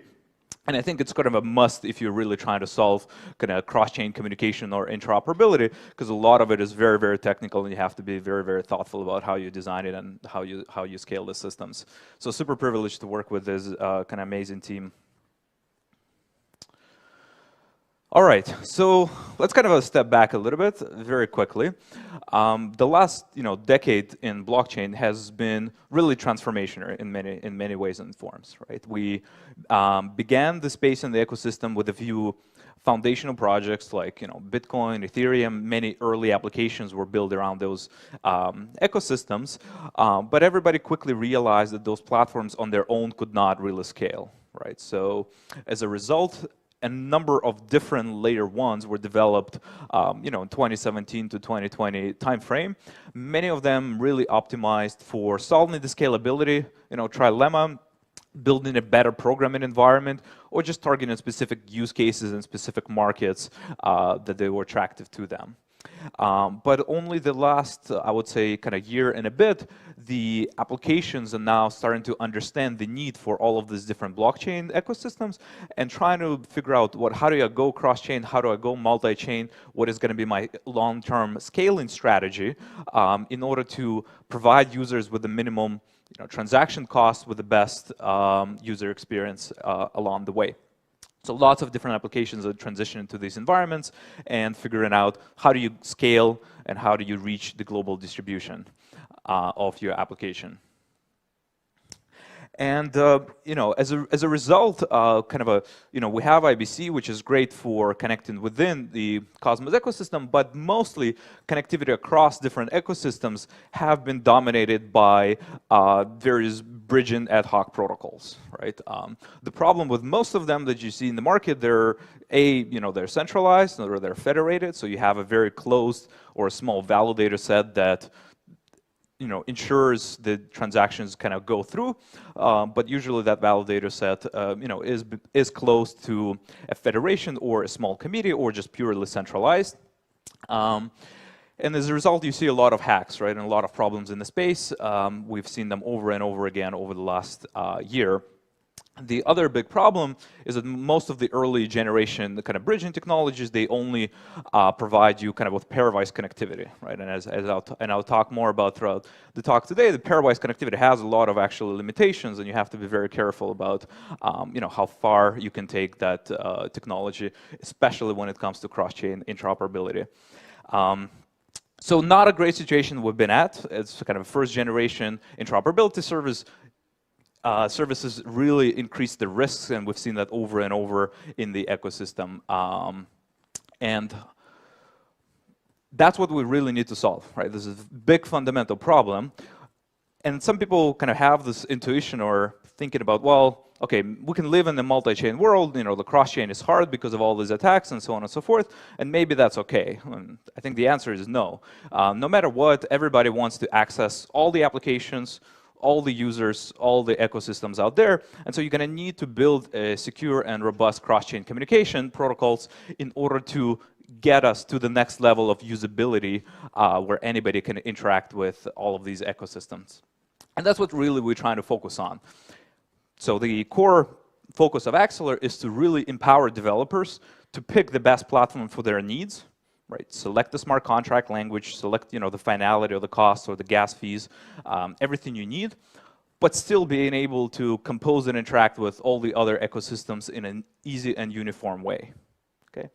And so you can use the Axeler stack for secure cross-chain communication. You can do asset transfers, but more generally, you can perform arbitrary message passing and arbitrary contract calls. So it's not just limited to value transfer. You can actually transfer information and encode anything you want in that information, from NFTs and so on and so forth. And we'll talk more about that. And I think the final kind of a goal that I want to tell you that we really focus on is just simplifying the user experiences, right? I think right now, anybody you ask to get onboarded into a blockchain ecosystem, they'll play with one chain and maybe with a DEX, execute, a handful of transactions, all beautiful and wonderful. Once they see another application somewhere else on a different blockchain, then they're stuck having to either move their assets or bridge or figuring out how to use it, connect multiple wallets, pay transaction fees in multiple gas currencies. It's a very, very painful experience. Right? So a very simple goal that we're trying to get to is to allow users to interact with any asset on any application from any chain without any intermediaries in the process. Okay. This is not a problem that can be solved, in 1 month or 1 year. It requires layers of kind of stacks and protocols and services to be built around it. But this is like the end goal, and this is the ultimate, user experience that we have to work towards. In the same way as we're, interacting on the web today, packets travel across multiple networks, but we don't think about that, right? We have all these protocols that were built over the years and the services that allow us to connect and interact with a single application like Zoom or Signal or WhatsApp across all the different networks and all the different jurisdictions. And we have to work towards that, and that's what we're doing with Axeler. All right, so on a high level, the stack consists of kind of a couple different layers, and at the very top of it, you have an application layer, and really, as I mentioned earlier, our goal is to allow applications to be built on any chain, right? From there, you can interact with Axeler different SDKs or APIs in order to communicate with all the other ecosystems. And so we have a notion of a gateway. Anybody knows about gateways in Cosmos? All right. So yes, we have a notion of a gateway. You can read and write information to the gateway, and your packets will kind of travel to any other network, and you'll be able to execute those requests and route them back to where the application is actually hosted. And underneath all of this, there's the Axeler network that runs a cross-chain gateway protocol, and this protocol is responsible for routing of information, message translation, delivery of messages, paying different relay service fees, and so on and so forth. So that's a layer that actually gives you this permissionless and decentralized transport that you can securely rely on to validate transactions and route them to any destination that you want. All right. So what are the key ingredients behind Axeler? It really consists of, as I like to think about, 4 different components. There is a consensus layer that's based around Tendermint. And that's what allows us to actually code an arbitrary kind of functionalities to perform these cross-chain transfers. We have various finality gadgets that you can compose in order to connect a new ecosystem very efficiently. Okay, so those finality gadgets can work with proof-of-work chains to finalize the transaction when it reached a certain depth. It can also work with proof-of-stake chains where the depth is less relevant, and so on and so forth. We also have various multi-party protocols to allow the validators to kind of co-sign messages that can be relayed to different gateways and authenticated with respect to the validator signatures, right? So we support everything from multi-sig to threshold cryptography. We'll work on BLS implementations and so on and so forth. And finally, kind of the big important point of Axeler Network is actually programmability features that are baked into the core layer itself. And programmability allows you to do multiple things, from adding a new chain, where all the requests for things like EVM chains are actually programmable on chain in the same way as adding an IBC connection. You can just type a few commands and add an IBC connection. In the same way, you can type some commands and add an EVM chain. But also you can configure things like routing paths for an asset from a source chain to a destination. You can suspend traffic if there is an attack, and so on and so forth. So this programmability of the transport layer is something really, really critical that allows you to optimize for security, optimize for routing, and add new connections in a cheap and efficient way as fast as possible. Awesome. So this is like a quick overview of a dashboard that some of our community validators have built. You can see already kind of about a dozen ecosystems being connected. Everything from IBC-based chains like Osmosis and Cosmos Hub to EVM chains like Ethereum, Polygon, Avalanche, and kind of so on and so forth. And the network started to roll out a couple of months ago. We've already processed over 400 million in volume back and forth. A lot of it was actually from Terra and Luna. I think now the volume went down since the price crashed, but still a lot of traffic. I think we processed over 200,000 transactions in those couple of months. And last week was definitely quite interesting to see many people moving UST and Luna in and out of those ecosystems. Awesome. So now I want to kind of introduce / define a brief kind of a concept of what inspired us to think about the Axeler network, right? And what are some of the key technical design decisions that went into it? And I think one analogy that I like to make is an analogy to an overlay network. Okay. So for those of you not familiar, kind of overlay networks have been around in the networking for decades, right? What do? They allow you to more efficiently deliver information from a source to a destination than peer-to-peer connections. And what I make a point is that kind of overlay networks are actually a lot more optimal than peer-to-peer connections when it comes to interoperability for a number of reasons that I'll kind of describe in the next few slides. So what is an overlay network?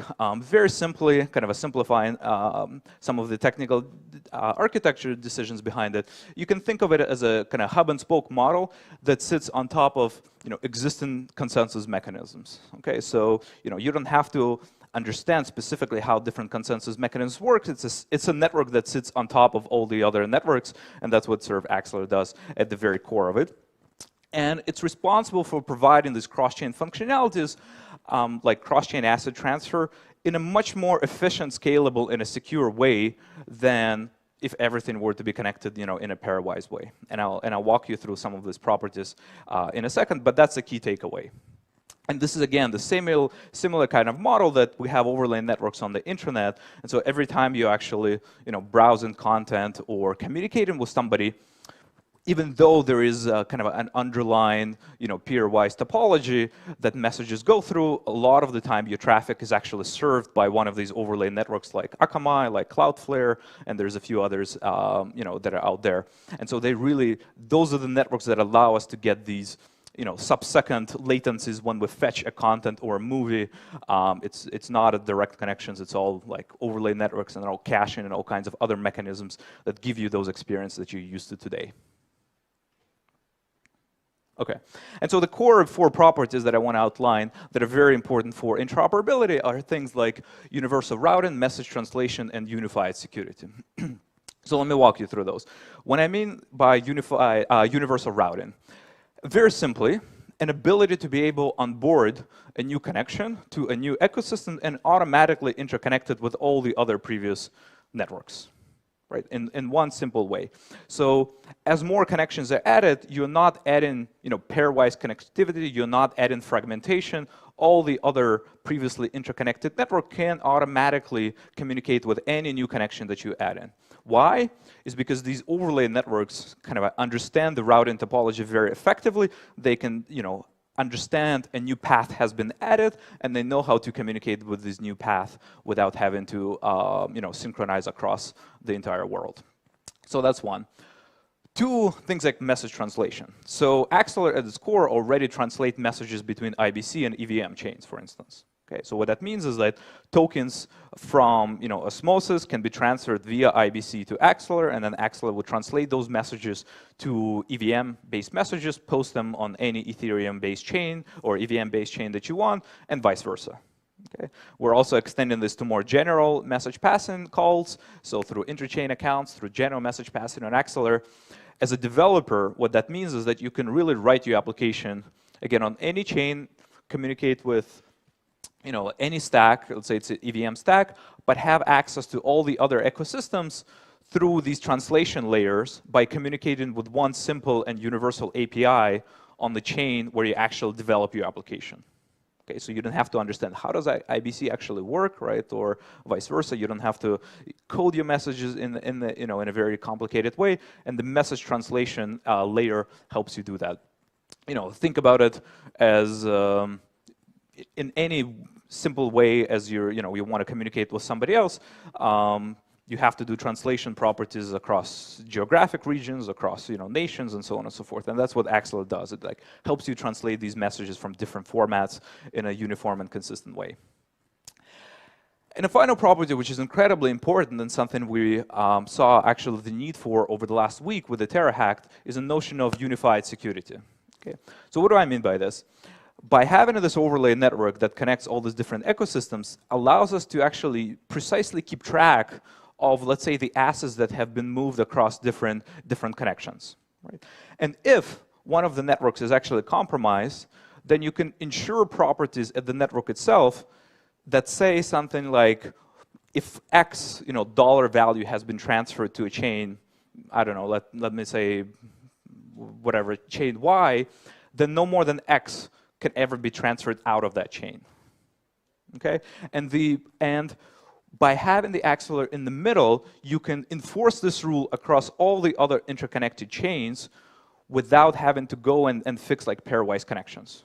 Right? In the pairwise world, you always will be having to deal with at the edges or across the pairwise connections that leads to quadratic blow up in just the management costs.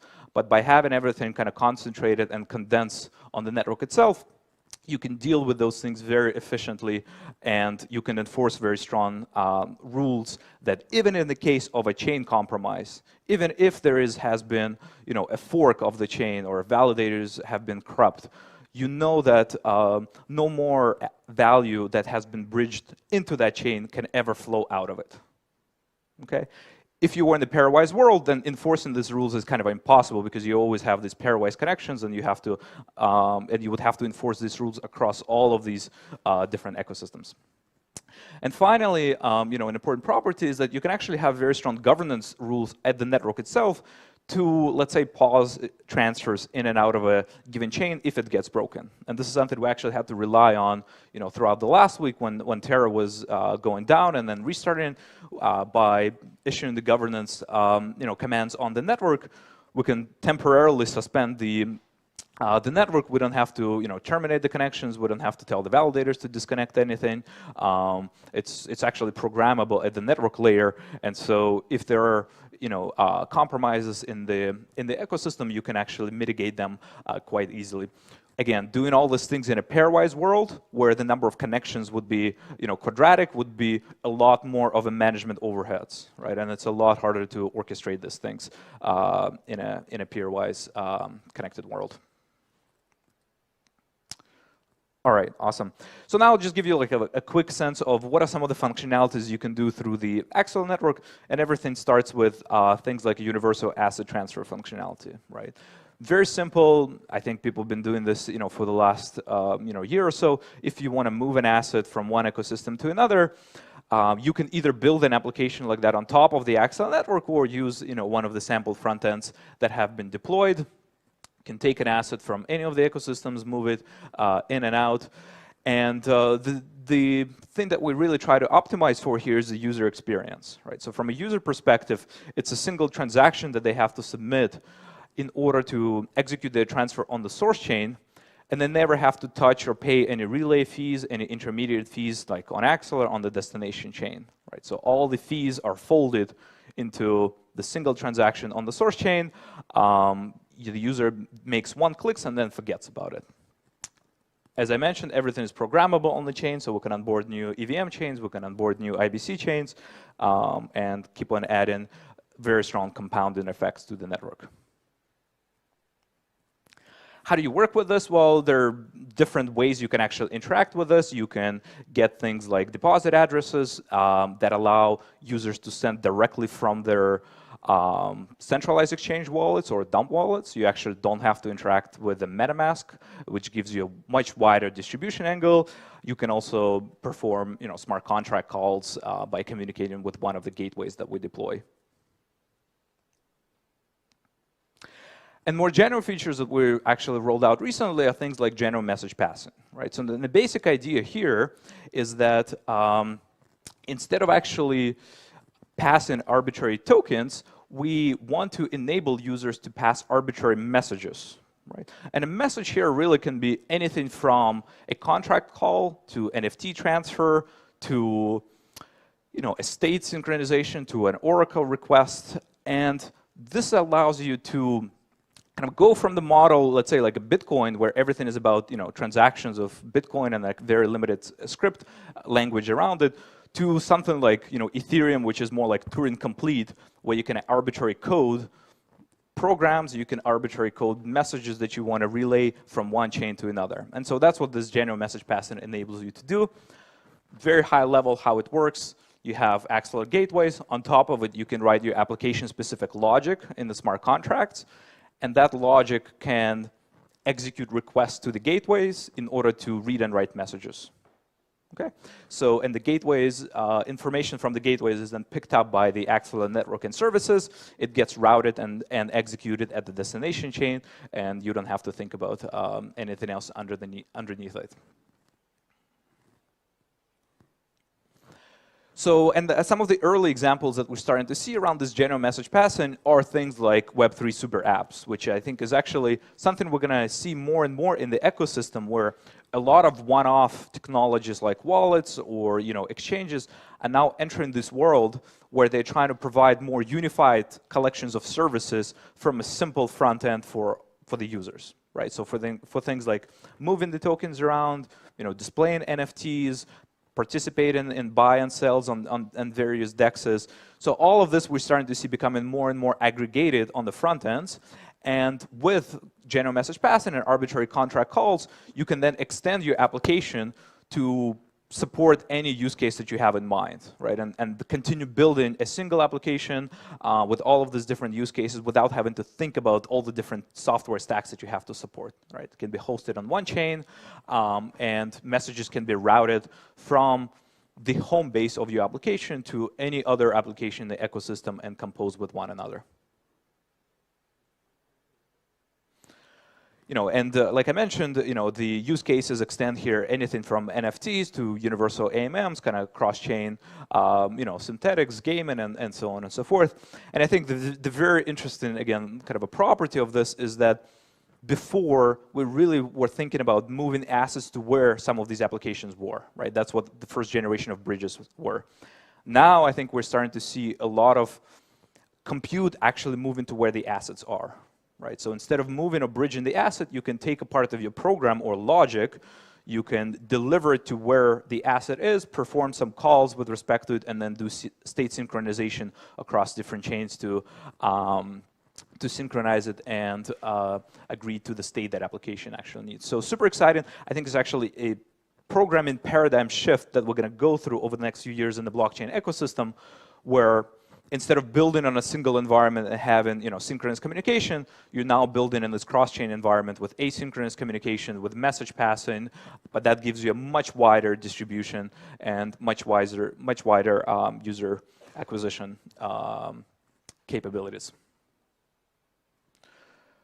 Awesome, sounds great. So that's all I wanted to mention. We do have a workshop coming up after this. One of our engineers, Fivas, is going to run you through specifically what it means to build on top of Axeler, how do you use these cross-chain general message calls and asset transfer functionalities. So I encourage you to check it out, sign up for Discord, check out the docs, and yeah, come building with that. I think it's incredibly exciting. I mean, I strongly think that we're all going to be in a world where all the chains are connected and users won't have to think about it too much. But to get there, there's still a lot of building to do. So I think we're early. Come join, and yeah, happy to take any questions.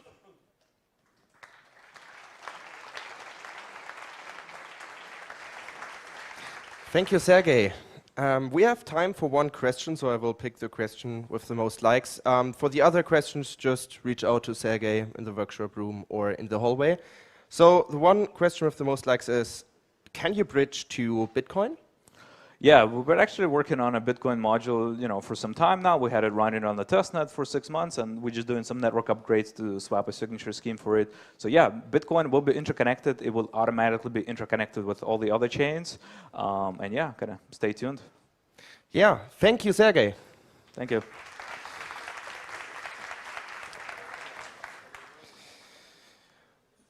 Okay, and the next the next panel will be also a very important one, because we mentioned it today dozens of times, but Terra had some slightly problems recently.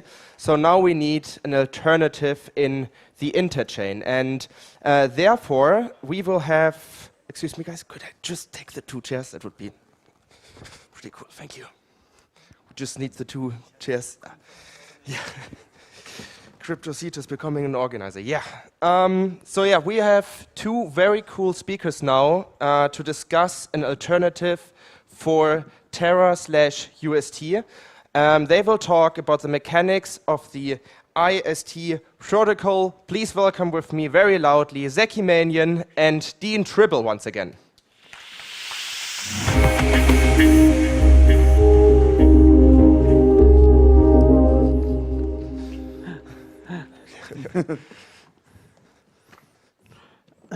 Awesome. Sure, I'll go here in case I leap up to point at things. All right. So, thank you for having us back. We may look familiar. So as he said, obviously the stable tokens are an interest, are a very hot topic right now. It matters a lot to making an economy work, and so we're gonna deep dive into the Inter protocol. And if we can put up a slide here, or do I push a button to get it there? There we go. If we can put up the so the Inter protocol is the protocol that we're building for Agoric to provide a stable token, a fully collateralized stable token in the Agoric ecosystem, but it's already deeply entwined with IBC, and that makes it accessible across the rest of the ecosystem. What's interesting, or rather what people will care about for that, is how does it work? How is it stable? How do we have assurance in this thing? And the stage we're at is, internally development, doing security and so forth, but also inviting comments and inviting interest and making sure that it would be something that would be of value and use to the rest of the ecosystem. So I'll go through a few slides of introduction, and then we'll put up, what's really internal engineering diagram and kind of walk through it, where Zucky will grill me, and I'll grab some of the other Agoric about what's going on there and how it all works. Right. So the way to conceive of Inter is native stable token for the IBC network. So a stable token that is like born of and a native to the IBC network. It is the initial application of the Agoric protocol. So it uses everything that Dean talked about earlier in the morning, composable JavaScript contracts, Zoe, like all of this stuff. So all of the technology that will be coming in permissionless form to a later release of the Agoric network gets battle tested here. Exactly. So yeah. And then will be used by contracts later, but as you said, it's built on the and then the third piece is, like, where is it that we think Inter is going to be used? Well, this is getting started up, right? You mean once as it's launched, we think it'll be used in the interchain. To me, the most obvious use case, but it'll be determined by the community, is bring Atom as collateral over, borrow Inter, mint Inter on that, and take the Inter over to Osmosis, Juno, other existing running platforms that have DeFi, and use it there. Yeah. So it will initially, it has this.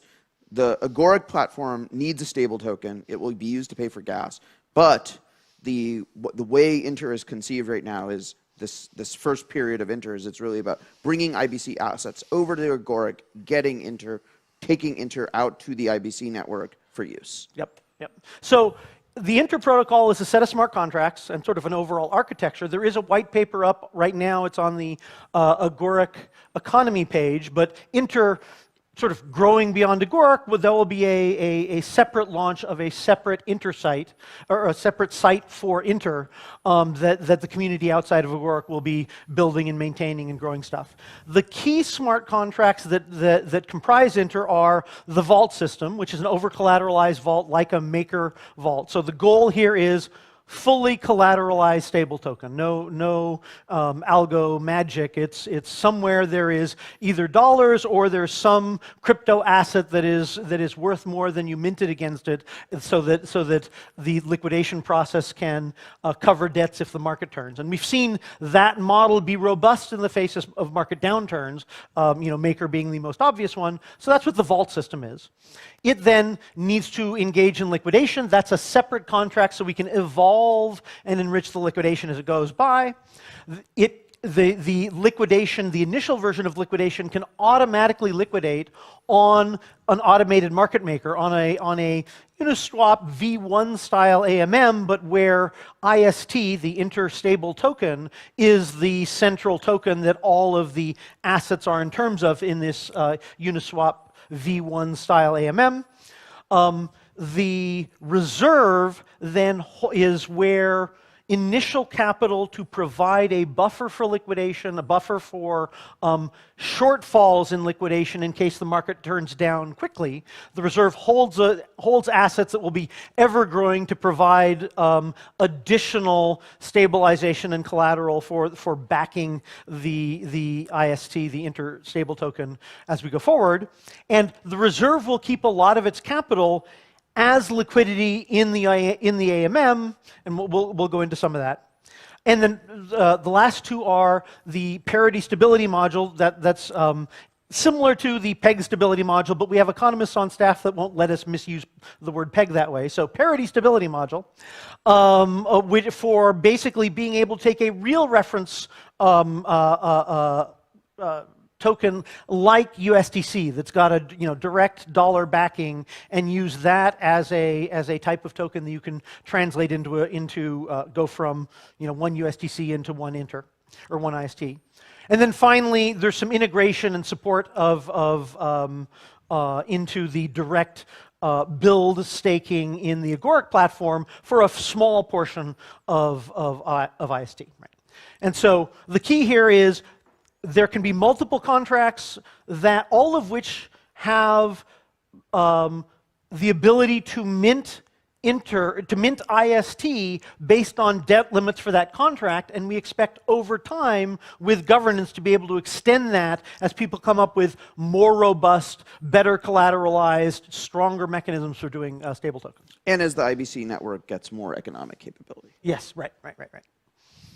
So here's that diagram I threatened you with, and we're going to walk through it, all these pieces, and I'll kind of point and he'll ask me hard questions, right? So I don't know if you can see it here. I will read it out and you'll be able to follow it. We're actually going to start on that side, right? And so I will be the... Okay, so, all right, so here's what we're going to try and do. We are going to try and not spend a lot of time in slides, and instead we're going to talk about workflows and how you interact with the components. And hopefully this kind of will be a fast way of getting an overall picture of this. It's an experiment in how to present inner protocol. Okay. And keep you awake. Okay, so Dean, I have atoms.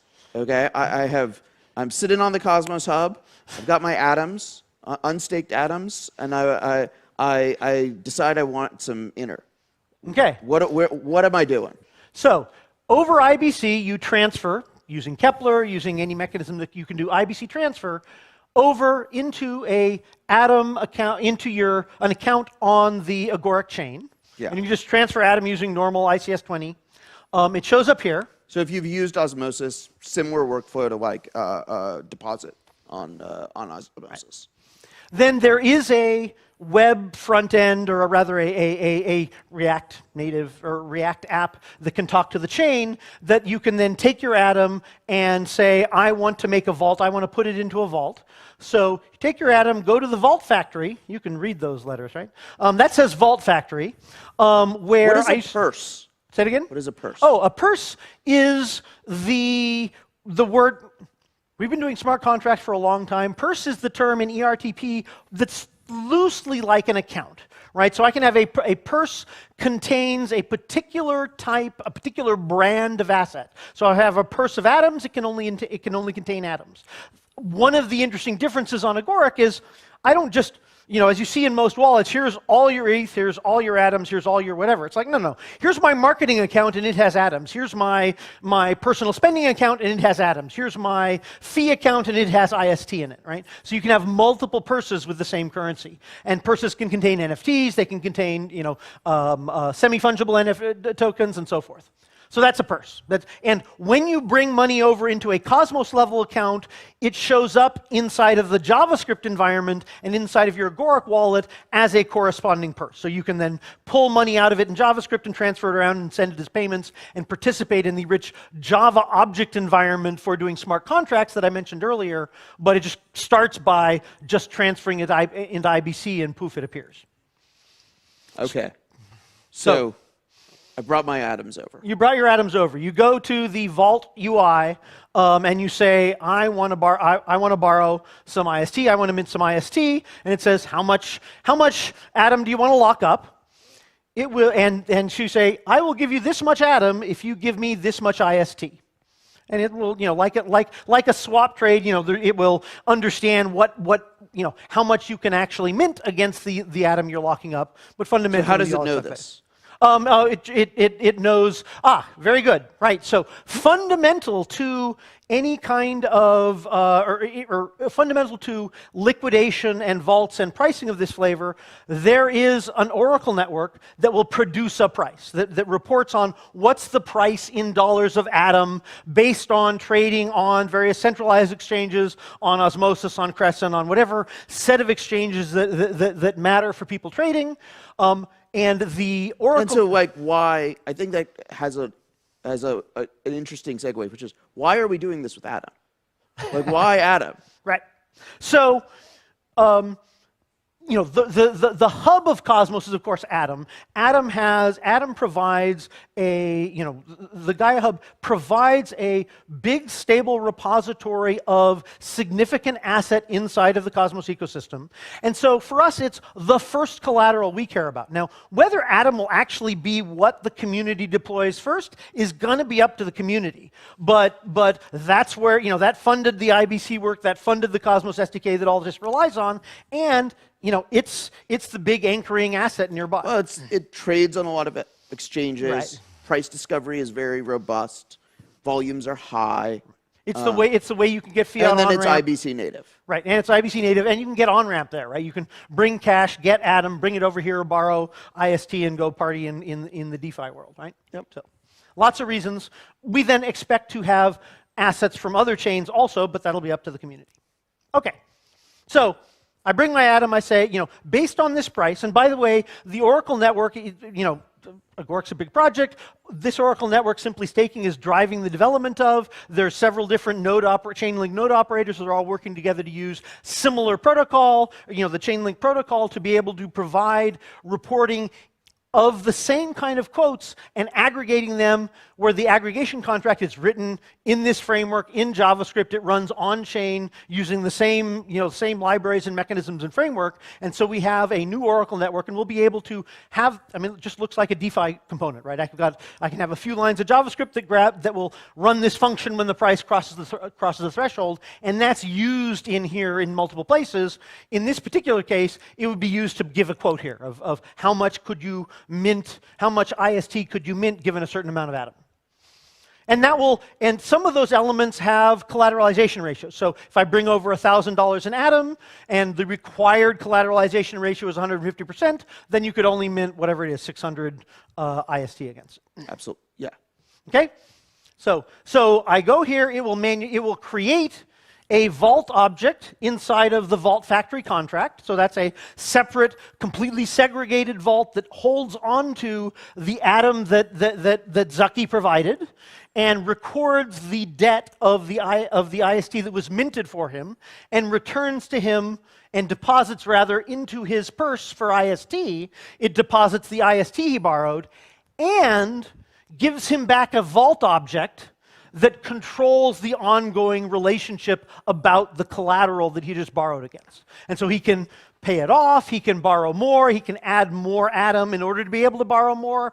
Interest will be charged against that, and he can check the interest rates, all those kinds of things. Okay?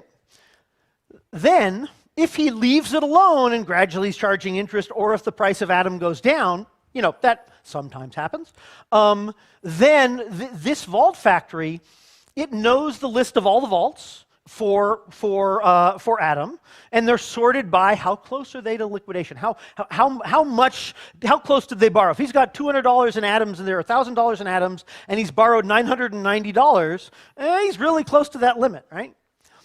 And so it talks to the Oracle. It has a request to the Oracle, which is a few lines of JavaScript code that says when the price crosses this threshold of the most risky vault, let me know so I can liquidate. And so this process, it's ticking interest according to a clock. So unlike most chains, the Agoric chain is active. So there's a timer. This thing signed up to get notified every hour or every day to charge interest, and that will tick these things up. And if he comes in and borrows more against it, or the Oracle comes in and says, hey, the price dropped, this could get signaled to say you've got to do some liquidation. It then takes the most risky vault, checks that the price is below threshold, and if so, it takes it and hands it off to the liquidation contract. So how, you know, I think we should call out, this is probably the biggest difference, other than the practical implementation in model, from Maker, right? up until now, what we've described is basically Maker. And now we have the liquidation mechanism. Right. So first off, so what liquidation contract gets used is determined by governance. And we can install new liquidation contracts, and other applications can use the same can use the same contract and make their own instances to liquidate in those other contracts. So this is something where we expect pluggable components and reusable, separable contracts that are all nicely, securely pluggable together.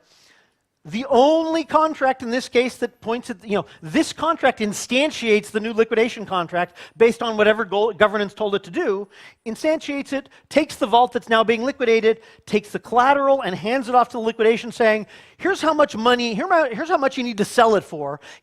Please try and get me at least that much. Don't sell any more than you have to, because I'd like to return the collateral to the client.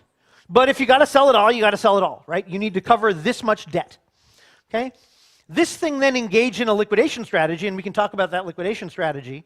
Let's take the simple one, which is not what we're doing, but the simplest one would be simply turn around, take the collateral, sell it on the AMM for as much as you can get, or sell it on the AMM for as much as you can get, but no more than their debt, right? Or as little more than their debt as possible.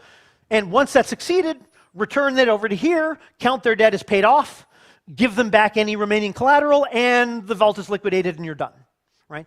And so then the payout of their outstanding vault will be some atom that will be returned to their atom purse, and whatever IST was left over. I like Chris Hibbert, the guy who did a lot of the implementation on this, has a nice characterization of what AMMs need to do that people mostly don't think about when you're looking at 18 decimal places of AMM. But if you're selling in an AMM bottles that are six tokens apiece, right? And now you have to have a debt of 20 that you pay off. Do you sell 3 bottles, which means you only got 18 bucks and you're short, or do you sell 4 bottles, in which case you had to sell $24, 24 tokens worth, and you're 4 tokens over? In the case of, since we cover a broad range of tokens, you could have ones that have that level of resolution where that difference actually matters, where that difference is significant. If you were, for example, using semi-fungible NFTs that were worth $1,000 a piece as collateral, which we don't plan to do anytime soon, but you could, then either I made 1,000 IST or I made 2,000 IST. If your debt was 1,200, I got to sell 2,000 worth. I've now paid off your debt. Here's your 800 IST and change. So we care about that level of resolution, and there's a lot of precision to that. But that's what the liquidation's job is, to make sure I've sold enough to cover your debt. It hands it off to here. Right? Oh. The other thing that it does is there might be liquidation penalties. That's dependent on the particular collateral type, so it might be lower for Atom because of its volatility relative to some other token. Those liquidation penalties go to the reserve. And so the reserve... Let's do reserve quickly. Let's quickly do the reserve, the parity stability module, and like 1 sentence on boost. Sure. And then we can do questions. Great, okay. So the reserve is where, to seed all of this stuff, you don't want to come in and try borrowing money when the bank has no capital, right? You want a bank that is nice and solvent. And so a big part of any of the architecture of this is to be able to make sure that the system is solvent, right? And so for all of the collateral types, there are parameters like what is the required over-collateralization ratio. The more volatile your token is, the newer your token is, the higher that collateralization ratio, the minimum collateralization ratio has to be, and the sooner it's, the higher the number, it's going to go, yeah, it's too risky, I'm going to sell your collateral in order to pay off your debt and close out your loan, right? Okay. So the reserve holds capital to cover shortfall, right? If when I'm liquidating, I don't liquidate fast enough, or the price falls too fast, such that at 120%, I've got a loan of 100 IST, and the atoms are worth 120. At that point, we want to liquidate. If we can liquidate before atom falls to 90, then we covered your debt and we're square. We're good, right? If we sold when it was still 110, we sold $100 worth. We paid off your debt. Here's your 10 atom and change. we're good, right? But if it fell too far, you have what's called a shortfall, where, great, you got a loan of 100, I was only able to sell your collateral for 80, that means we've got a shortfall of 20, someone's got to cover that. And as you can see, if you don't have a process and architecture to cover it, you can have serious solvency issues and have a collapse of your overall system.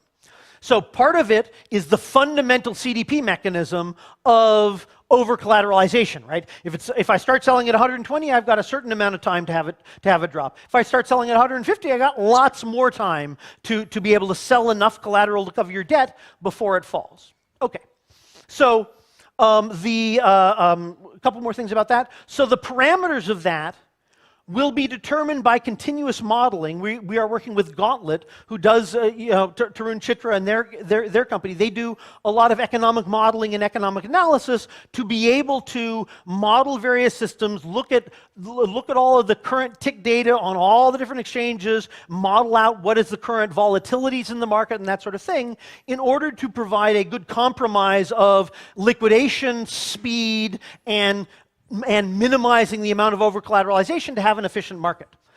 The reserve has capital in order to cover when that's wrong, right? You don't want to have your over-collateralization so high that you never risk anything, because then it's economically inefficient. So you have it reasonable. Let's move on. Okay, fine.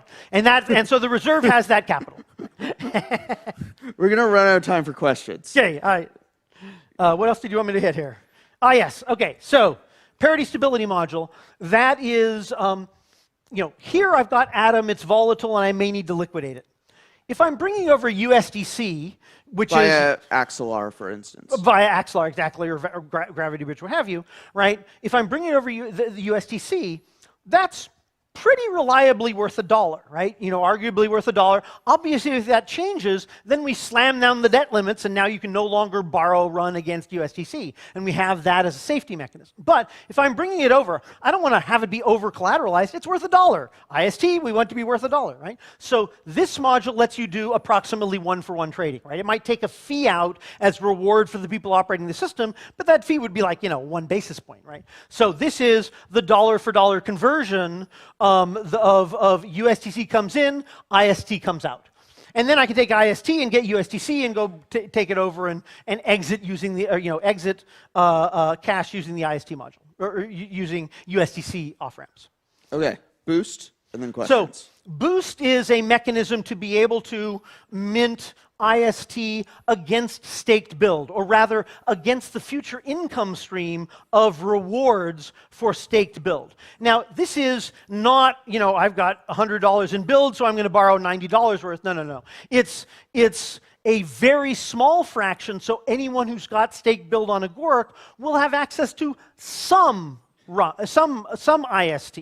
So it'll be like, start out at 2%, grow to 5%. Maybe when we're really feeling the system is stable, we've got a lot of experience, it grows to 10%, right?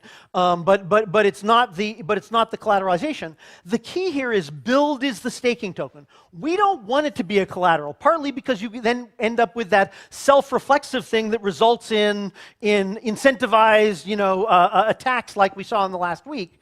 But it is the case that people that build that's staked does provide an income stream that you can mint IST against, and thus anyone participating in the ecosystem as part of operating this network ends up being able to also participate in the DeFi world. Okay. All right, let's do questions. We've got 6 minutes. Here comes the man with the question. Yeah. Thank you, guys. And actually, there are a lot of questions, so I'm not sure if we can cover all of it, but there are a lot of questions. So I would love to start with one question that is very, very interesting. It says, aren't you concerned for sucking up liquidity by over-collateralizing? Same reason why DAI is not so big. So the answer is, okay, I don't need the diagram. The answer is, at the beginning, what we want is good grease for an economy, good grease for the interchain economy, because the power of having a real, solid, reliable stablecoin is huge. The power of having it being able to be backed by everyone else's interchain assets, it is even bigger. And so some inefficiency there, I think, is worth it. But part of the reason why it's exciting that this is on this nice, extensible, programmable environment is we expect over time people to add elements to the contract environment that lower that over-collateralization ratio, right? If you've got insurance mechanisms you can plug in that will cover your debt if the collateral falls, then you can run with much less Or over-collateralization. even more exciting if we get to the point where interchain accounts can hold like a derivatives position. Yes, right, yes. And that's not something that Agoric plans to do. That's something that the market can provide in this environment. I see. And speaking of collateralization, another question is, could IST be collateralized partly by real-world assets such as real estate, commodities, or SDR to diversify from crypto's volatile nature? Right. So the answer is, in principle, yes. Part of the exciting thing about it is, governance, the builder DAO, the stake build vote, can decide to add new contracts with new basis for allocating that. Now, I personally am going to strongly advocate that, we care about it being fully collateralized so we can rely on this existing for a long time and being very robust. But real-world assets are a fine thing to rely on for that. Those have challenges. There are companies out there solving that, and we would like to bring them in as into the system, up to all y'all as to when that happens and how it happens. And then governance to decide what's the debt, what's the credit, what's the limit that you can mint based on that, what's the collateralization ratio, et cetera. Yeah, and let's stick at collateralization. Like, I've never seen so many questions about collateralization. Yeah. So did something happen? Yeah, something. It's like people are paying attention. Yeah. So the question is, can the collateralization ratio ever go below 100%? If so, how do you prevent a Luna situation? Well, okay, so this is why we care so much about the liquidation mechanism, right?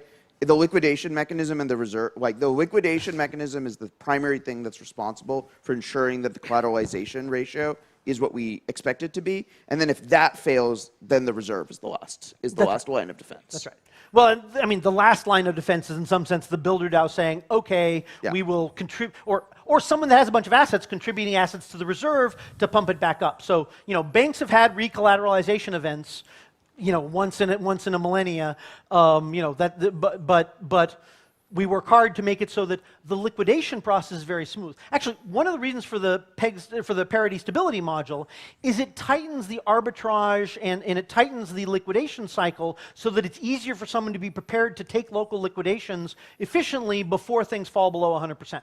So it's possible. There are buffers for exactly that shortfall in order to cover it, and that's why we have sort of continuous modeling to adjust those buffers up as you start to get market volatility. And one of the things that we're going to be doing over the next few months is actually stress testing this. Yeah. We're gonna build a test net. We'll simulate like a large, atom price drop, people having to bring IST from and like parity stability module coins over IBC, mint more IST, ARB the AMM, like all of this process. Right.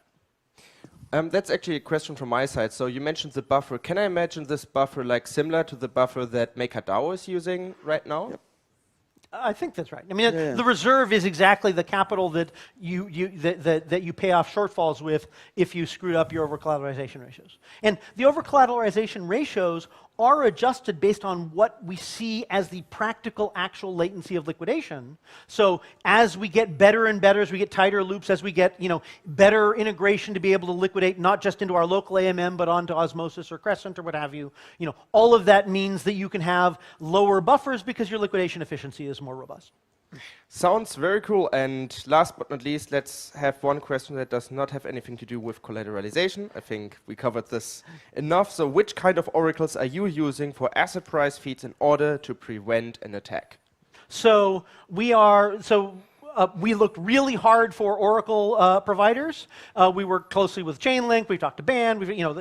What we ended up doing, on the recommendation of several of those parties, is we're actually doing another Oracle network that is Cosmos native. So this is, as I said, the code is built out by Simply Staking, who have a large contingent here. So if you want to find out how it works, talk to them, because we work together on the architecture of it. But it's a Chainlink style architecture run by Chainlink node operators that understand how this works. They've been doing it for literally years, but they're reporting directly into these feeds into smart contracts running in the Agoric system written using our framework. So you can see it, it participates in the audit record and so forth, that produces the prices that we will rely on, and it will also then be available to other smart contracts on our system once third parties are adding those to be able to use price authority and Oracle as a DeFi Lego. And so it'll be visible, it'll be extensible, there'll be a community around it, it will be funded because we consider this a critical part of an infrastructure, and it will not be under our control, it'll be under the control of people who are expert at this. Yeah, sounds very exciting, and we still have a bunch of questions here, but we are running out of time, but I guess you guys will be on ground for the rest of the day. We'll be around. Come find us. And in particular, there's an Agoric room over there in that corner. I have office hours from 5 to 6. I apologize. That means I will be listening to Sunny and others on recorded, but I'll be there for people who have questions. And you also have cool merch. Yes. So, free merch. We are in a bear market. We need free clothes. That's right. That's it. Thank you, Dean and Zeki. Thank you. Thank you for having us.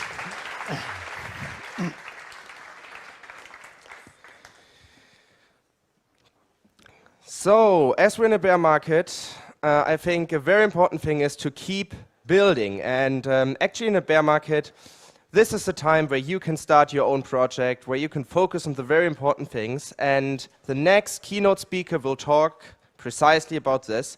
He's actually one of my best friends in the interchain. I really learned a lot from him. His name is Onur Akpolat. He works on at the Interchain Foundation on the Builders Program. So please welcome with me very loudly, Onur Akpolat.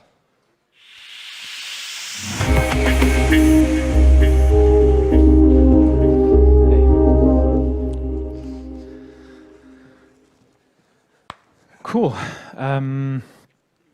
So you want to be a blockchain founder. Just to get a feel, who of you wants to be a blockchain founder or thinks about founding a blockchain company? Great. Who of you is a blockchain founder already?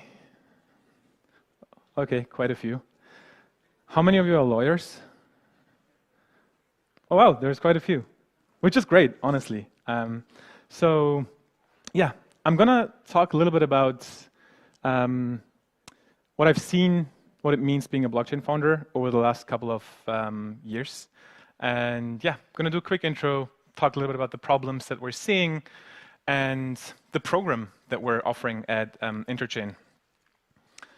So the most important thing about myself, I'm not a lawyer and I'm not a tax consultant, and none of this is legal advice. It's just kind of things that we've seen working with the teams and how to kind of help them a little bit structure, navigate the complexity of this ecosystem. I'm a computer scientist by training, started actually with proof of work mining, getting into the space 6 years ago, worked on a project on Ethereum called Radical, which is kind of working on decentralized code collaboration for some of the social primitives, and then joined Interchain 2 years ago, now working on the Builders program, basically working with teams on pretty much everything, but yeah, especially in the beginning, most importantly, legal and fundraising questions that just come up. So you want to be a blockchain founder, and the beginning is all fun, but this is no joke. Like we've seen a crazy amount of anxiety, especially as teams were approaching mainnet. There's just like this sheer amount of uncertainty when it comes to token generation event and launching a chain and all the kind of legal implications and tax implications that it's really scary. And yeah, I'm gonna start with that. Kind of, you want to be a blockchain founder, you want to kind of start a company, and like with any other company, there's usually two main problems that you want to solve. The first one is kind of limiting legal liability. That's why you put an entity in place. And the second one is somewhat controlling your tax liability. Now, when you do kind of a Web2 startup, you know, you live in the US, for example, usually you go with a Delaware C Corp. This has been done a million times. There are playbooks for this. There's even like Stripe Atlas, I think, which makes this really, really easy. And there's kind of a certain way on how to achieve this. If you're planning on issuing a token, it's not that easy. It's definitely not that easy. Basically, most of the time you need, first of all, not just one, but a couple different entities. And a common thing we've seen is if you're planning to launch a network, basically to limit liability and build like a wrapper for anything that happens in the network, there's some sort of entity without beneficiary owners. And a few examples of this are foundations or maybe sometimes associations and these type of companies. We've seen a lot of Swiss foundations, for example, but we've also seen something like Cayman Foundation companies and all these type of structures. So these entities usually aim to not have beneficiary owners, and either those entities can do a token issuance directly, or they have another entity which they own, which is the token issuer. And the token's issuer's purpose is to kind of ring fence all the liability that comes with doing a token issuance, usually towards token acquirers. So whenever you do like a sale or something like that, you want to have another entity in place that kind of limits the liability in that regard. Again, there's like a ton of different variations here, which is I'm not going to go into like specifics, but usually if you work with a law firm, you will end up some version of that. But then you have kind of real life like fiat costs. You need to pay an office, you need to pay employees, you want to hire people, which is why you need kind of a DevCo in the first place, a development company. And that is just a normal company. It can be a C Corp in Delaware, it can be a company in Europe or in Switzerland, in AG, wherever you live, whatever you want. And yeah, so this is kind of one of the ways how you can structure projects when you do token issuance. And we kind of educate the teams on what options exist, but we also help to connect them with real lawyers who can kind of help them to implement these type of structures. Fundraising is kind of the next thing. And again, going back to the Web2 example, if you're fundraising in a normal company, most of the time the things I've seen is a simple equity round based on a pre and a post-money valuation. You go ahead and raise the funds, and everything is done. In our space, when you do token issuance, there's not just the equity, but there's also potentially a token in the future, which is something investors are interested in. So one of the simple things most people probably heard is something called a SAFT, a simple agreement for future token. This is something like, I'm going to have 50 million token, I'm selling one token for $1, my network is fully diluted, valued at $50 million, and you can purchase one if you want. So that is the SAFT.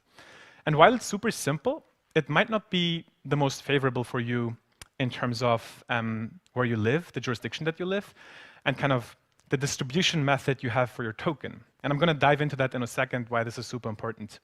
Just to mention a few others, there's SAFE, simple agreement for future equity. There's even, for a time, there was a safety, which is something like a simple agreement for future token or equity. There's safes with token warrants or token side letters, which are basically, you're getting equity, but on top of that, there's some sort of like conversion mostly defined to a future token, which is the side letter, the warrant. And there's something like a classical convertible loan, which means you're getting a loan, and then again, there's going to be some priced event in the future, and in that time, there's going to be a conversion that is defined. Now, why is that important? The reason this is important is if you do a SAFT, then you're pretty much pricing the network from an investment perspective. So you put a hard price on your network. And the reason you don't want to necessarily do that is, for example, when you're planning an internal token distribution to advisors and to team and things like that, if you're pricing the network at a 50 million, for example, and let's just take that example as the token as a network price, and you want to allocate 1% to a founder, that is worth 500,000, and that creates a 500,000 worth tax liability based on the jurisdiction that you live in, and this is what you want to avoid. Another thing is, in most jurisdictions, it's more favorable to purchase the tokens with regards to a future exit rather than being given tokens, because when you're given tokens, they're most of the time, not always, but most of the time subject to income tax. But when you purchase tokens in the future, they will be subject to some version of capital gain tax, which is why it's more favorable to purchase the tokens. But I mean, who can purchase tokens worth 500K if you price the network? So this is why you want to be thoughtful as a founder with how you raise, as it's going to have an implication on the network value, which will have an implication on the allocation, which will have an implication on the taxes of the team, and so on and so forth. This is kind of what I just explained. But how do you achieve actually a low valuation? Like what is the network worth pre-launch, despite fundraising? So this is kind of the dance you're trying to do. You're trying to kind of raise, if you have capital needs and you want to raise from investors and you make that decision, then you need to kind of balance how are you raising, and how do you make sure the kind of valuation of your software is kind of efficient enough to do an allocation. And one thing that we recommend teams to do is to do kind of a third-party audit. First of all, we recommend to raise thoughtfully with the right instruments, but then we recommend to do a third-party audit, which means a company comes in and puts a price on the software or on the future network. And how do they do that? So first of all, they need to define a methodology on how this valuation is being done.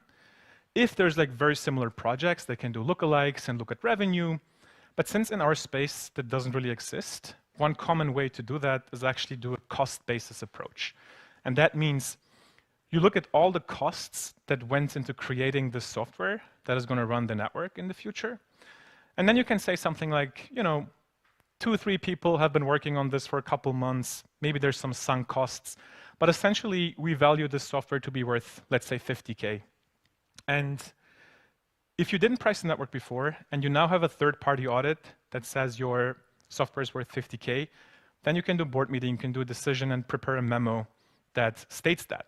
And based on that, now you're much more flexible to allocate tokens internally. For example, again, if a founder purchased 1% worth on a 50K valuation, all of a sudden that's just 500.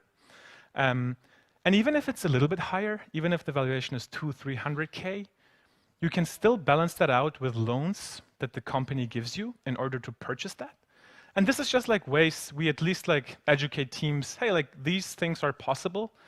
You don't have to do any of these things, but like if you do it like that, based on the jurisdiction that you live in, we usually connect them with the tax advisors. These are kind of scenarios how you could structure those things.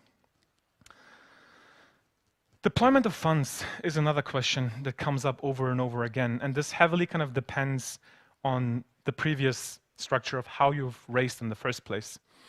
But assuming you've raised including crypto assets, and maybe some foundations in some jurisdictions that don't even have bank accounts, there's like certain problems you need to solve. The first problem you need to solve is how do you get funds from, for example, the foundation to the DevCo? Because the DevCo is not really affiliated with the foundation. It's just kind of a normal entity that you've built to employ people, to cover salaries and everything. A simple thing is a service agreement. A service agreement is a contract with kind of clear milestones and deliverables for a certain time period, let's say for a year or 12 months. And yeah, that is something simple you can do. A grant also works. It's a bit easier and simpler. You can also model grants to be fully on-chain, but it only works for reasonably small amounts. I haven't seen grants worth millions. That might be much more complicated. But let's say you have a DevCo, and then that DevCo receives Atom or Osmo from a foundation or something like that.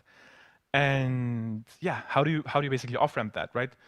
So this is kind of where, again, based on the jurisdiction, where we help teams to work with banking partners that understand how this works. In Switzerland, for example, there are a few that are quite progressed in that regard.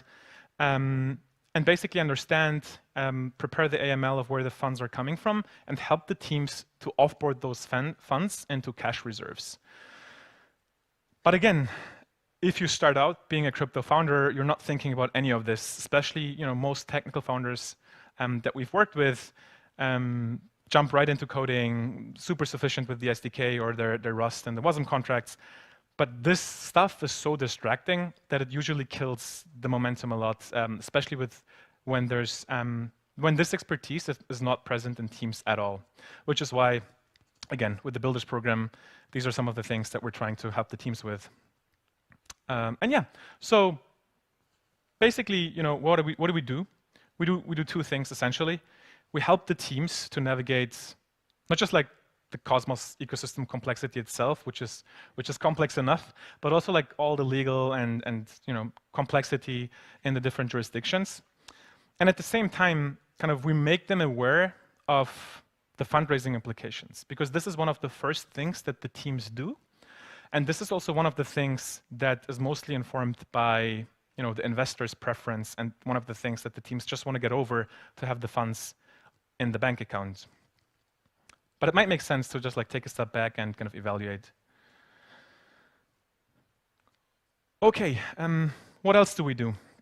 So I was talking a lot about the first green bubble, the legal and fundraising part, which again, not being lawyers, we just help the teams to connect them to the right partners.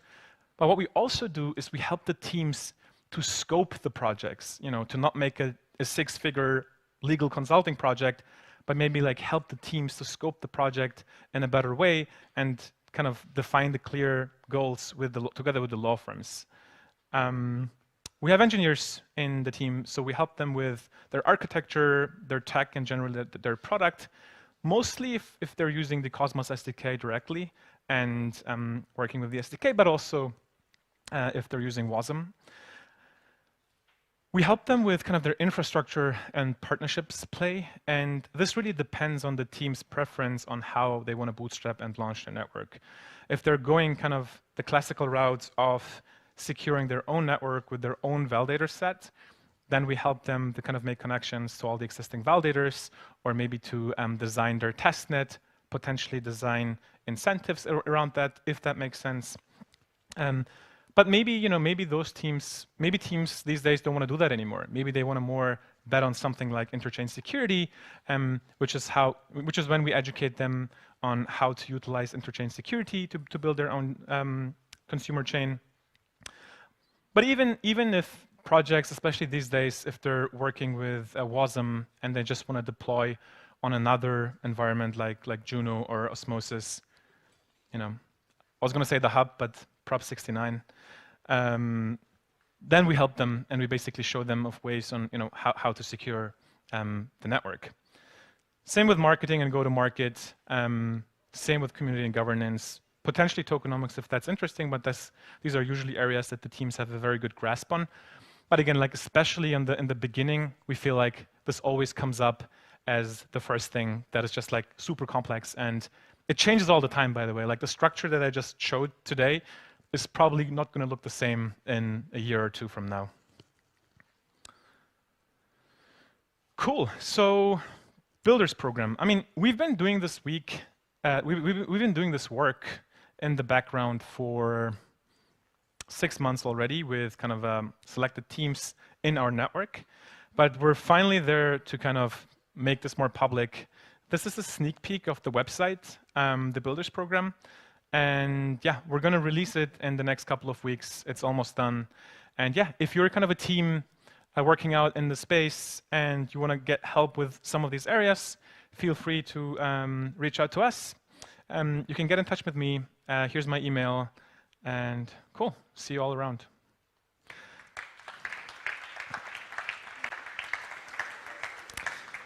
Thank you, Onur. I have 2 questions for you, if you don't mind. Of course, yeah. Yeah, the first question is, if you would need to choose one country to launch a crypto project in, which one would it be? It depends on where the founders or where the team lives. So, and there's definitely no silver bullet to answer that question, but I'm just going to give 2 examples. If the team lives in the US, one thing that I don't recommend, but that I've seen is a Cayman Foundation company with a BVI, British Virgin Island token issuer, and then just the Delaware LLC or LTD DevCo. This is kind of a setup that was pretty common. I'm not sure, but I think it was somewhat popularized by Fenwick, amongst others. Fenwick is a law firm. If you were in Europe, I mean, I would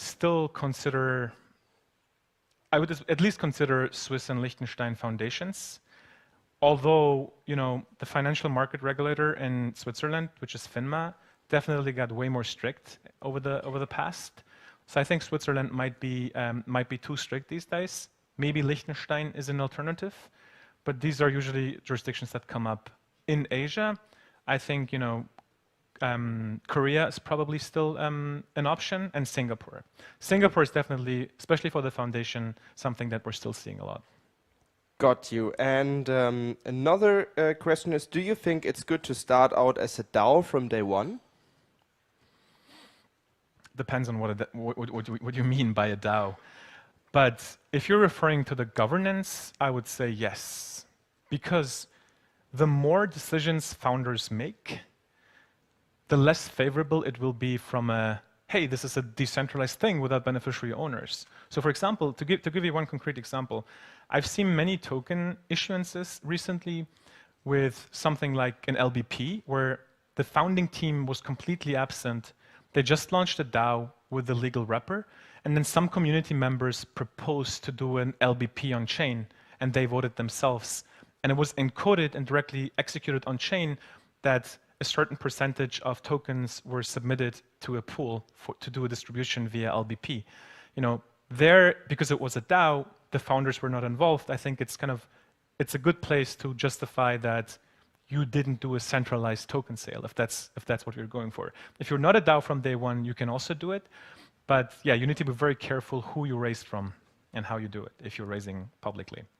Yeah, 100%. And last question, it's about the Builders Program. Are there any requirements for becoming a part of the program? Yes, there are. So our requirements today are that you're using some piece of the Cosmos stack, which is either a Tendermint or the Cosmos SDK. But even if you're using WASM, we definitely consider that part of the stack. So this is kind of the base requirement. Another requirement, which is not really kind of made explicit yet, is we're looking for projects that are slightly beyond idea stage. So if you're just having an idea, that's great, and we would encourage everyone to kind of pursue that and kind of keep working on the idea. But we're definitely looking for founding teams that are already kind of mitigated team risk, have shown that they can kind of put together the team, and that we can just support executing on their idea and plan. Sounds good. So a big applause, please, for Ono Akpolat. Yeah, and now we will have a break until 4:30, so we have some time, and then we will have a fireside chat between CryptoCito and Sunny Agarwal, and we also have Henri de Valence on the stage who will talk about Penumbra project I'm very excited about, so stay tuned.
Welcome back.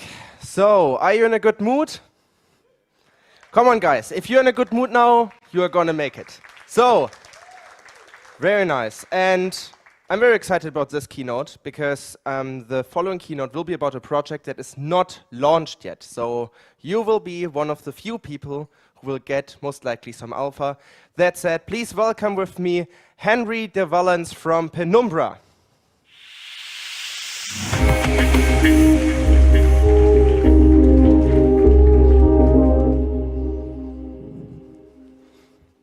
Well, hello everyone. It's great to see everyone here. I'm going to be talking to you today about the project that we're working on. It's called Penumbra, and what we're building is a cross-chain shielded DEX. So to start off, and just provide a little bit of context and motivation for what we see as one of the big problems, there's this question of like, okay, what are all of us building? Everyone who's here at this conference. In some way, the thing that we're all working on is some kind of coordination technology, right? We want to build these distributed, permissionless systems that allow people to interact with each other, to coordinate with each other in new and interesting ways, and to be able to do so, somehow more freely. And it's been pretty clear so far that there's actually a big demand for that, and things are working out pretty well so far. But there's this big problem. And the big problem is that real-world coordination actually requires people having control over their information.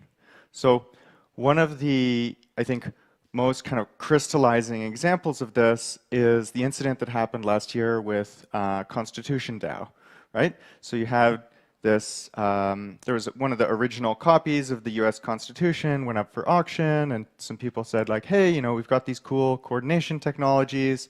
What if we, all like distributedly gather together and try and like pool our resources and kind of collectively get a hold of this historical artifact instead of just having it go off and like be sold to some rich billionaire. And then what happened was that the CEO of Citadel just kind of like swooped in and then rugged everybody and just bid like slightly higher than the Constitution DAO was able to raise, and like all the bid amount was like on Ethereum, so you can just like look and see exactly how much you need to pay to win. So that I think is a kind of like crystallizing example. But if you think of really any kind of like serious real world coordination that matters, you have to be able to have some kind of control over information in order to be able to do that. And so to do that, we need to have private coordination. And unfortunately, right, so far that hasn't happened yet. If we look at the systems that try to do private coordination using cryptography, all of them have really not received out nearly as much use as transparent ones. And so for us, we kind of got onto this question of like, okay, how do we provide some kind of useful functionality on a private ledger? Can we try to have like one kind of minimal use case where we could build something that would be genuinely better because it's private, rather than just being like, oh, here's this thing, it's private, and you should feel good about that, right? And so the thing that's really interesting about trading as a use case is that it's a context where there's a very clear financial value immediately to having privacy, right? There's an obvious and clear benefit to not having your trading strategy be leaked. The idea that everybody's like record of everybody's trades is all public is a really great way for other people to learn about what you're doing and then figure out how to extract more value from you. So that's kind of the context. So what are we actually building? First of all, Penumbra is a private proof-of-stake L1. So we're building on top of Tendermint, but rather than using the SDK, which is designed around a kind of transparent model, we're building a fully shielded proof-of-stake chain. That chain provides a cross-chain shielded pool, so you can send any IBC asset into this chain, record it privately, do your private transactions. And the thing that's really cool is that we also provide a private DEX that allows people to trade without revealing their personal information. The way that this looks on a picture diagram is that you have this whole beautiful interchain, and as you do an IBC transfer into Penumbra, you shield your tokens, whatever type of token they might be, and inside of this shielded zone, you can transact, you can stake, swap, market make, and all of the actions that you take are protected. And of course, you can disclose your information to somebody if you want, but by default, you have security and privacy, and you're not just like broadcasting a history of every action that you've ever taken to everyone in the world who might not be friendly to you, right? So that's kind of the vision. And a really interesting question that kind of comes up in this model is like, how do we have private interaction with public shared state? If you look at a lot of the existing privacy systems, there's a way to do private interaction, just with your own state, right? If I'm sending tokens from one address to another, I'm not really interacting with anything that's public. But if you look around at all the DeFi applications that people actually care to use, basically all of them involve having some kind of public state, like, oh, there's these AMMs, there's whatever, and people want to be able to interact with the data that lives on chain. But there's a pretty hard problem here, which is that in general we could think of having, there's these different pools of value that are on the chain, and there's all these transactions that are happening, going back and forth between them, and we have this general problem of how do we hide information about individual transactions while still revealing information about the kind of aggregate state of various types of value that are on this system. So that's a kind of a very general and abstract way to phrase it, but looking at some concrete examples, right? Like, how do you hide the amounts of individual trades so that some individual trader doesn't reveal all of their information, but also still reveal what's the kind of state of the market, what's the aggregate view of everybody's, or what's the aggregate of everybody's views of what the prices should be. Another example for staking, right, is how do you hide delegation amounts while still revealing voting power? You want to have a proof of stake system that has accountability for validators. You need to know who's actually responsible for securing the network, but also it shouldn't be that like every single person's delegation is just like totally public and revealed to the entire world. How do you hide individual votes, right, while still revealing governance decisions? We're already seeing on Cosmos SDK chains attempts to basically do bribery for governance votes by promising that, oh, well, we'll go through all the list of addresses that voted in the way that I like, and I'll airdrop you tokens, right? That's obviously not good in the long term. And the solution that we're working on for this kind of general problem, we're calling flow encryption. So effectively, this is, we're going to have many different users who have some values that they're trying to contribute to some flow between two different parts of the system. And what they're going to do is they're going to encrypt the amounts from their individual contributions to that flow. The chain is going to be able to aggregate all of those encryptions over some interval, right? And depending on what you're doing, that could be, aggregating all the trades in a block. It could be aggregating all the votes over a voting period, right? It's pretty flexible. And then the validators can decrypt only the batch total. And so effectively, right, this is like additively homomorphic encryption plus a long list of like extra properties that let you actually integrate it into a consensus system in a workable way. And the upshot of all this is that at the end, you can now do public on-chain computation on the aggregate of everyone's contributions without having to reveal sort of what each transaction's contribution to that flow was. So in a general kind of picture, you can use this to do private interaction with shared state, kind of in the following way. So we'll start off with some user who has some private input. And when they prepare their shielded transaction, right? So by default, the transaction's not going to reveal anything, through the use of other cryptography. They're going to produce two things. First of all, this encrypted input that they're going to send off as part of the transaction they submit to the chain. And they also get to mint this sort of like private state NFT that records whatever other data is necessary for the action that they're trying to take. The chain later, as that transaction gets included in a block, is going to be able to batch together all those inputs, decrypt a batch total, and then do some public computation, generate some public outputs of this, whatever the computation involving this shared state is, and then each user who had participated can combine those public outputs with their sort of private part of the state that they had and mint whatever the appropriate private output is. So again, this is like a pretty general picture of this state model, but I'll get in a second into how you can use this to do trading. The interesting thing to think about here, though, is that we actually end up with a quite different model for how our transactions are going to be affecting our chain state. So each contract each contract effectively is going to be executing once per block only, but when it does so, it's going to get a list of all of the transactions that were interacting with it. That means that you don't have any notion of ordering. There's no sequencing within a block. You're just considering the entire block of transactions as undergoing batch execution.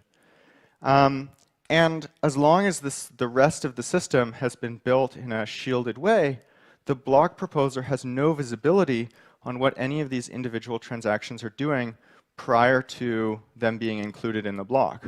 So you have this sort of perfect kind of commit and reveal system where not only are you protecting the transaction contents up until they've been finalized, but also as long as there's sufficient quantity of transactions in each block, you get long-term privacy for each individual user's contribution to whatever the shared batch computation was.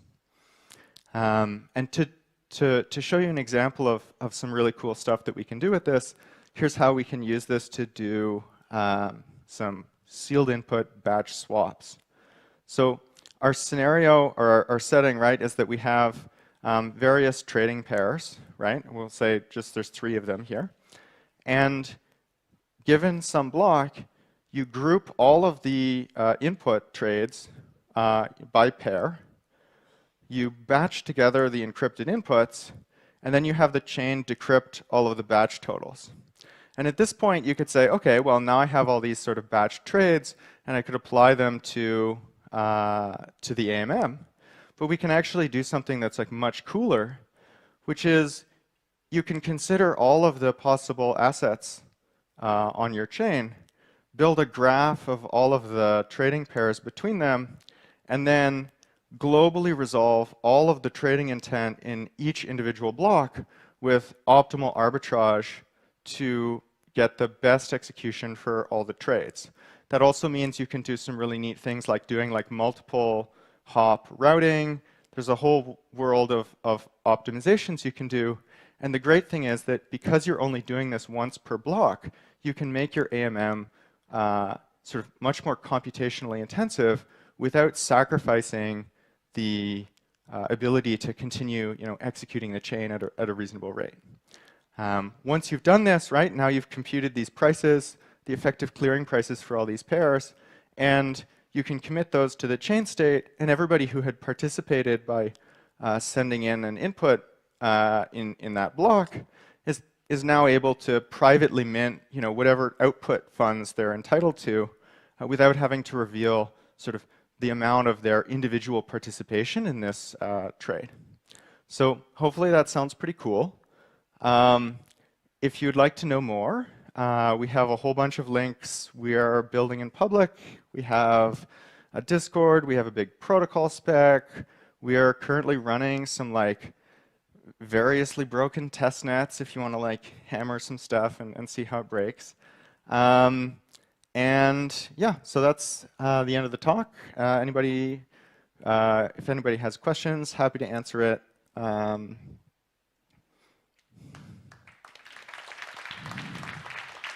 Thank you, Henry. Yeah, and actually there are a bunch of questions. So a very obvious one is, like there are a couple of questions that are very similar, so I will just make one question out of it.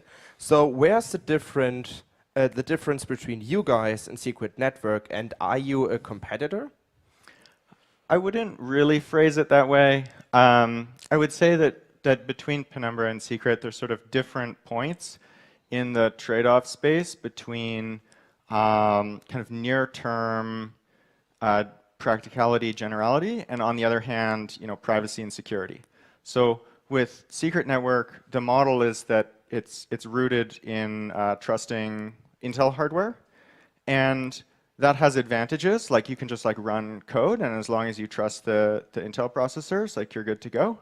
But in the long term, I think that for building a genuinely decentralized private system, it's not really ideal to try to rely on, oh, well, we'll trust like a specific hardware manufacturer and believe that basically entrust all of the long-term security of everybody's private data to, is it possible to break this particular type of hardware enclave? Because the answer is yes. Got you. And another one is, I mean, like you are like heading towards privacy, and when people hear the term privacy in crypto, they immediately think about money laundering, etc., etc. So, how do you ensure that bad actors are not laundering money using Penumbra? Yeah, that's a good question. I guess like the same way that with any other kind of business, like there's not a way that you can have perfect control over what anybody does with a system. I think the thing that we focus on is like, what is the point of doing this? The reason that we're building the system like this is so that people can actually do concentrated liquidity on chain. If you don't have privacy, there's no way that you can have like capital efficient market making on chain, because somebody who is doing their trading strategy just is going to be broadcasting their entire history to the world. So the approach that we have is we have privacy by default, and then we have the ability for people to disclose the track record of their activity to whatever parties they want to. So if somebody has their trades on Penumbra, they want to go to some regulator and say like, look, here's all the stuff I was doing. You can see that it's all legit. Like, you can disclose your viewing key and be able to sort of demonstrate what activity you've done, but it's just by default not broadcast to the entire world. It's up to you. Following up on the trading aspect, there's a question: can each user trade just one per block? Like just one transaction per block? I'm not quite sure I follow the question. Can each user trade just once per block? Like if I want to make a trade in DeFi, can I just make it once per block? Oh, I see. I think that's the question. It depends sort of, when you do a trade, effectively what's happening is that all of the participants in a trade are privately burning their input funds and then getting the permission to mint their output funds. So you can't, trade the same funds twice in the same block, right? Because that's a double spend. But if you have two separate, tokens that you want to be trading in the same block, you can submit those transactions in parallel.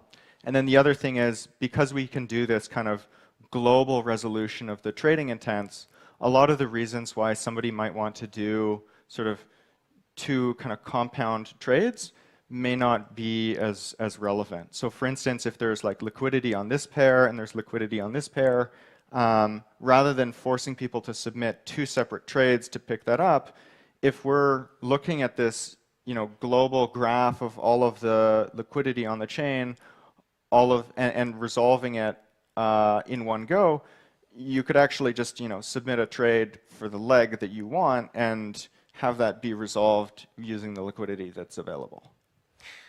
Cool. And another question is, how does Penumbra's state model compare to general Cosmos SDK when considering full node computation requirements?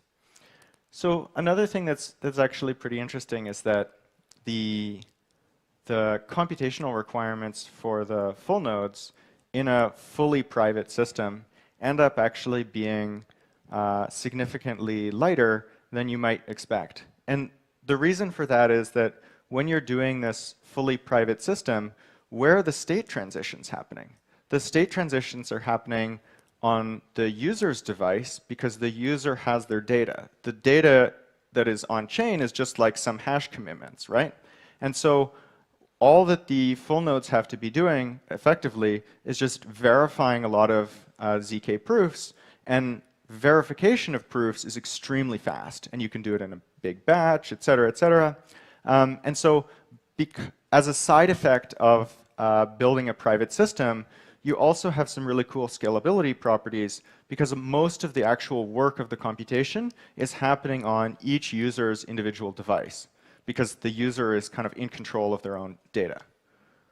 Speaking of the batches, there's another question. What are the trade-offs for market making on Penumbra's batch auction DEX versus normal concentrated liquidity AMMs? Are there trade-offs that lead to worse prices? Unclear. So we're actually working on a paper on this, sort of framing like what exactly is the arbitrage problem on Penumbra. There's some ways in which it's more difficult. There's other ways in which it's much better. So for instance, like when you're trying to arbitrage the prices relative to an external reference market, there's a slightly more complicated game to play because you don't know, who else is going to be submitting trades at the same time as you. On the other hand, because we can do optimal arbitrage in consensus, we can ensure that every single market has prices that are consistent with each other, at least internally to the chain, and rebate those arbitrage proceeds to LPs or traders. Another question regarding privacy. What about using private transactions when you need to reveal these data for tax reasons? So that's something where the kind of viewing capability, that's actually a great example of a situation where having the ability to do selective disclosure with a viewing capability is really cool, because you can have a fully private chain, right? And all of the transactions on it are private by default, but also you have this viewing key, and that doesn't give any control over your funds. It's just the ability to view. But you can take that viewing key, and you could imagine writing some kind of like tax software where you like plug in a viewing key, it scans through the whole chain, and then you like, annotate whatever cost bases, and that can produce a whole report of here's exactly all the activity that's happened. I can verify, anybody can verify that against the chain state as long as they have the viewing key. And I can, take that report. If somebody says like, oh, I don't believe you, then you can give them the viewing key. You can say, look, you can run this like exact program. But it's in the user's ability to do that, rather than just sort of forcing everybody into this like transparent world where everybody can see everything at all times. Yeah, this would be like very user-friendly, by the way. It would be like a dream come true for many people who are struggling with their tax declaration by the end of each year. Last question, is there any pre-sale planned? No, it's just stay tuned. We'll have some info on the tokens later. Sounds great. Thank you, Henry.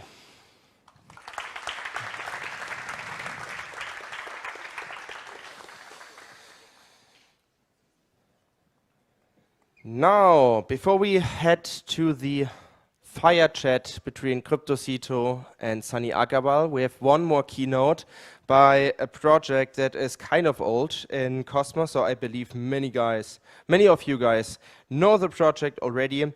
I want to welcome now Deborah St. Pierre from Altlea to the show.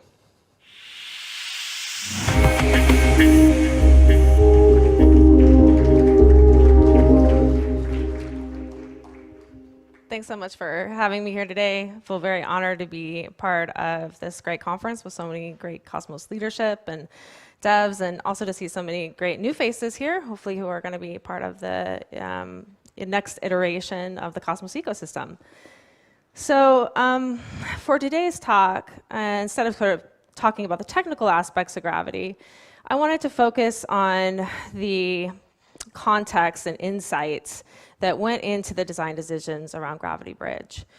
For Gravity, we didn't want to build, just another blockchain bridge company, right? We're not trying to reinvent legacy systems in a blockchain world. Instead, our aspiration was to create a neutral, agnostic, and decentralized system that would be resilient and sustainable for years to come. So for some context, I am the CEO and co-founder of Althea. And Althea is a decentralized routing and meter billing platform for bandwidth networks. And we're going to get into that a little bit later here, kind of take a detour over there and explain why that system design thinking informed what we did in Gravity Bridge. But what is Gravity Bridge, right?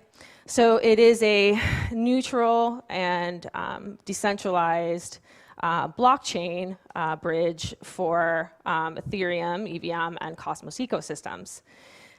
It's operated by the Cosmos validators and an independent free market of relayers. So right now, Cosmos Gravity Bridge is being used by Cosmos blockchains to send Ethereum representations of their tokens to Ethereum, right? Like Chihuahua Coin has a ETH representation that they use through Gravity Bridge. Or how Althea wants to use it is you have Ethereum tokens that are being used on the Cosmos ecosystem. So Persistence is using the Gravity Bridge in this way, right? They have a ETH token. They have a permissionless front end, so they use their own front end to send that across to their Cosmos blockchain. And another neat feature to Gravity Bridge is the new IBC forwarding. So, when you send an Ethereum token from Ethereum to Gravity and then on through IBC to Cosmos, that can create 2 transactions. But in our latest iteration and update, we have an IBC forwarding module that sort of obfuscates all of that process behind the scenes. So that detour I mentioned over to Althea, we're going to take that now when we talk about some of the design and reasons why we built Gravity Bridge the way we did. So when we look at Althea, it's a decentralized internet system, right? It's not that much different, between interoperating with bandwidth on the internet than it is interoperating with tokens in a blockchain system, right? So a lot of these things that we found to be applicable in internet systems also sort of translate to blockchain as well. So if we think about the way the internet is bought and sold now, at least in the United States, it's a user capture model, right? They build a pipe, fiber optic, antennas, or whatever, and that connects to the user, and then they extract as much value as they can from that. This is a very centralized and brittle model, right? What happens here? The provider of this bandwidth is then very misaligned with the user. The carrier in this case is very much incentivized to give the worst quality service they could possibly get away with, and then extract the most value, and then sort of keep that user sticky by contractual obligations or other kinds of monopolies, or making it very hard to switch. This is not the kind of system that we would want to build, right? Now, when we were looking at the internet, we found a place, actually, in fact, where things are bought and sold in an interoperable and open marketplace. This is at the internet exchange, right? So every major city has a place where all the carriers come and sell bandwidth to each other based on bandwidth as a commodity, right? So this is a volume-based transaction. And what's happened here in this open and interoperable marketplace is that bandwidth costs year over year have gone down, and bandwidth volume year over year has gone up. So we can see that these, and this is for the past 20, 25 years, right? That these systems have been in place. So we can very much see over the history of time that although a centralized user capture model seems attractive at first, and certainly is attractive if you're running a business, that these systems become brittle. They misalign with the user and end up ultimately failing, which is why in the United States we have a terrible digital divide. In fact, in I think New York City, it's somewhere around 15 to 18% of people there don't have access to broadband, despite having access to wired connection. The other thing with this is it doesn't work for the carriers either. So if you think about it, it's very capital inefficient. They have to build a new piece of fiber or glass or antenna every time they have to go. They want to capture more value, right? So you can see a bit why these sort of principles also apply to blockchain bridges as well, right? On the one hand, you could focus on the exclusivity of a silo to capturing the user, right? You might focus on making simple UX, making it very easy, right? And then that creates kind of a permissioned and exclusive environment, capturing the user and extracting the most value from that. But again, as the same as with the internet example, you end up with a rigid system where there's not diversity. And then what you'll see is going to happen there is that fees will continue to rise. The system becomes a centralization risk, an attack surface there, and ultimately might end up with a failing model, as opposed to an open access model where you're looking at creating lots of volume, right? You're going to create a neutral and permissionless interface where blockchains can integrate with it. New front ends can come along, right? This also creates resiliency. Should one front end go down, should there be issues with censorship as well? So here's kind of how this can manifest itself in the ways that we not only build design, but also in the ways that we market, right? So what we see, right? So who is the user of a bridge, right? Who's the user of a blockchain bridge? And I think that's a really salient question, because when you're a blockchain business, you might say, hey, my user is the end user, the person who's going to send Ethereum over to Cosmos. So I am going to sell something fancy and shiny and package it well to market toward that end user. So you've got all these things like over here you can see with the cat toy here. You got all these edges and things like that. That's going to work for a while, because we don't really care in this case once they bring it home. Once they use it, I've got them. They're captured, they're sticky. I can raise fees, it doesn't matter. But if in the case of gravity, we start to think about systems differently, and we don't think, we design for a neutral surface area, an actual piece of infrastructure, then we can see the other blockchain projects as the actual customer, right? So like a business to customer use case in business, I would invite us to start thinking about blockchain to user, or B2B to you. And in this case, what does that other blockchain need? Well, if we think about Althea, also as a user here, you need reliability, security, and affordability. You need that bridge to work, and for you not to think about it, for you to be able to integrate it with your project, for it to have security, for it to be boring. And we think these kinds of systems are the systems we want to build. If we were here to build more corporate types of architecture in a blockchain world, I don't think we would be at this conference, right? We're here because we believe in a better way of doing things. And I fundamentally also think that we should be looking at bridges as infrastructure, right?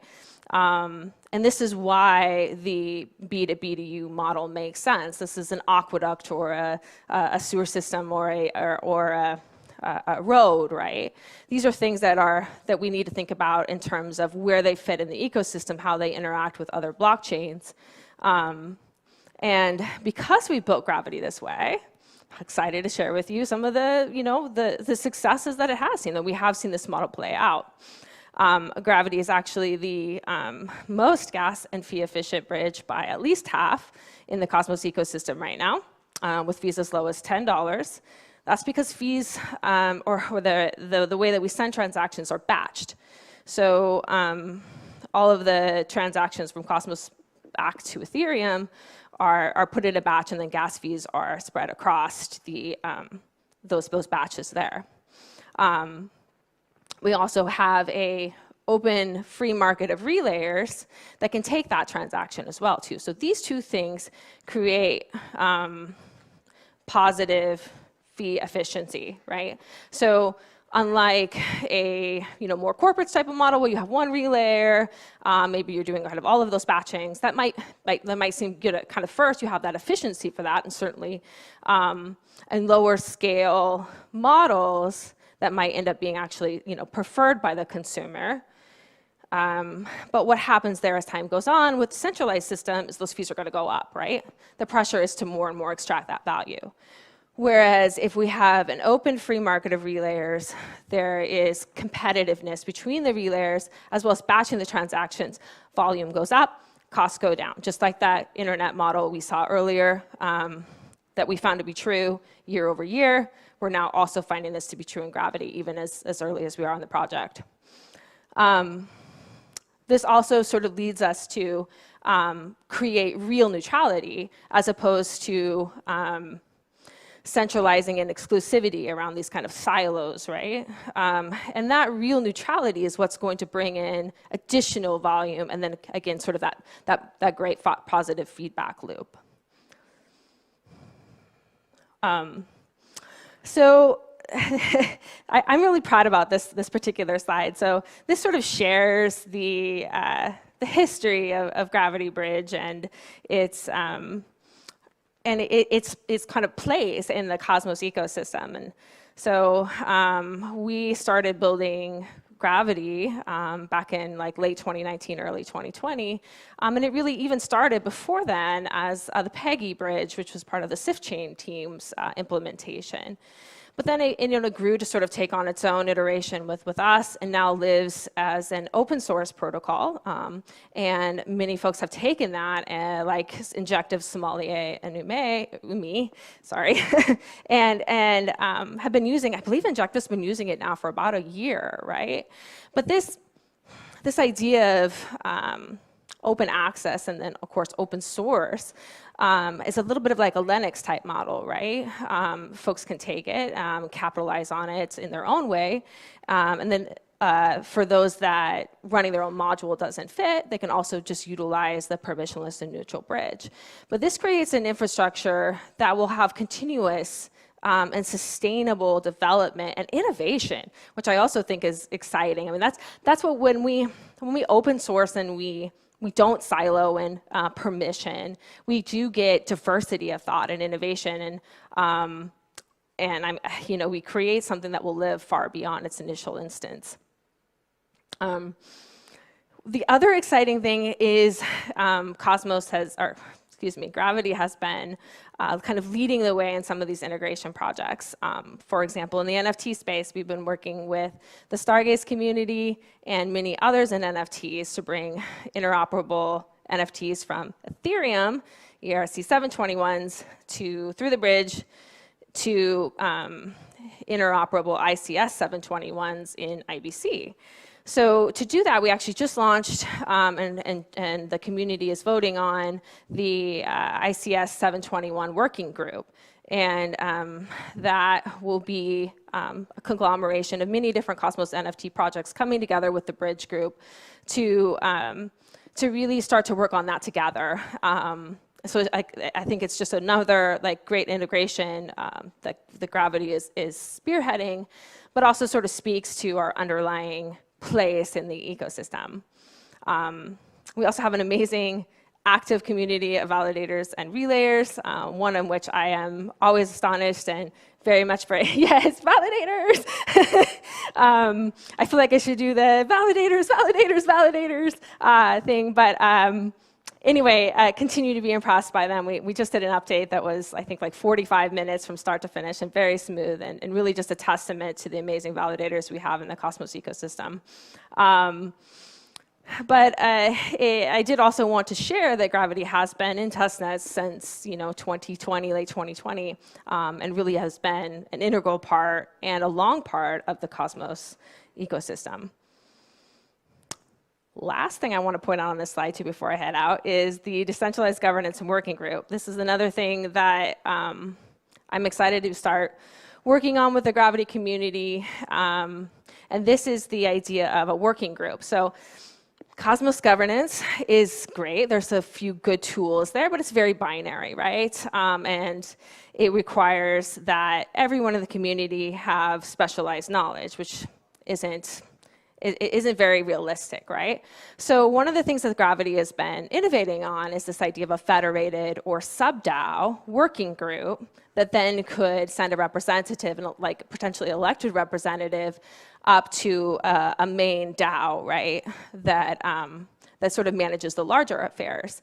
But this allows for specialized working groups in marketing and the development and community that then can work on the day-to-day projects and also sort of communicate them with the larger ecosystem. So I think that what we'll see from that is, again, this is all about this like larger decentralized design as opposed to just another business, right, who's going to hire people. This is meant to be a sustainable infrastructure and a structure for governance as well.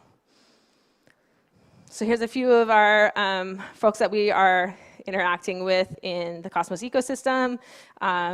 Like I said earlier, Cosmos chains use the bridge to have representation of their tokens on Ethereum, or to send stable coins from Ethereum or other Ethereum type tokens. Like Persistence sends their own Ethereum tokens across to the Gravity bridge as well, which I think is quite interesting. And there's a couple of our front ends by the Cosmos Station community and Blockscape, and many people build their own as well. And so what's coming up? We've got some few good things in the works as well. More DEX integrations. The new Evmos ecosystem brings kinesis and diffusion. We have a SIF chain integration as well. One of the things that I think is neat about SIF chain and that potential integration is we can now start begin that conversation around token fungibility. And the SIF chain community has been really great at spearheading that. Actually, years ago, started the conversation around bridge fungibility. And for some context there, when you send something over, like the Axelar bridge versus the Gravity bridge, are going to be different representations that aren't tradable with each other. So Axelar DAI versus Gravity DAI are not going to be fungible with each other natively. So what are we going to, how are we going to iterate on that, and what are the next steps on that? And so I think, like we have the ICS NFT working group, we also hope to be part of sort of spearheading what that can look like in terms of the ecosystem as a whole too. Crescent DEX was just a new DEX that just launched, was part of the Gravity DEX, and now, so it's very fitting that we'll also be integrating stables and a Grav pool there as well. The Gravity groups that we just referenced earlier is just growing. We would really invite folks to be part of that ecosystem, to get involved. We have a great Discord community. You can jump in there, and they will, of course, welcome you with questions. And I am also happy to answer questions here as well.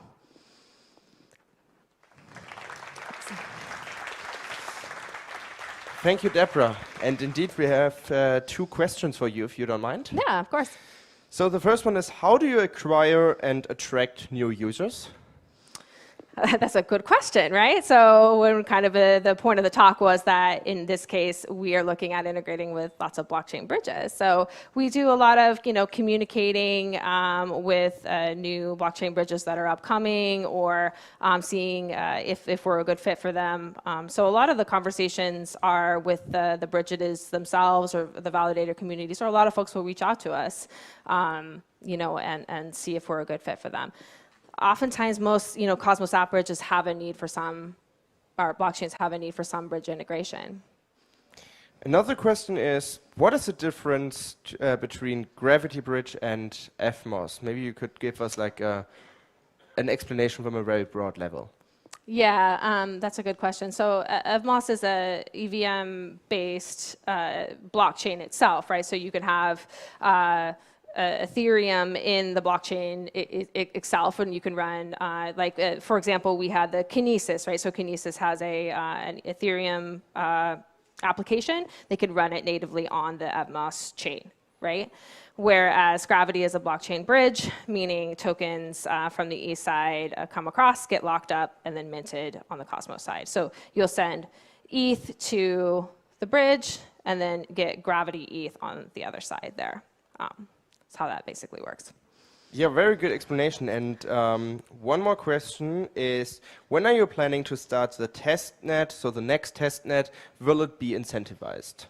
That's a great question. Do you know if that question is for Gravity or for Althea?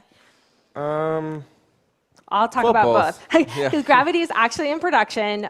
We launched in the middle of December with an amazing validator set of over 100 people in that test in that launch, and has been live, since then through multiple upgrades. It is permissionless validator set though, so if folks do want to validate on the Gravity bridge, they think the limit right now is 200, and we haven't reached it. So you need just as little as one grav, jump in there, validate on the Gravity bridge. For the Althea, so that's the decentralized bandwidth marketplace, we started back in 2018, and we've been on the XDAI ecosystem and are now launching probably late June our own blockchain on Cosmos. Woo, exciting, finally. So for that, we will have a testnet, and so I also invite folks to get involved there. Yeah, I just got one more question. It just popped up. Do you believe in bridge diversity or a single instance of a bridge between ecosystems? This is also a great question. So early on, when we started to develop the bridge, I had the idea that perhaps standardization was the way to go. But now as the ecosystems evolve, I think that's not the reality, right? We are in a multi-bridge, multi-DEX, multi-stablecoin world, and it will continue to iterate. So I think ultimately this is probably better. Diversity is more resilient than a centralized instance. So I think now we do have some other questions to ask, right, around token fungibility and liquidity and things like that. So I'm looking forward to the new multi-bridge, multi-chain world, though. Thank you, Deborah. Thanks so much.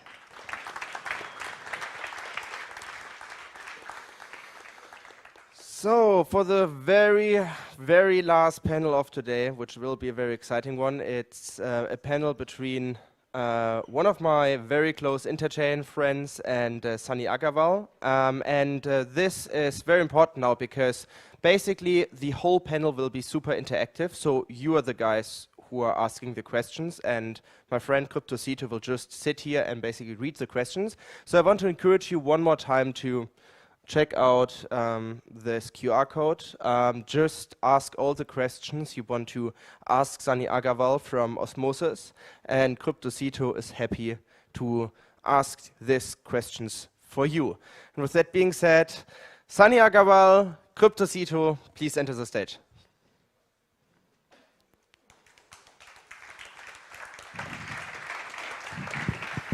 What's up?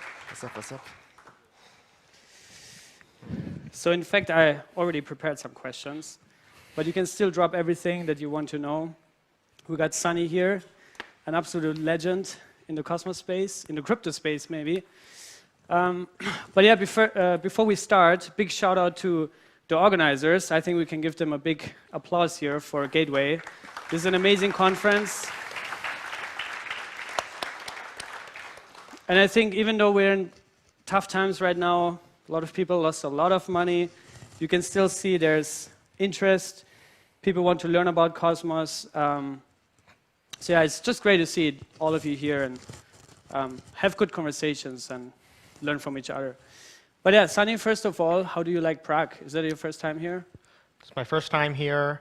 I was supposed to come here like 3 years ago for DevCon 4, and you know, Jay and I, we were, you know, this was like while we were in like trying to launch the Cosmos Hub, and we're like, you know what, we're gonna skip DevCon 4, and we're gonna like grind out that week, and while everyone else is conferencing, we're gonna like, by the time they're back, we're gonna like be ready to launch the Cosmos Hub. Didn't happen. It took like another 4 months. But you know, I ended up missing Prague that DevCon 4, and everyone told me that Prague is like the greatest city ever, and so I was really excited to come. Unfortunately, the last few days I've also been. I haven't gotten a chance to really see much of Prague yet. But yeah, you know, I was supposed to be giving a talk. I think I've slept an average of like 2 or 3 hours for the last like week or 5 days. And so, you know, this is our replacement, a live Cryptocito episode for you guys. Yeah, and I think at this point we can also give a big round of applause for all the builders. Like, I really appreciate what Sunny is doing and Josh and all the builders in Cosmos. They're like non-stop working on this. So I think we can give a big round of applause for them. It's a good time. But yeah, you already said last week has been really challenging for crypto. One of the biggest, by far biggest Cosmos chain actually went down. I think we talked about this on my channel a couple of times. You said this is a very aggressive tokenomic model that they chose. It's a very crazy experiment. For a long time it went well until it didn't. But yeah, it also affected some other chains in Cosmos, not in terms of operations or performance, but in terms of liquidity, predominantly Osmosis, because there was a bunch of liquidity of UST and Luna. So give us the quick TLDR of the past week, how it was for you, for the team. You said you only slept 2 hours on average, and some of the immediate measures you guys took or evaluated to prevent loss for the Osmosis community. Yeah, so yeah, it's been a crazy week. You know, I guess along with everyone, I was glued to my phone, looking at CoinGecko and crypto Twitter, just like seeing what was happening minute to minute. You know, the UST DPEG was, I had a friend who was the anonymous creator of ESD, empty set dollar, and he had built like an algo stable that had failed spectacularly. And he told me like 9 months ago, he's like, the day that the UST market cap flips the Luna market cap, it's going to enter death spiral mode. And so, you know, that happened on like Wednesday, and at that point I was like, all right, this is over. Let's get into like recover, like, you know, crisis mode. I feel like no one else was crisising then, but like, you know, just because of what my friend had told me, he understood the psychology of people during algo stable crashes, and so he's like, okay, this is what's going to happen. So, you know, thankfully, you know, the Osmosis Foundation didn't have too much UST, or whatever we had. We were able to, you know, dishort it pretty quickly, pretty early on. But so what happened from there? You know, our biggest issue was, you know, we had the LPs that were sitting in that UST Osmo and Luna Osmo pool. The Luna Osmo pool kind of crashed to zero faster than we could do anything about it. But there was, I think, still some hope for like, what can we do to at least protect some of the value in the UST Osmo pool? Because UST had crashed significantly, but not all the way to zero. And there was still quite a bit of Osmo that was paired with that. So how could we save the LPs from that, save their Osmo at least? And so one of the biggest issues that actually happened, what ended up taking a lot of Thursday and Friday, was like, there was this economic issue where the supply of Luna was able to be like, you know, just minting infinitely basically, and like the crash supply of Luna that was staked was small, and that the economic value of that was crashing very quickly. And it was getting to this, Zaki was sort of the first to be like, hey, this is an issue. But it got to the point where I think it was like, would have taken $15 million to take over, 2/3 attack the Terra chain, while there was like $60 million of Osmo paired with the UST. And so if you did that, there was actually like, it was an economically rational attack to do. And so that's kind of, we sprung into, like Terra was a little bit of anarchy at this time. No one could get in touch with anyone from TFL or anything. So we kind of, myself, Jack, Marco, a couple other, Cosmos ecosystem folks, we like sort of jumped in, helped coordinate the validators to be like, hey guys, we gotta like emergency hard fork the chain and like, fix this problem. And so we were able to do that. We hard forked it, so basically none of the newly minted Luna could actually be staked. We basically turned off new staking. So that way it was like stuck, the validator set was fixed on the current trusted set, basically. So that was one. And then there was another hard fork that happened, which was like basically to turn off the mint burn module because the Luna supply was going so crazy that they're like, okay, we got to just turn it off. And then during that, there was Jim from Figment. He like said, hey, let's turn off the IBC channels with osmosis. And so that actually was really helpful because that helped sort of prevent more UST to flow into osmosis and like cause further IL. So even if the price of UST kept going down further, it was like, sort of capped. The amount of UST that could be sold on the pools was capped to what was on osmosis. Then so after those two things happened on Terra, basically we had to do I was part of 3 chain upgrades in 3 days, 2 on Terra, 1 on Osmosis. I think that's the most I've ever done. So the third one was an Osmosis upgrade where we had like a fast approval process from governance which kind of did 2 main things. One, we allowed this like depooling thing where it allowed the LPs who were in that UST Osmo pool to at least remove themselves from the impermanence loss. And so they still have to go through the unbonding of like the UST and Osmo individually, but it's not in the pool. And this was important because what was going to happen otherwise was as the first people who were finished unbonding their LP shares, they would have turned around and taken their UST and dumped it on the people behind them who are still in the unbonding period. And so we needed an opportunity to say, hey, everyone has an opportunity to start unbonding, remove your liquidity from the pool so that it doesn't get into that cycle, and sort of help a lot of people save at least the Osmo side of their positions. And then the other thing that we did was, it was sort of really unfortunate where there was a proposal on Monday to start adding incentives to USDC, and it would have gone live on Saturday. And I wish like the timing was unfortunate, where even if this happened like even a couple of weeks earlier, we could have had more USDC liquidity on Osmosis, but.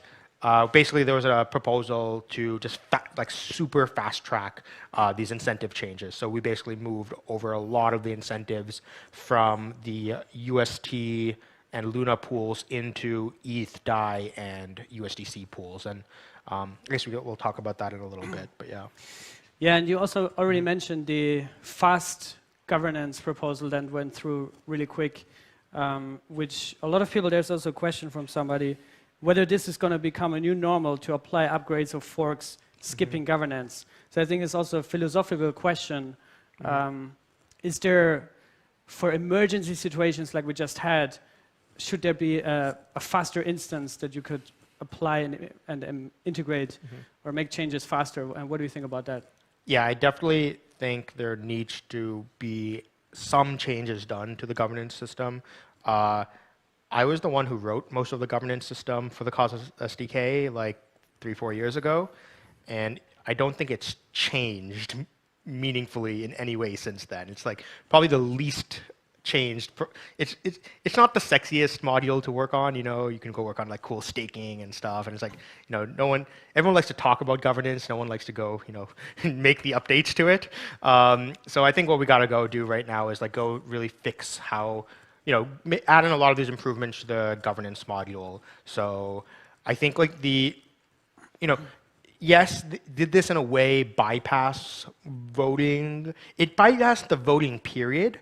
What we did was we said this is not going to go into effect until a 2/3 supermajority of all voting power. So we needed like 67% of the total chain's stake to vote yes on this, and only then did it go into effect immediately. And so I think building this sort of fast voting period into the governance module for these emergency situations is important. I think to make sure it doesn't get abused, the general sentiment should be, the general norm should be that you should know with veto something that is trying to use the fast voting process when it really doesn't need to be. So that will kind of keep that in check. So now moving forward, UST is pretty much dead. There has been more, like I said, we could have already had more USDC or USDT liquidity on Osmosis, also with incentive pools. But what do you think moving forward is now the big learning for the Osmosis platform in terms of liquidity distribution for stablecoins? I don't know if you heard the presentation from Zaki and Dian about IST. Do you think there should be maybe one predominant stablecoin that has the most liquidity, or diversified as good as possible to mitigate potential risks? Yeah, no, I think diversification across multiple stablecoins is really important. Part of the problem was we only had one, US dollar IBC native stablecoin that was available, and we had this whole bridge war on Osmosis. I think it was maybe a little bit drawn out, a little bit longer than it should have been. But at the same time, picking the bridges have their own set of risks that needed to be evaluated properly and stuff. And so, but yeah, like I said, hindsight is 20/20 a little bit. So it would be nice if things would execute a little bit faster there. But I think that's one sort of big learning. When it comes to incentives and liquidity distribution, there's been this I know that there's a bunch of Ethereum community members that have been calling out that hey, the Cosmos leaders and community hadn't been calling out Terras enough. And one, I think everyone had always been very clear and communicative about the risks of the Terra protocol. But one of the things they also mentioned was hey, Osmosis put a lot of liquidity on liquidity incentives on the UST and Luna pairs, and that was irresponsible. One, I would also like to say, Curve, which is one of the biggest dexes on Ethereum, also was about to just put all of its incentives on UST as well. So kind of pinning Cosmos people on this, but Ethereum, one of the biggest Ethereum protocols, is doing the same thing. Is not a fair. I know it's a little bit dishonest, but I think the other part though is currently it's not on Osmosis how incentives work today is governance whitelists pools to be approved for incentives, and then it doesn't actually say how much incentives go on it. The incentive process is done via this algorithm that takes into account things like volume and liquidity, and the current incentives system of Osmosis was designed to incentivize the pools that bring high amounts of volume to Osmosis as a DEX. And so it's not we were oh, we want to go put 1/3 of incentives on UST because we love it. It was more well, that was the pool that had high trading volume on Osmosis, and that's the incentives were done to reflect that. I think going forward, we have to move into a world where the current algorithm is designed for looking at the current state of the DEX and looking at volume and liquidity and putting incentives to match what is there right now. What we need to move towards is a world where Osmosis governance needs to be more strategic and say, hey, this is where we want incentives to, this is where we want liquidity to shift towards, not just incentivize what's there now, but where to be be more opinionated and more decisive on, and that's kind of like what this emergency proposal did, was the first example of it, where this was the first time Osmosis Liquidity Incentive said, we want a lot of USDC liquidity right now because it's important for the protocol, and there was this like process of like, hey, let's do a mass migration of incentives there. And I think like going forward, the protocol needs to just be a lot more strategic on how it does liquidity incentives. Yeah, and I think your phone is ringing 24/7 right now. You also tweeted about it. You get a lot of messages from Terra devs. You also told me earlier that yesterday you've been on 7-hour calls with Terra developers that are looking for a new home now. And I think the rest of the Cosmos ecosystem is more than welcoming all these talents, developers, the community as well, which after all, they also have been cosmonauts before, part of the ecosystem. But how do you think this would benefit or affect the roadmap of Osmosis from here on? Do you think it's going to become more of a smart contract platform where DeFi apps are being built on top of, or how does this whole Terra situation now affect the future of Osmosis? Yeah, so, you know, Osmosis already has CosmWasm on top of it. It has a permissioned CosmWasm, and this was already sort of, what we were planning on doing was, we wanted a way to allow, I think the Osmosis team was like building a number of different things, and, I think to build the best DEX, there's a lot of components that go into it. Not just you need the AMMs, but you also need like, a lending protocol, you want like arbitrage protocols, you need leverage systems, you need like, ETFs, you need like this like whole suite of products that are really part of what is a DEX. And, we were kind of like, realized we were stretched very thin when we were trying to build all of this ourselves. And that's why like we added this sort of permissioned CosmWasm to the chain to have this opportunity where we would be able to go find these external teams that can work with us on building this core functionality to the DEX, and like so that way, but it has to be, the goal of Osmosis is not to be a generalized smart contracting platform. It should be a DEX app chain, but we need other contributors to be able to help contribute these core components. And that was sort of why we had the permission CosmWasm and what we were trying to do with it. And basically what just happened now was a large swath of CosmWasm developers who know how to build these primitives suddenly became looking for a new home, and we're sort of just in touch with a lot of the DeFi, really focus on the DeFi side of things, but these DeFi apps that were currently built on Terra. Simon, we need names. Give us some alpha leaks. Come on. We need. I don't want, like, nothing is committed, right? I think everyone is a little bit like trying to figure, everyone's kind of like in this like chaotic state.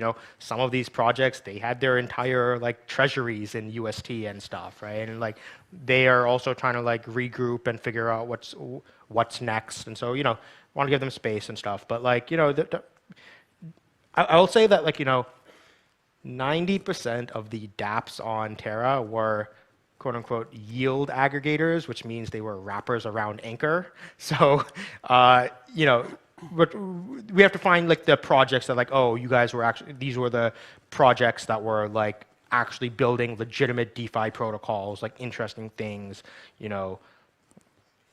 lending protocols, ETFs, arbitrage protocols, the things that like, I think are important for building a DeFi ecosystem, are sort of the people that we're sort of talking to specifically.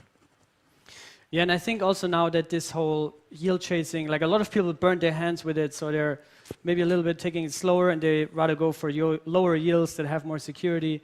And I think you as a core cosmonaut for many years, core contributor, developer, there have always been these discussions, like what is the role of the Cosmos Hub and Atom in this Cosmoverse and competitive landscape with the Luna DeFi jungle and all these kind of things. And now I think the fact that Atom has this more conservative approach is actually very good because, we didn't have any major stuff going on, even though the yields are lower, but it's secure. So how do you think this this whole situation now affects the positioning and outlook for the Cosmos Hub and Atom?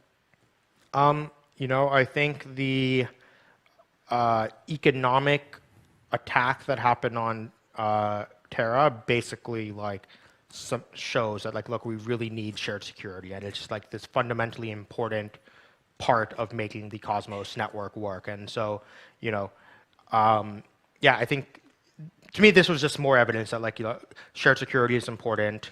One of the things that a lot of these Terra dApps, a lot of them want to eventually.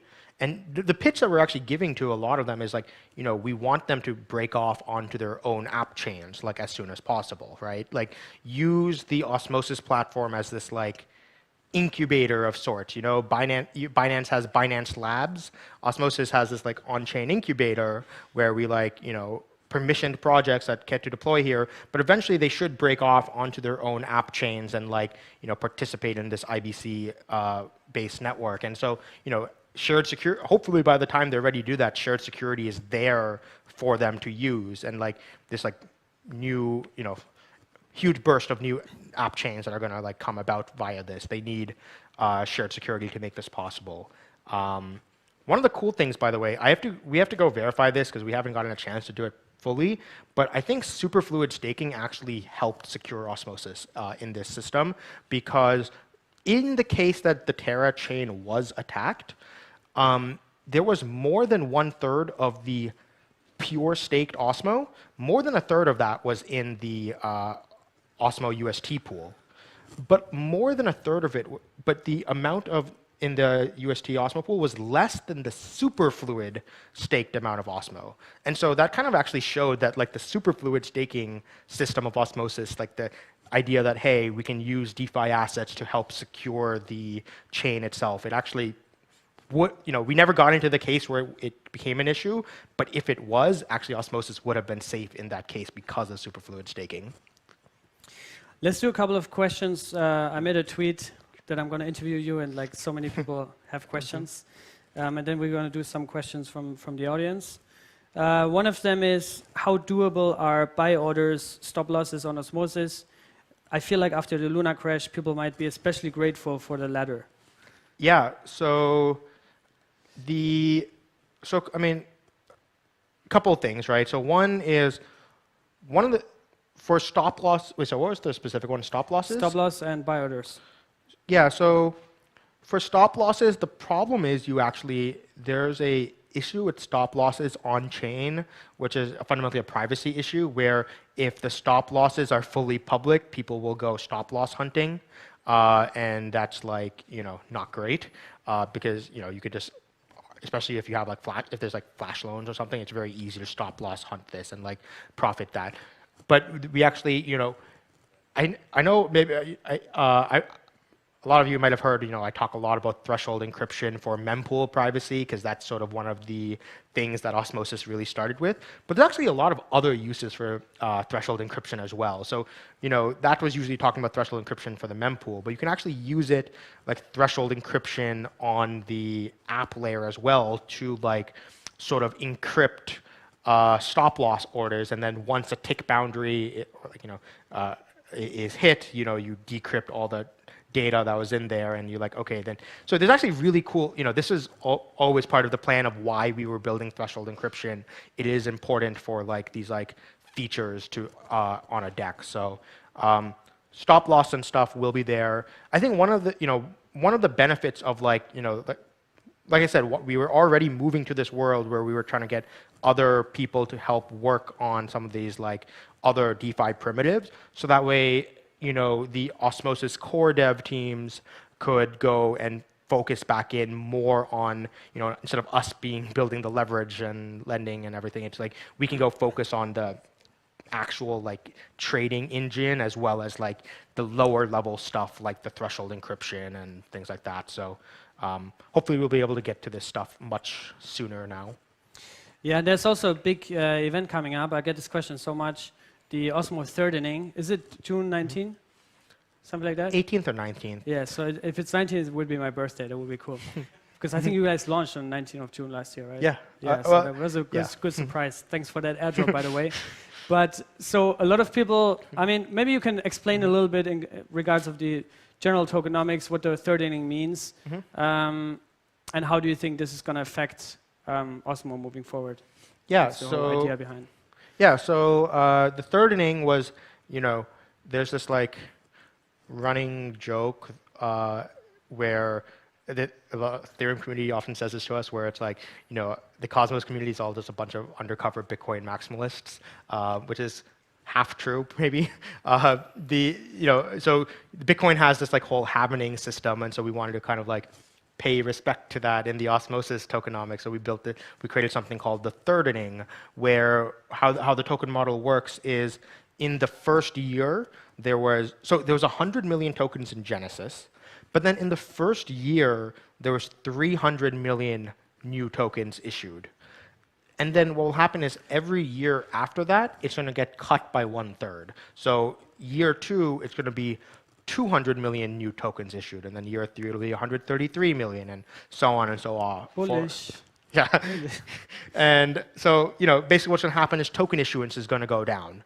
And so, there'll be less like, yeah. So, and then what happens is like, it follows this like asymptotical, where there'll be like 900 million new tokens issued ever, plus the 100 million from Genesis, gives it a fixed total cap supply of 1 billion tokens, right? So, we thought that this like, more fixed supply token model is, so, what we wanted to go for. And so what that's going to mean is that, supply issuance is going to go down, but that also means that like rewards will also have to go down as well, right? The amount today, there's around 300 million divided by 365. It's like somewhere around 800,000 something Osmo issued per day.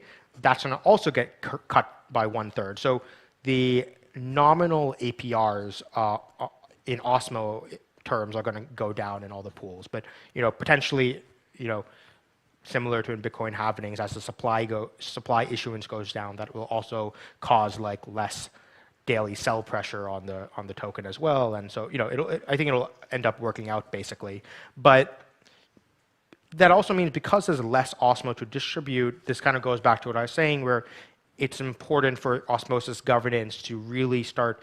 I think we've been like saying this for a while, but like, what will often happen is there's, not to call out any particular tokens, but we definitely have things where like, there's like tokens that are definitely not the most popular, but like half the governance like ends up just auto voting abstain on like should these things get incentive, and like they end up passing with like slight margins, but most people voted abstain. And it's like, I think it is important for validators and stakers and the governance of the network to like, really start being more aware of like, as the incentives are, the incentives to give out are shrinking, we have to be more strategic on where we want to put these incentives.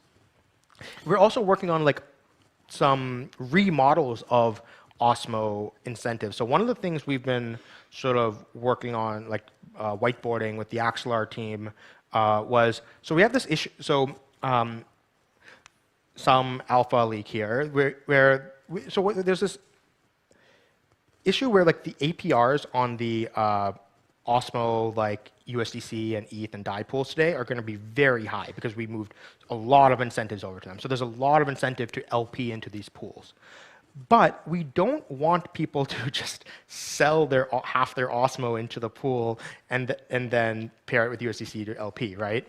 So the Osmosis Foundation actually has a grant of 1% of the Axelar supply granted from the Axelar Foundation for us to give out as external liquidity incentives. And so what we're actually going to be doing, so the Axelar token is not liquid right now, but once it is, we're going to basically be doing a retroactive liquidity incentive airdrop, basically, where what we're going to do is not just track how much is LP'd, but we're going to track, you have to bridge over assets and LP them. So there's basically going to be tracking how much assets are you bridging over Axelar, and the more you bridge over it, like increases your counter.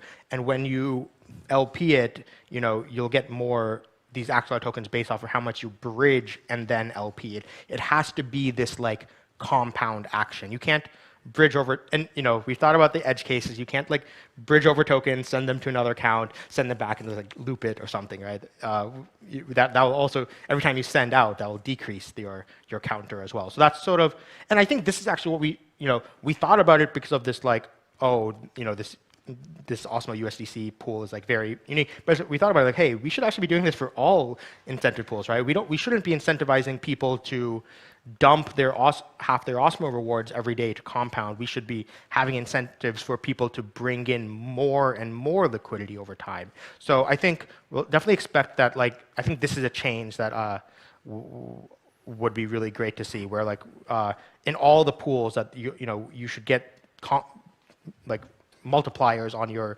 liquidity rewards for bringing in new assets. There we go, another alpha leak. We're already almost 5 minutes over time. I think, Yuri, if we are too long, then just come on stage and kick us off. But there's so many questions. We're going to go through one or two more of them, and I think the audience is still there. I think it's full, actually. So you want to hear Sunny's latest alpha and thoughts about the state. Here's one. What learnings can the Cosmos community take from the UST death spiral? I think that's like a general thing that I kind of covered overall, but like, I don't know, I feel like kind of covered that as the course of the, I mean, look, I mean, algo stables, they're scary, right? And I think I've talked about this at length, where I've always told people, look, remember my ionized proposal? I was like, Terra is one of the most risky mechanisms in crypto. Yeah. Like, ionized will be the riskier version of that. So let's experiment. There's actually also a question. Please like don't experiment. How is ionized getting forward? So what's the hottest on that? Yeah, like, I mean, yeah, probably not a great idea to go build ionized as proposed, because, it was meant to be a hyper experimental protocol, and obviously, I don't think it's the right design now. I still don't think it was the right design even when it was, but it was an economic experiment that I was interested in running. But yeah, so I think, the Ion DAO, I think AlphaWorks, which is like the team that does the development for it, I think they just put a Commonwealth proposal up just now. They're ready to basically deploy it. You can check out the testnet version at ion.wtf. You can like, so now, kind of what had stagnated the Ion system for a while was there was no way for them to vote on what they're going to build. And so now that DAO is finally going live, they're going to be able to vote on what they want to build. And so, I know there's been a lot of ideas floated around, over-collateralized stablecoin, lending protocol. There's a bunch of things that they had ideas for. So we'll see what it ends up choosing. Then somebody's saying, I dream of a cross-chain DEX when I will be able to trade osmosis, on osmosis with Bitcoin, Ethereum, Solana, etc. So when do you think we are ready to have the whole cryptoverse on osmosis? Hopefully pretty soon. Axelar is live and running, so it's able to connect us to any EVM-based chain right now. And then you can also use like EVM overlays on some of these chains, like, for example, like on Polkadot, there's Moonbeam, and then on Near, there's Aurora. So that actually will give us access to a lot of the things. I know the Axelar team is working on their Bitcoin side of things. They originally started with Bitcoin, but just because of how the Bitcoin protocol updated, they wanted to like go change out their threshold crypto they were using for Schnorr signatures. So that's why I kind of got delayed a little bit. One thing to note, by the way, you'll notice that on Frontier, WBTC was added. Our plan was to hold off on, I think there's a proposal going up on Commonwealth today or something, which was like, the plan was to hold off on Bitcoin until we get native Bitcoin, but just given this like movement towards liquidity diversification right now, we should probably at least bring over WBTC, and then when there's a native Bitcoin bridge available, we can figure out how to migrate liquidity over to that instead. So that, yeah, and then, we're also, in touch with the Wormhole team about adding Solana support as well. Not just be able to bridge over Sol, but also there's a lot. Their Pyth oracles are something that we definitely want to get on top of Osmosis. I think Pyth is probably like the right design for how to build oracles. They have like confidence intervals and stuff, it's awesome. So yeah.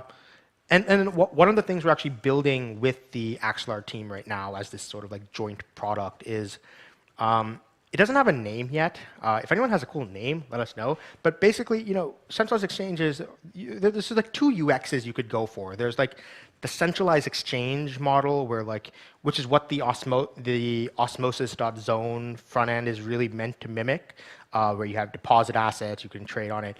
But then there's also like the shapeshift style experience, right? Where you have ETH on Ethereum and you want AVAX on Avalanche, right? You have MetaMask wallet, you don't even have Kepler installed yet. How do you do that, right? So we're working with the Axelar team on building, let's call it Osmo Swap or something like that. But basically, you can just make a single transaction on Ethereum, and it will get picked up by the Axelar network. Axelar will use interchain accounts to do a swap on Osmosis, and then it will send you the AVAX to your destination chain on Avalanche. So if you're ever jumping between EVM chains, for example, you need fees for the other chain. It's like you can do this using this like sort of joint, very shapeshift UX style project. So so this is look out for this. We're definitely something we're prioritizing. Okay, last question. Someone's asking, where can I get Sunny's T-shirt? Cosmoverse Lisbon last year was. We are working. Genesis. Yeah. Maybe we only issue this for. Maybe we have to have a different version for every Cosmoverse, right? Maybe, yeah. I don't know. With I mean, the Pablo Escobar picture. Was Moncton Escobar, something like this? I know the We'll figure it out. Osmosis Ministry of Marketing has definitely been working on like putting up a swag store, so people can buy Osmo swag. And ideally, what we want is something where you can buy swag on the AMM, like Unisocks, but we should do that for all of the swag on Osmosis. We'll see what we end up doing, though. We'll see. Yeah, and for those that don't know, next year, this year, late September, we're going to have Cosmoverse in Medellin, Colombia. That's going to be really nice. So stay tuned for that. Thanks, Sunny. Thanks, everybody. Thanks for the Gateway organizers. This was amazing. And I'll see you all in Medellin.